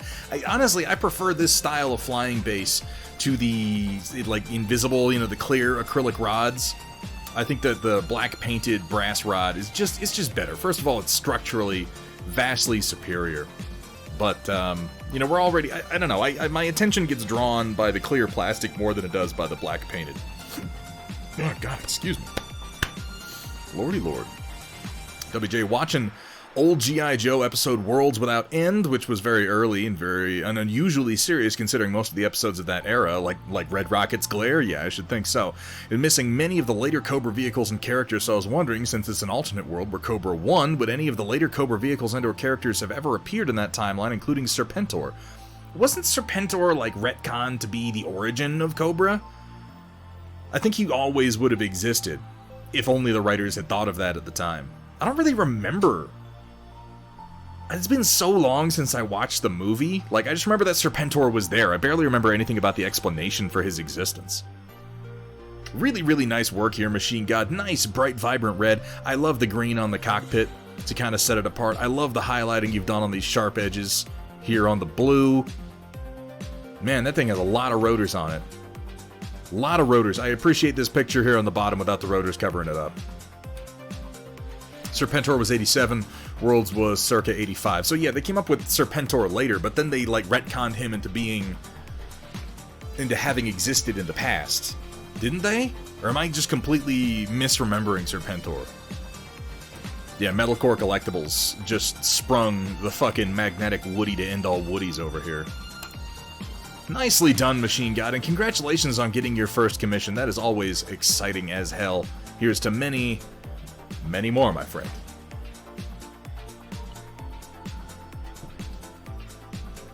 Oh, no, I'm totally wrong. Composite cloned by Mindbenders and seeing the others are tired of Cobra Commander's grow. Okay, it has been so fucking long, since I watched the G.I. Joe movie that I just didn't remember. I remember they like took Cobra Commander's mask off and he was a snake man underneath it. Like that shit was crazy. Not enough Magnus to get me going anymore. He's upped his standards a little bit since the beginning. Setup Sunday, Frozen Tundra Edition. Because nobody said Setup Sunday had to be just painting. You're right. This falls under workspace, I'd suspect. Finally had Clear Skies Night. First of just a handful in a bloody long time. First I could actually make use of thanks to work's early holiday gift. So after putting away the groceries, I said screw it, went out with my gear and did my first attempt at capturing Barnard's Loop and or Messier 42, aka the Orion Nebula. Find out later if the pics turned out, as the camera will be thawing out slowly overnight. Didn't want condensation to build up on or in various parts. Towel burrito to camera bag. Oh, that just makes me want burritos. God, I'm suggestible. Yes, that's snow on the ground. Yes, those are annoyingly bright lights giving me some issues, but due to lack of tracking mount, I'm limited to 5S or less anyway. Panasonic Lumix G85, initially Lumix 25 with f1.7, later on with the Lumix 12 to 60 at 60 millimeters f5.6. Oh, that's pretty low. Pick of setup taken with Samsung Galaxy S20 Plus in night mode. Read spoilered stuff after looking at picture. Okay. Out at the park. We got snow on the ground too, man. It's just snowed last night for a while. Real light powdery stuff, and apparently we're gonna... Okay, he made him a snake. I vaguely remember that. He got turned into a snake. It has been so long since I watched that movie. Like, I think I was actually a child the last time I watched it. Shit, that might have to happen. I've watched the Transformers movie many times, much more recently than I watched the G.I. Joe movie. It would have been funny if Cobra Commander was turned into Starscream. He basically was Starscream, effectively. That's a nice little setup, so what do we got on the spoiler here? To Thunderhead Studios, where the only rule is... Please don't show me your genitals. Technically, there are more have rules fun, now. be safe, and above all... Don't show them to me. For the love of God. Technically, there are more rules, but I stand by it. Please don't show me your junk. Cameras are fine. For those wondering what I'm aiming the lens at, it's those 3 tiny vertical stars, as that's where Stellarium tells me Messier 42 is hiding. Barnard's Loop wraps around those 3 bright diagonal stars as well as 3 vertical ones. There's a chance I managed to frame things correctly. Well, I look forward to finding out, I gotta say. Well, thank you so much for sharing that with us, White Wolf. Also for Setup Sunday from Kursala, pretty damn fresh, huh? Since we're getting another printer, the Sunlu S8 soon, you're gonna have yours set up before I will. It's crazy. I desperately need to redo my office. Figured I'd go ahead and build a nice big shelf so we've got room to expand when we inevitably end up with a 5th or 6th printer. That is kind of how it goes. Plus, this gives me space to do maintenance/repairs without having to carry everything upstairs. In the upper half, you can see where it's mounted to the framing for the stairwell, and in the lower half, you can get a good feel for how big it is. The printer on the far end is Ender number 2, which is currently in need of repairs, and the box on the floor is currently holding 19 rolls of filament. I just got By the way, there was that sale that EST3D did on filament, and those sons of bitches sent me 10 rolls of silver. 10 rolls of silver filament. I ordered black, they sent me 10 rolls of silver. I don't even want to fucking use it, and I can't get them to respond to send me the right stuff. I'm irritated about that, because I'm almost out of my Keck cell. Anyway, that's just me bitching. Not pictured the new electrical I need to run once our solar panels arrive. We've been looking at solar lately, too. It's not something that I'm ready to run yet, but it's definitely something I'm considering. Not actually getting the S8 seller fucked up and canceled our order. I am sorry to hear that, Kursala. It is a nice printer. 4 black, 3 crystal, and 3 purple, but you actually got the colors you ordered because they just sent me all silver. I don't even want the damn silver. It's not going to print the same. I just want my black filament. I like everything that I do for Wargaming to be in black filament, because if it inevitably gets chipped or I wear through the paint someplace, it just shows black and you don't even notice it. I think it's the best way to go. When you move, I'm definitely looking into solar. Yeah. It's the way to go. Well, that's a very fine looking table. Kursala, why don't you come over and build me some new shelves, man? I got an office that needs some more shelves. Yeah. Man, I wish I had a basement. This place does not have a basement, and my cellar is full of just bullshit at this point. I need more space if I'm going to keep 3D printing, though. I need more space inside. The thing that kind of sucks about living in Colorado is I can't really run a print farm out in my barn or in my workshop, because the temperature variation is going to be so wild over the course of the year. Pay with credit card or PayPal. I'm not sure, but that's actually a good idea. Maybe if I go wrap my hand around the source of their cash, they'll start responding. That's a good idea. Maybe once the world stops burning, you'll come visit. I would like that. That would be nice. Yeah. Silver would look great as a building. I'm not confident it's even going to print the same. And I don't want to open any of it up until I can get them actually like on the phone and be like, hey motherfucker, send me some black filament. Well, that's a very nice looking work surface you got there, and hopefully you get that worked out and get some more printers in there. I do recommend the Sunlu S8. I haven't actually run mine yet, but I have a friend who's been running one for a while, and he absolutely loves it. You can't go wrong for the price. It's so well priced. And it was on sale for Cyber Monday for $160, which was kind of crazy. Hell yeah, yeah, that's right, you're not far from me at all at this point, are you? Yeah. Alright, let's keep going. Machine Gun working on conceptualizing a new mech, basically blocked out at this point. Need to reorganize some of it and change some stuff up. Call it the Juggernaut Star, JGT-7SR Clantech unit, XL400 engine, 15 tons ferrofibrous armor, endosteel structure, 2 heavy large lasers, 2 ER medium lasers, 2 Ultra AC-10s, AMS, and ECM. Has 1 alt loadout at the moment, because that mounts 4 ER PPCs, 2 ER medium lasers, and ECM. I'm liking how it's coming together so far. It reminds me a bit of the Avatar or its abused cousin, the Cataphract, in the way that the chest is set up and the way that the big ol' pods mount on the arms. Also a little bit in the shape of the legs here. But there's nothing wrong with that. I've always liked the look of the Cataphract. Isn't there a Solaris mech Juggernaut? Possibly, I couldn't say. Got told it looks like a Marauder. You know, the thing is, at this point, Machine God, there are so many mechs. There are so very, very many mechs, spanning such a wide variety of designs. It's gonna look like something. They're all gonna look like something. There's nothing new under the sun.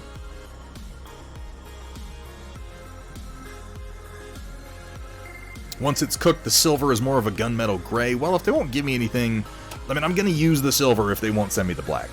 So it's good to know that it won't be complete shite. I was just hoping it didn't wind up being like it's silver. I was hoping it didn't wind up being like a metallic silk PLA or something that prints funny or doesn't have as good of an adhesive property. If you've used the silver and it's more or less just a dark gray filament, you know, I feel better about that anyway. Yes, but not the Juggernaut Star. There you go. Arms remind me of the Marauder, feet reminds me of the King Crab, torso profile makes me think a bit of the Dragon. Maybe that's why I'm getting the Cataphract vibe out of it, because it looks like it's a little bit of 3 or 4 different mechs. I'll tell you that 4 ER PPCs and 2 ER medium lasers makes me a little hot. That's a lot. That is a lot of long-range, punchy action right there. the 4 ERPPCs. I'm a PPC man at heart. I really am. I want to see this alternate loadout. The primary loadout seems very, very brawly at medium range. Which is, that's cool, but I really get excited by the 4 ERPPCs, I have to say. Well, thank you so much for sharing that with us, Machine God. I'm loving the basic sketch, and I look forward to seeing how this pans out. It's the same heat as the previous... Ooh. Yeah, I'd like to see what you got for that 4 ERPPC loadout. From White Wolf, initial subs turned out way too noisy for that attempt at photographing Barnard's Loop. But having your settings not quite where you need them will do that, and trying to take photos of the sky when sandwiched by 2 well-lit walking paths. And snow. Snow doesn't help. Tonight's forecast was a bust. Stupid lying environment, Canada. So instead have a photo of the Queen Elizabeth II Planetarium, the first public planetarium in Canada, and one that they have been renovating the past few years. Can't resist saying, yep, seems like everything's getting the RGB treatment these days, and it's just the way of things. It's popular. Computer cases, sticks of RAM, SSDs, and even planetariums that are municipal historical resources are now getting such. I'm proud to say that the inside of my computer case looks like a bunch of electronic parts with no fucking lights whatsoever, except I guess there are some on my GPU, but I didn't choose those. I literally didn't have an option. While it was technically closed in 1983 originally, it will be reopened at some point. Stupid SARS-CoV-2. Yeah, it kind of does a lot of that. Various events were run out of it for quite some time, including some science-y summer camps. Not gonna lie, it's something I grew up with in a few different ways. Sadly, they won't have the original projector set up in there. Aw, it's magically vanished. Oh, somebody's got a sweet fucking projector. Somebody somewhere is really proud of that projector they swiped. Nor will they put Sophie from the Space and Science Center in there. They removed Sophie 2 years ago and replaced it with a much more modern full theater 10K setup. But either way, enjoy a piece of Canadian and even Edmonton history. It is truly a great day for Canada and thus the world. It is, I'll give them that it's effective. The RGB with the hyper fucking magenta inside the dome, it is pretty cool looking. But yeah, it does seem like that's just what's being done these days. I was afraid that with the release of Cyberpunk, everything in the world was going to wind up looking like this through a wave of popularity. It's looking like we might avoid that dark future of hyper cyberpunk faddism simply because of a bunch of bugs. It's possible. Very, very pretty. And thank you for sharing that with us, White Wolf. Interesting. Since I'm taking a trip down memory lane... Oh man, you're gonna make me lose my voice one of these days, White Wolf, I swear to God. Here's a partially obscured pic of the Edmonton Space and Science Center. Yes, it's the ESSC, I don't care, that was renamed Telis World of Science Edmonton in 2005, showcasing a reasonable amount of the original architecture the building had, and not the giant carelessly designed addition. Thankfully, the second expansion at least seems to have taken some thought to the original, but not really. Hey, we all know those final pics of the crashed Aquila lander aren't coming in for the storm report, so screw it, deal with some night photography from my phone. I think I'll live. Haven't been in there for about 10 years now. I'm curious as to how it is now that the Aurora expansion is effectively complete. Kind of miffed that Sophie, the Zeiss Jana Star Protector that lived in there for a long time in the Margaret Zeidler Theater, isn't there anymore, but whatever. Probably miffed because I grew up with it, and it was also a reward for being well-behaved every time we came to the city for the first... Man, that's a good reward. That is a damn good reward. Getting kids interested in science, making that something they look forward to, fuck yeah. And boy did I like the Margaret Zeidler Theater. Bet it's even better... I bet it's even better in technical and all that now, but still. Bonus point, thank you for Thunderhead. While I suspect they wanted to make the footpaths look alien and like a crop circle, boy do those original aerial photographs before the construction look like a giant cock and balls. Oh, just a little nice night photography. Wait, where's the cock and balls? I was promised a footpath that looks like a dick. I am disappointed. Fucking teasing me like that, White Wolf. Tell us. Oh, okay. Alright, fair enough. And then a bunch of Chex Mix. Oh, that's from Roland. I was like, wait, what does the Chex Mix have to do with the... What happened here? It's not an actual... Yeah, whatever. Put it in general or something. I want to see it. Well, thank you very much for sharing that with us today, White Wolf. I haven't been to an observatory in so long. We've got some good ones actually here in Colorado. It's pretty cool hearing that became a reward for you as a child. Jarrett's Terrain Minis. Pardon me, I've been saying a lot in the last few minutes. You have a great night, man. Thank you so much for being here. It is always a pleasure to see you. I hope you have a fantastic evening, and I hope to see you again next time. Here we have from Roland some of that Chex Mix that he made. I do like a good big Chex Mix. And then we got just a little chunk of meat, some potato wedges, and some broccoli. It's simple. It's straight to the point. It's effective, and damn it, at this point in the stream, I just want to leap through my goddamn screen and munch on it. I'll tell you, those potato wedges look nice. Those can wind up dried out far too easy, but these look like they're just nice and crispy on the outside with some good tender flesh. Over-seasoned Chex Mix for the win. I don't feel like you can over-season Chex Mix. Maybe I'd be surprised when I dug into this. But that's half what I'm there for. I always like how the pumpernickel slices seem to get more of the seasoning than the rest of it, but that's obviously in like the official Chex Mix as opposed to the homemade. They were perfect. They looked just about perfect. They looked nice and tender. I would get down on that. Roland, thank you very much for sharing.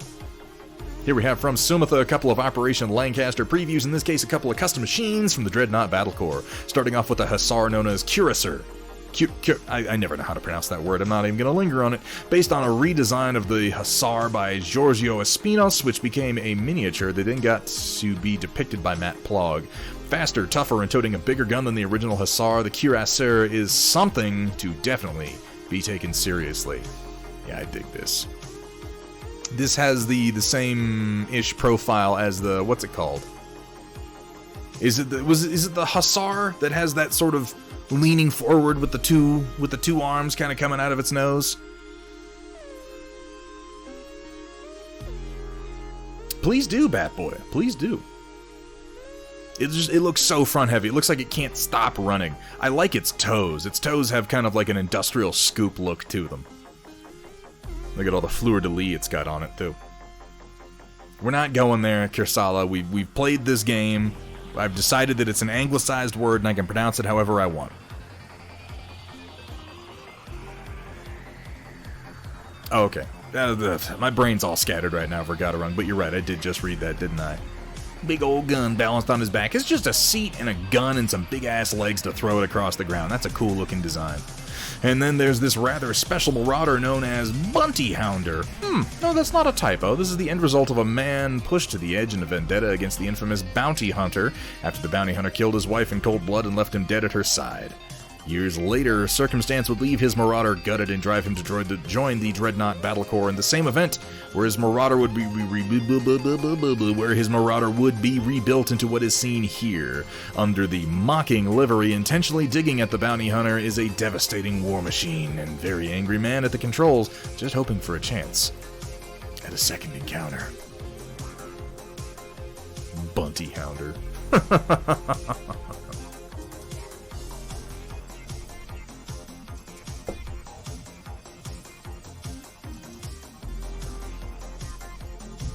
I've never really been that much of a fan of this version of the Marauder. But Plog has such a way of selling the chunkier angles to me, and I can't really put my finger on what it is. I know that I like to analyze. I like to analyze art, particularly on the stream, particularly during the Storm Report. I like to kind of get to the bottom of what is it about this thing that appeals to me, specifically. I have a hard time putting my finger on what it is about this image that appeals to me, though. I like the sort of soft top curvature he's given this Marauder weapon pod. Made the legs look better. Maybe that's it. Maybe it's he changed the proportions slightly to make it fit better for me. I don't know. I like these little cooling fins here beneath these two big pods. I'm gonna have to take a look. I'm gonna have to take a look at the original design next to this to try and put my finger on what it is about this that appeals to me that the other one does not. I think maybe it's that he changed the proportions, he shrunk the legs and the arms relative to the primary cockpit instead of having them be quite so big and chunky. I don't know. Either way, it's a wonderful piece of art, and thank you so much for sharing with us, Sumitha.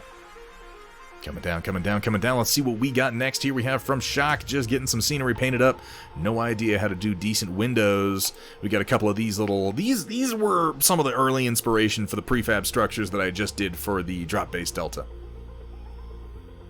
These were done for the River Comm Center set for Battletech.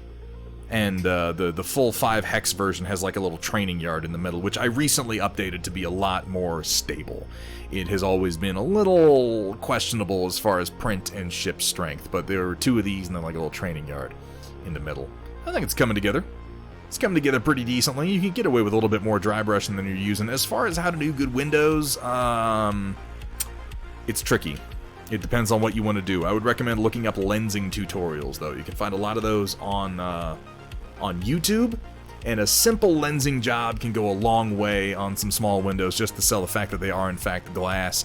I would recommend going with dark colors for them. Otherwise, you think about it, windows, unless they have light coming out of them, they appear pretty damn dark.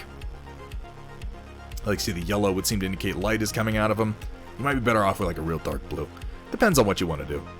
Should look at some of the architecture of Night City. Roland, if you dude, you should see my screenshot folder right now. I've been doing that constantly since I started playing the game. I'm like, oh, that looks like a good idea. Oh, that's sort of that radar dish.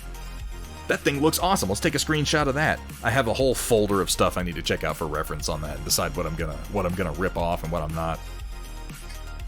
It's always nice to see some of my own stuff coming together, Shock. Had this in mind to be some kind of R&D facility, yeah, along with like the 2 sort of trailers alongside it. I like the inclusion of the copper, that's nice. Windows are definitely tricky. Yeah, dark blues and grays, super good to work with for the lens effect. Definitely darker. I would start by making all of your windows a very, very dark blue, and then if you want to do a lensing effect with some lighter blue and some white, look up that online and try that out. I definitely intended for these to mostly be a place for you to put some blue in there and then dry brush your base color outside of that when I put these files together. Research and development facility, huh? I look forward to seeing that come together fully. And I mean, same thing for these. Dark, dark, dark. Dark is good. Windows are more often dark than they are light.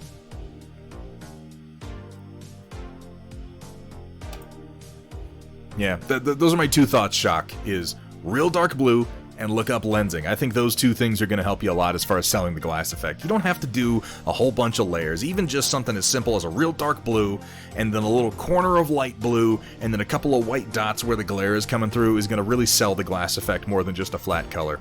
Nice prints. Very nice prints, and thank you for sharing that with us today, Shock21. You have from Wolfenspawn, a Kia native parrot to New Zealand. The little cunts love to chew up the rubber around windows and tires. Really?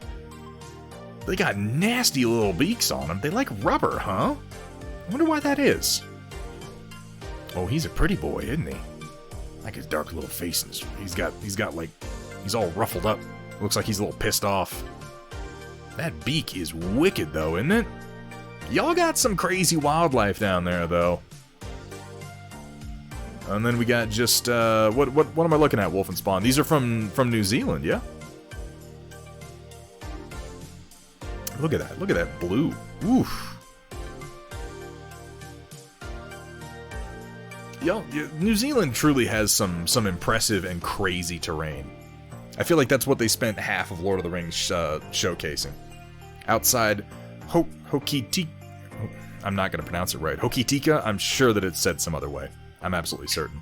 Water is fucking cold. It looks cold. It has that glacier blue look to it. Last Samurai was filmed there too. I mean, you know, of course it was. Nothing about that movie had anything to do with Japan, as far as I can tell. Holy blue. Hokitika. Okay. Or Hokitika? Hokitika? I'm not sure which one.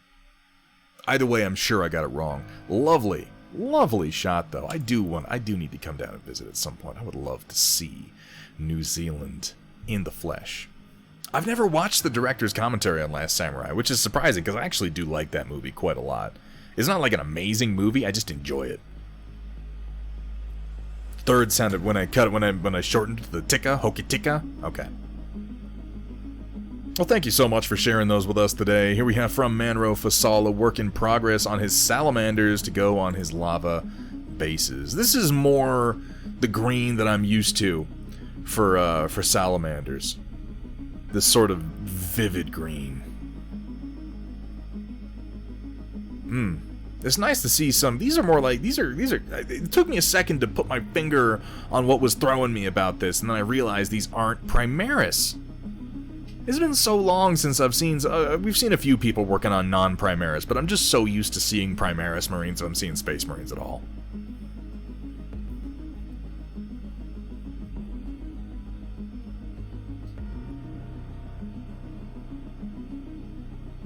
Yeah, these are the old ones.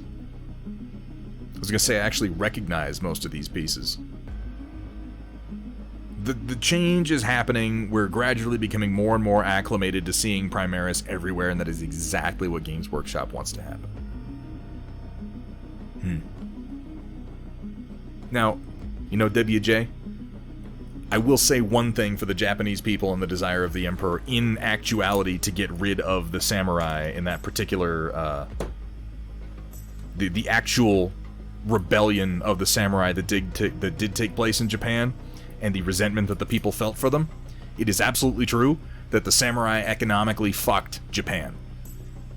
There was a weird period in Japanese history there where Japan was suddenly involved in international economics at a time when they had never really been before because the market just hadn't existed. But they got connected to, they entered into the marketplace with Europeans, and they appointed samurai as their representatives to that market. And it was because it was viewed as a very, it was a high position, it was important. And the samurai were not merchants. They were not tradesmen. They sucked. They sucked ass at being merchants, as it turned out. And as a result, Japan got royally fucked for a long time. Yeah, I mean, Europeans took advantage of them, that's accurate to say, but that's what the international market was at that point, is how much can Europe extract from your economy, and in many ways it still is, but you know, that's colonialism for you. Samurai doing business is how you get shit like the Arasaka. Have you fought? I don't want to say his name. I'm going to ask you later, Roland, because I know that you're playing through it. And imperialism, you're not wrong. You are not wrong. But I'm just saying that in the wake of that, in the wake of the internationalization of the market in Japan, I totally understand the resentment that most of the people felt towards the samurai. Because they just got wrecked. Just wrecked. No, not Adam. Nice colors you've got going here for the salamanders, though. If I can get back to what the fuck I'm supposed to actually be talking about, salamanders are such a great choice for lava bases, because doing red or orange OSL against green is just such a damned effective color. I love the bright green we're going with here. Love the ebony skin. I'd love to see some closer shots of this. Classic Space Marines. Very nice, Manro Fasal. Of course, they were horrid merchants. They looked down upon them. Yeah, the samurai very specifically looked down on the merchant class for a long time, and then they got turned into merchants, and they were bad at doing it. It's incredibly ironic. That's not irony. That's not an appropriate use of the word irony. That would be because it would be ironic if they had been great merchants on mainland Japan, and then they were made international merchants and they sucked at it. That would be irony.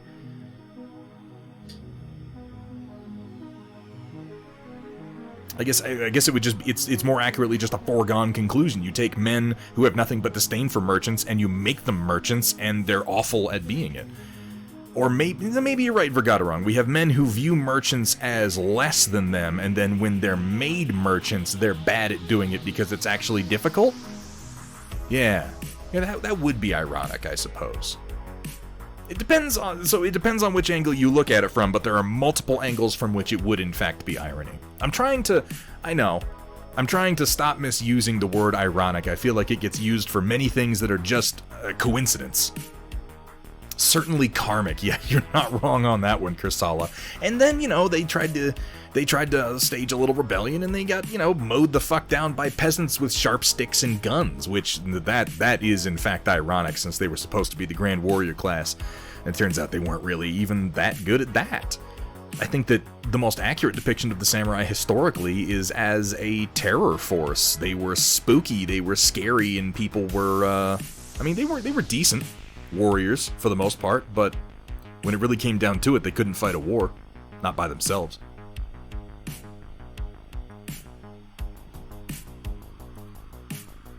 Anyhow, let's come down and see what we got from SP Firestarter.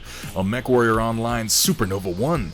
Pretty excited to paint it. Also printing an Anager and a Bruins. Anager? Onager? I'm not familiar with that mech design.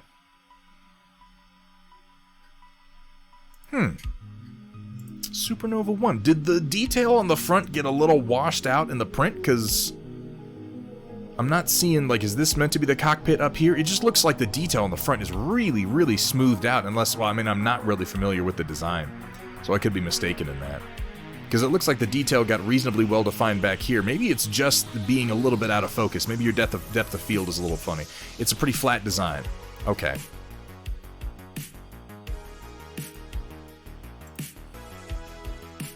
And then this is the Onager and the Bruin. I've not designs that I'm familiar with, for the most part. This is kind of the point I was making earlier with Machine God. Like, there are so many mechs. There are so many mechs that I don't even know. It's all gonna look like something. Oh, it's Dark Age. It's Dark Age. That probably explains it. Yeah. There were a lot of funny designs that came out with Dark Age. Syllogy's cockpits are really bad. Yeah, Vergaderung. I think that we were all so grateful at the time that Syllogy was doing his models that there... I don't know, 3D printing battle mechs was fairly new when Syllogy was really in his swing, in his prime. And we were all just like, fuck yeah, give me more models. Give me models that don't... Because people were just taking MWO sculpts and exporting them and putting them onto the Thingiverse. And you try to print them and they would like fold apart, or they had nothing inside of them, or they would collapse on themselves because of weird geometry and, what's the word I'm looking for? They were not designed for 3D printing.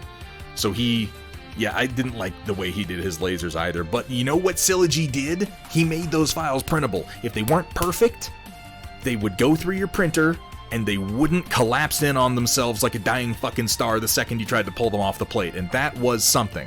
It's just that today our standards have changed a little bit because so many more of us are printing. I'm not a fan of the... Of course, I'm not really a fan of the lasers, the square lasers they had in MWO anyway, but he didn't do much to improve them. Either way, he did a huge service to the community when he was processing those files for us. Either way. Those should be some interesting prints. This guy's like extra spindly. I'll be very interested to see how his toes, fingers, and these little fins come out. I feel like I want to beef him up in the X and Y axes before I'd put that through. This guy seems like he should come out alright, though. Ah, it's looking nice, Firestarter. Make sure you show those to us when they get off the printer. Here we have from Vergaderung reposting the picture of the work in progress, Portly Porg, along with some of the Darkfire and Skullforge figures you printed. I've got some of these Rebels that I've been meaning to get printed out. Definitely a lot of really, really good Rebels available from Skullforge and from Darkfire. This is Dr. What's-her-name? Dr. Afra, isn't it? This looks like Jyn Erso, but isn't this Dr. Afra, or am I mistaken? And I don't recognize that. When did they make a Trandoshan soldier? Because it doesn't look like it's meant to be Bossk. I'm pretty sure this is Dr. Afra right here. This print actually came out pretty nice. The Portly Porg. Oh, I just saw the Porg. If anything, I wish the Porg were bigger. That's fucking adorable. Look, he's got a little fat belly and he can't get on his feet. That's ridiculous. So much better looking than the YV-666. I like this ship quite a lot. This is a good piece of blocking terrain for you to drop down. It looks like it's about level 1 as far as in-game rules go as well. This is a fantastic piece of terrain. I love the striping that you've done on it too. Kind of classic Rebel colors with this sort of The warm white against the desaturated red. Very nicely done, Vergaderung. Another pick with the Darkfire Design Stormtrooper kit smashed up with an E-Web you got off of Thingiverse. That seems to have worked surprisingly well. How did you do the stance for the firing trooper? The E-Webs seem large, but I don't hate them being kind of oversized considering they're for a war game. Is that an Ewok? Jesus. What are you doing? Printing Ewoks, you absolute madman. These Stormtroopers came out pretty nice. Now, here's a question, Verg. Did you print the Stormtroopers whole? Did you print the Stormtroopers in parts and assemble them? Did you print the Stormtroopers along with the sprue that Darkfire provides? Because as much as I love the idea of printing them on the sprue and then assembling them, that just seems like so much wasted plastic when I look at it. So much wasted resin. But I'm curious to know... Oh, you printed out the kits with the sprue. Okay. It's like a whole extra mini's worth of resin that's getting thrown away, isn't it? But I mean, I guess at the end of the day, we're talking sets, ultimately. Crossbow Roof, thank you so much for being here, man. You have a fantastic night. Always a pleasure to see you. Hope to see you again next time. Either way, it looks like they came out very nice. Let's come down here and see what we got from Cybran Knight, also known as Metalcore Collectibles. Work on the Oryx continues. Legs and pelvis are mostly untouched. But a lot of work went into the torso and arms. First things first, pulled out the center torso, left torso, right torso plugs, knowing where those cut-offs are. Oh my god, you're doing... This is either the pathway to madness or to genius. I'm not sure which one yet. When Cybran enters his final form, we're gonna see some serious shit. Knowing where those cutoffs are kind of important. Made sure they have enough meat to easily accept magnets without difficulty. The rest of the torso is kind of in the middle of the first detailing pass. Too many tweaks between the last time you guys saw it to list them all. But of note is that the Oryx is now much more aggressive looking, and the canopy, with included moonroof just for spotting those pesky flyers, go a long way towards bringing it all together. The top/back of the torso is where most of the coming work. Oh, that sentence makes sense. Okay, I can just say it. Will be focused. Just laid out a plan for the jump jets, and we have some ideas for the top. Hold off for right now. Arms are also coming together nicely. Core element of the shoulder. Core element of the shoulder is pretty much done. Just the weapon mounts themselves need to get finalized, but got a lot of those to do, and while the legs are generally untouched, a lot of thinking has been done on them, figuring out the part breakdown and any tweaks/features we want to include for when we do get around to them. Oryx Defense Mech. I get kind of like a Hawken vibe off of this bad boy. Turn the sprues into terrain? Yeah, I guess that's the truth of it, Vergaderung. It's wasted material, but it's like... It's so little material. It's so little resin, ultimately. It's a teeny little piece. I didn't want to print it on the sprue and then find out that it didn't work very well. If you're telling me you printed them on the sprue the way that he intended them and it came out nicely... Here's my question, Vergaderung. Did you print them on the sprue with the sprue just flat against the plate? Like the bottom of the sprue against the plate and just use the sprue as the support? Or did you add supports to it as well? I'm very, very curious about this. You just put the sprue flat against the plate, and you printed it like that, and you use that as the connection point to the plate. I might have to try that. Because there's something to be said for it just being easy. I haven't tried it yet. I supported my own of the Stormtroopers. I have enough area and an angled base. I might have to try it out then. I might have to give it a shot since you say it works. I love the way the SRMs are angled on this guy. Kind of popped out, almost like elbows. It's like a much cooler version of the Blackjack, is honestly what I get out of this. Obviously more weapons than your standard Blackjack, what with these laser pods here and the SRMs, but the overall pattern of it reminds me of like a Blackjack with more style, that looks a little bit less like a cereal box stood up on its end, you know? You can sink the sprue's base into the print bed on Chidubox in order to reduce waste on... Oh, that's good thinking, Macro Raptor. That's actually... I wouldn't have considered that, but you're right. I'll post a picture up later, Kursala. Yes, certainly.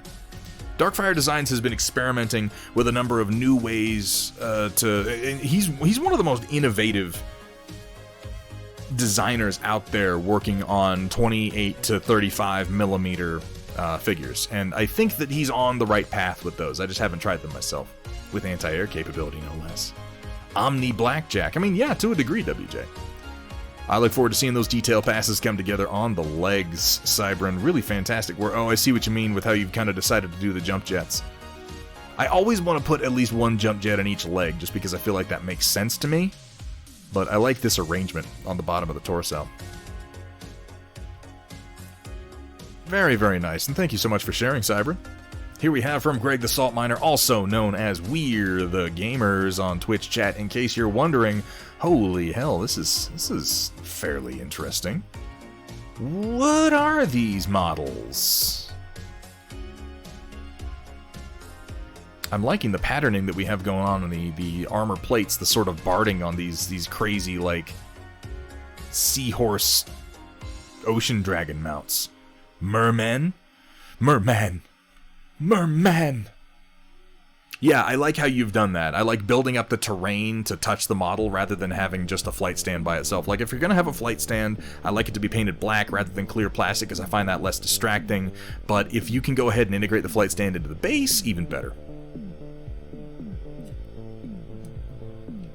Eel Riders. Ishalane Guard, Ideneth Deepkin, and lots of kit bashing. I'm gonna have to take a look at the originals, because damn. The latest project you're working on at work, Ideneth Deepkin. Okay, yeah. And then your wife is working on her Angry Snake Ladies, the Daughters of Cain.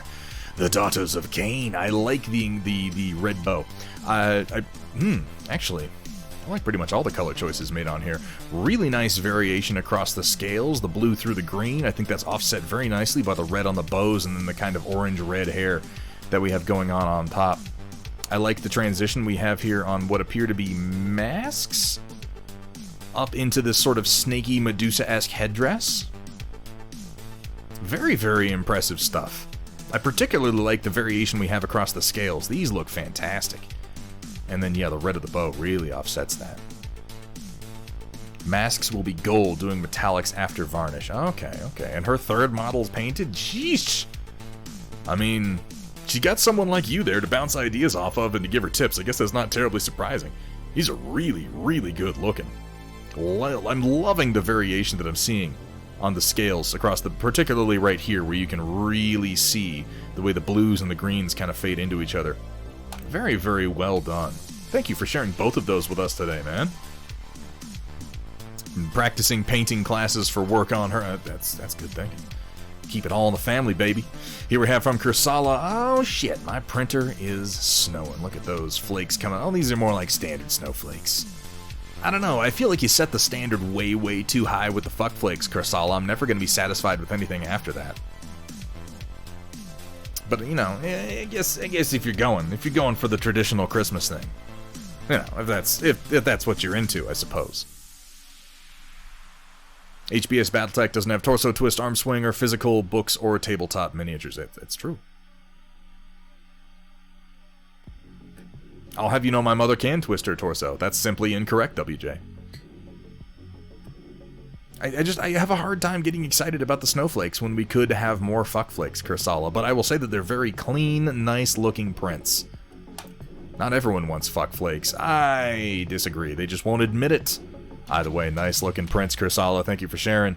Coming down. Here we have from Downslide, printing a larger Death Star. Turns out I'm actually printing two, because I stupidly sliced two halves, both with the Canon dish in the same STL, printed the Asp Explorers yesterday. Also a sliced one half at 150% and the other at 100% in the same STL. Oh, whoopsies! So I reversed them in another slice. So you get one of each. And the red stripe? Yeah, I clipped the entire red PLA. Forgot to pull it and hang the gray. Noticed after it started printing. That's always a fun time, isn't it? Why don't you just play it off as intentional? Death Stars, huh? Gonna use them as ornaments? That'd be a fun idea. Just play it off as intentional. I'd buy it. It looks like maybe a little bit of... You got like some little under extrusion zits in here. It looks like. And it looks like we got some more under extrusion towards the tail here. You might want to take a look and see if you developed a clog once you got this far. The front of the print looks pretty nice, though. I always like the look of the Asp Explorer. For being based on just such rough polygons from the original Elite, They really did a good job detailing it, making it seem like it was always supposed to be this incredibly blocky shape. Totally intentional, absolutely on purpose, 100%. Oh, good looking prints either way, downslide.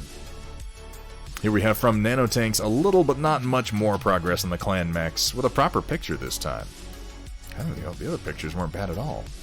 Oof, I really do like this. Yeah, I see you've developed the pattern on the feet, on the, I guess calves. I guess these would be calves. Yeah, they wind up being calves on a humanoid mech. I like this. I like this a lot. And again, such an exercise in fantastic color choice and arrangement, good color balance, and overall good composition.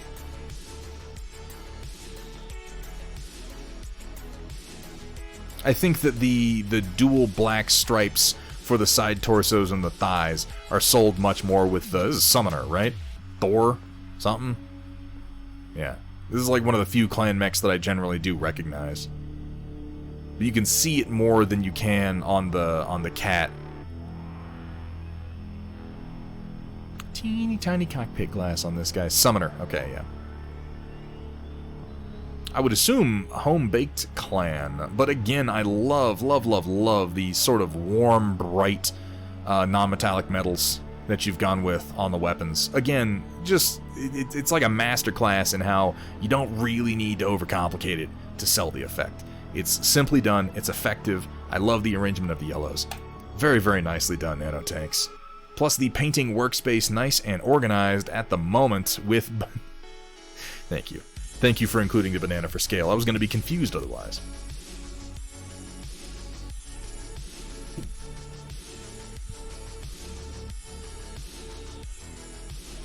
Didn't fix the Mickey Mouse ears on the Timberwolf / Mad Cat. Yeah, they're kind of leaning in towards each other a little bit, aren't they? You know, I approve of at least the amount of shelf space you got access to here. Simple, effective, clean enough. Looks like it actually gets work done, and you got yourself a nice, you know, potassium-rich snack for when that painting hunger sets in. Thank you for sharing those with us today, Nanotanks. I really look forward to seeing the rest of this star come together. The color choices are so fantastic.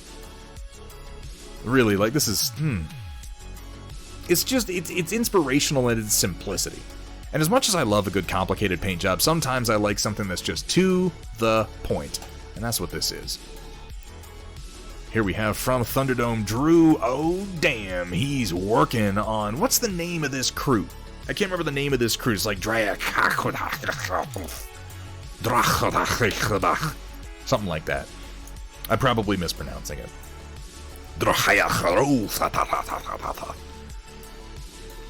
Or maybe it's more birdie, you know, it's more like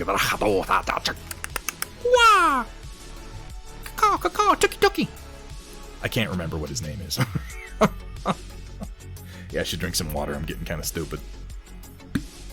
Yeah, he's the Blackstone Fortress one, but I can't remember his name.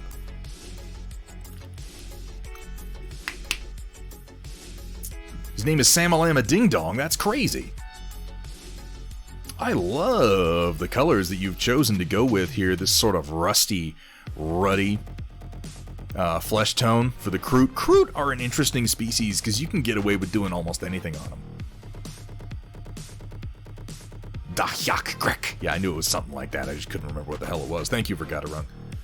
I have a whole kill team's worth of Kroot that I keep meaning to get around to painting, but I guess that's true of so many things that I'm painting. I should just stop saying that. I got a thing I mean to paint at some... Of course I do. I have one of fucking everything I mean to paint at some point. We'll get to it eventually, I suppose. God, why can't I just have infinite time and energy to paint 24 hours a day, guys? Why isn't that a thing? Yes. Lovely. Lovely paint job so far. I would love to see a shot from behind of this guy at Thunderdome Drew, because this little bit of leather I can see on this cloak makes me curious what you did with the rest of it. I like the use of the cool colors and the blues on the weapon to offset the rest of the colors we've gone with on the skin. And again, I love this ruddy, sort of rusty skin tone. Nicely done. Ooh boy, he is a dirty fella, ain't he? Love this dark iron to rust thing we have going on here. Now this is definitely going to be a work in progress I'm thinking, because we've got a lot of details on here that are waiting to pop out. We've got a severed hand on his belt. That's charming. But I like the way the color on the armor plates fades down to rust towards the bottom, almost like it's dirt that's kind of being kicked up by his feet, leaving a surface oxidization on it.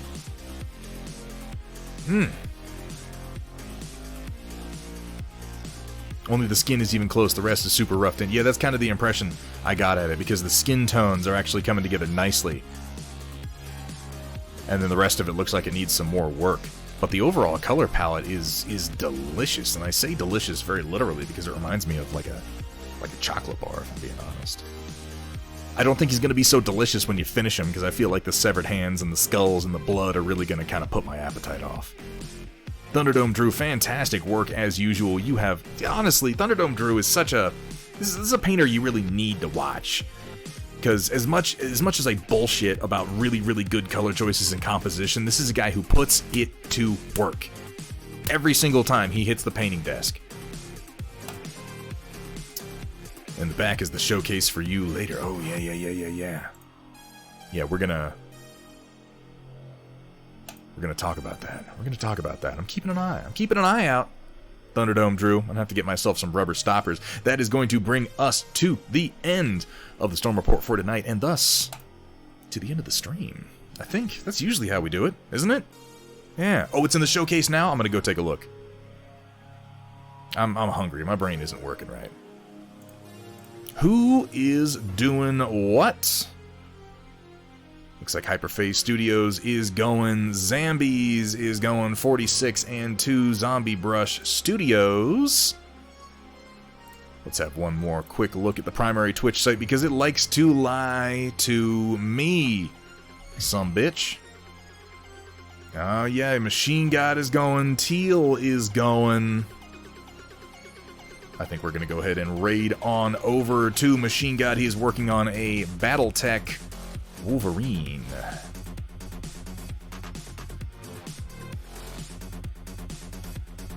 Boop, I got a button for that. Let's make it happen. Guys, I gotta go get something to eat. I did not eat enough before the stream, but then I never do. I drank plenty of beer though, right? That's something. So we are going to be back for some more MCP, probably working on Ultron Tuesday the 15th. We will be back with some more Jedi Fallen Order this upcoming Thursday. I had a really good time playing that last week. I think we're probably going to burn through that one relatively quickly. We need to find something else for Kat and I to play together, because I had such a good time with Dead Space 3. We are now at 90 of 100. 10 more streams. We will hit 100 art streams. We're going to do something for it. I don't know what yet. Maybe we'll maybe I'll just dance. I'll just dance all stream. It'll be a fucking Thunderhead dance party. No, that's never gonna happen. That's stupid. I shouldn't even put that in your heads. That's a terrible idea. Big thank you to everybody. All of the new follows today. So many new friends. Thank you to Studio J7 and his fantastic audience for that raid early on. That was absolutely fantastic. Oh my god, big thank you to my mods. Thank you to everybody for the subs. We hit 11 months today. I gotta have a whole segment at the end of the stream just to thank all of you wonderful people for being here and for being as cool as you are. I'm gonna send you over to Machine God. I'm gonna go get something to eat. I will see y'all on Tuesday, and until then, keep on painting.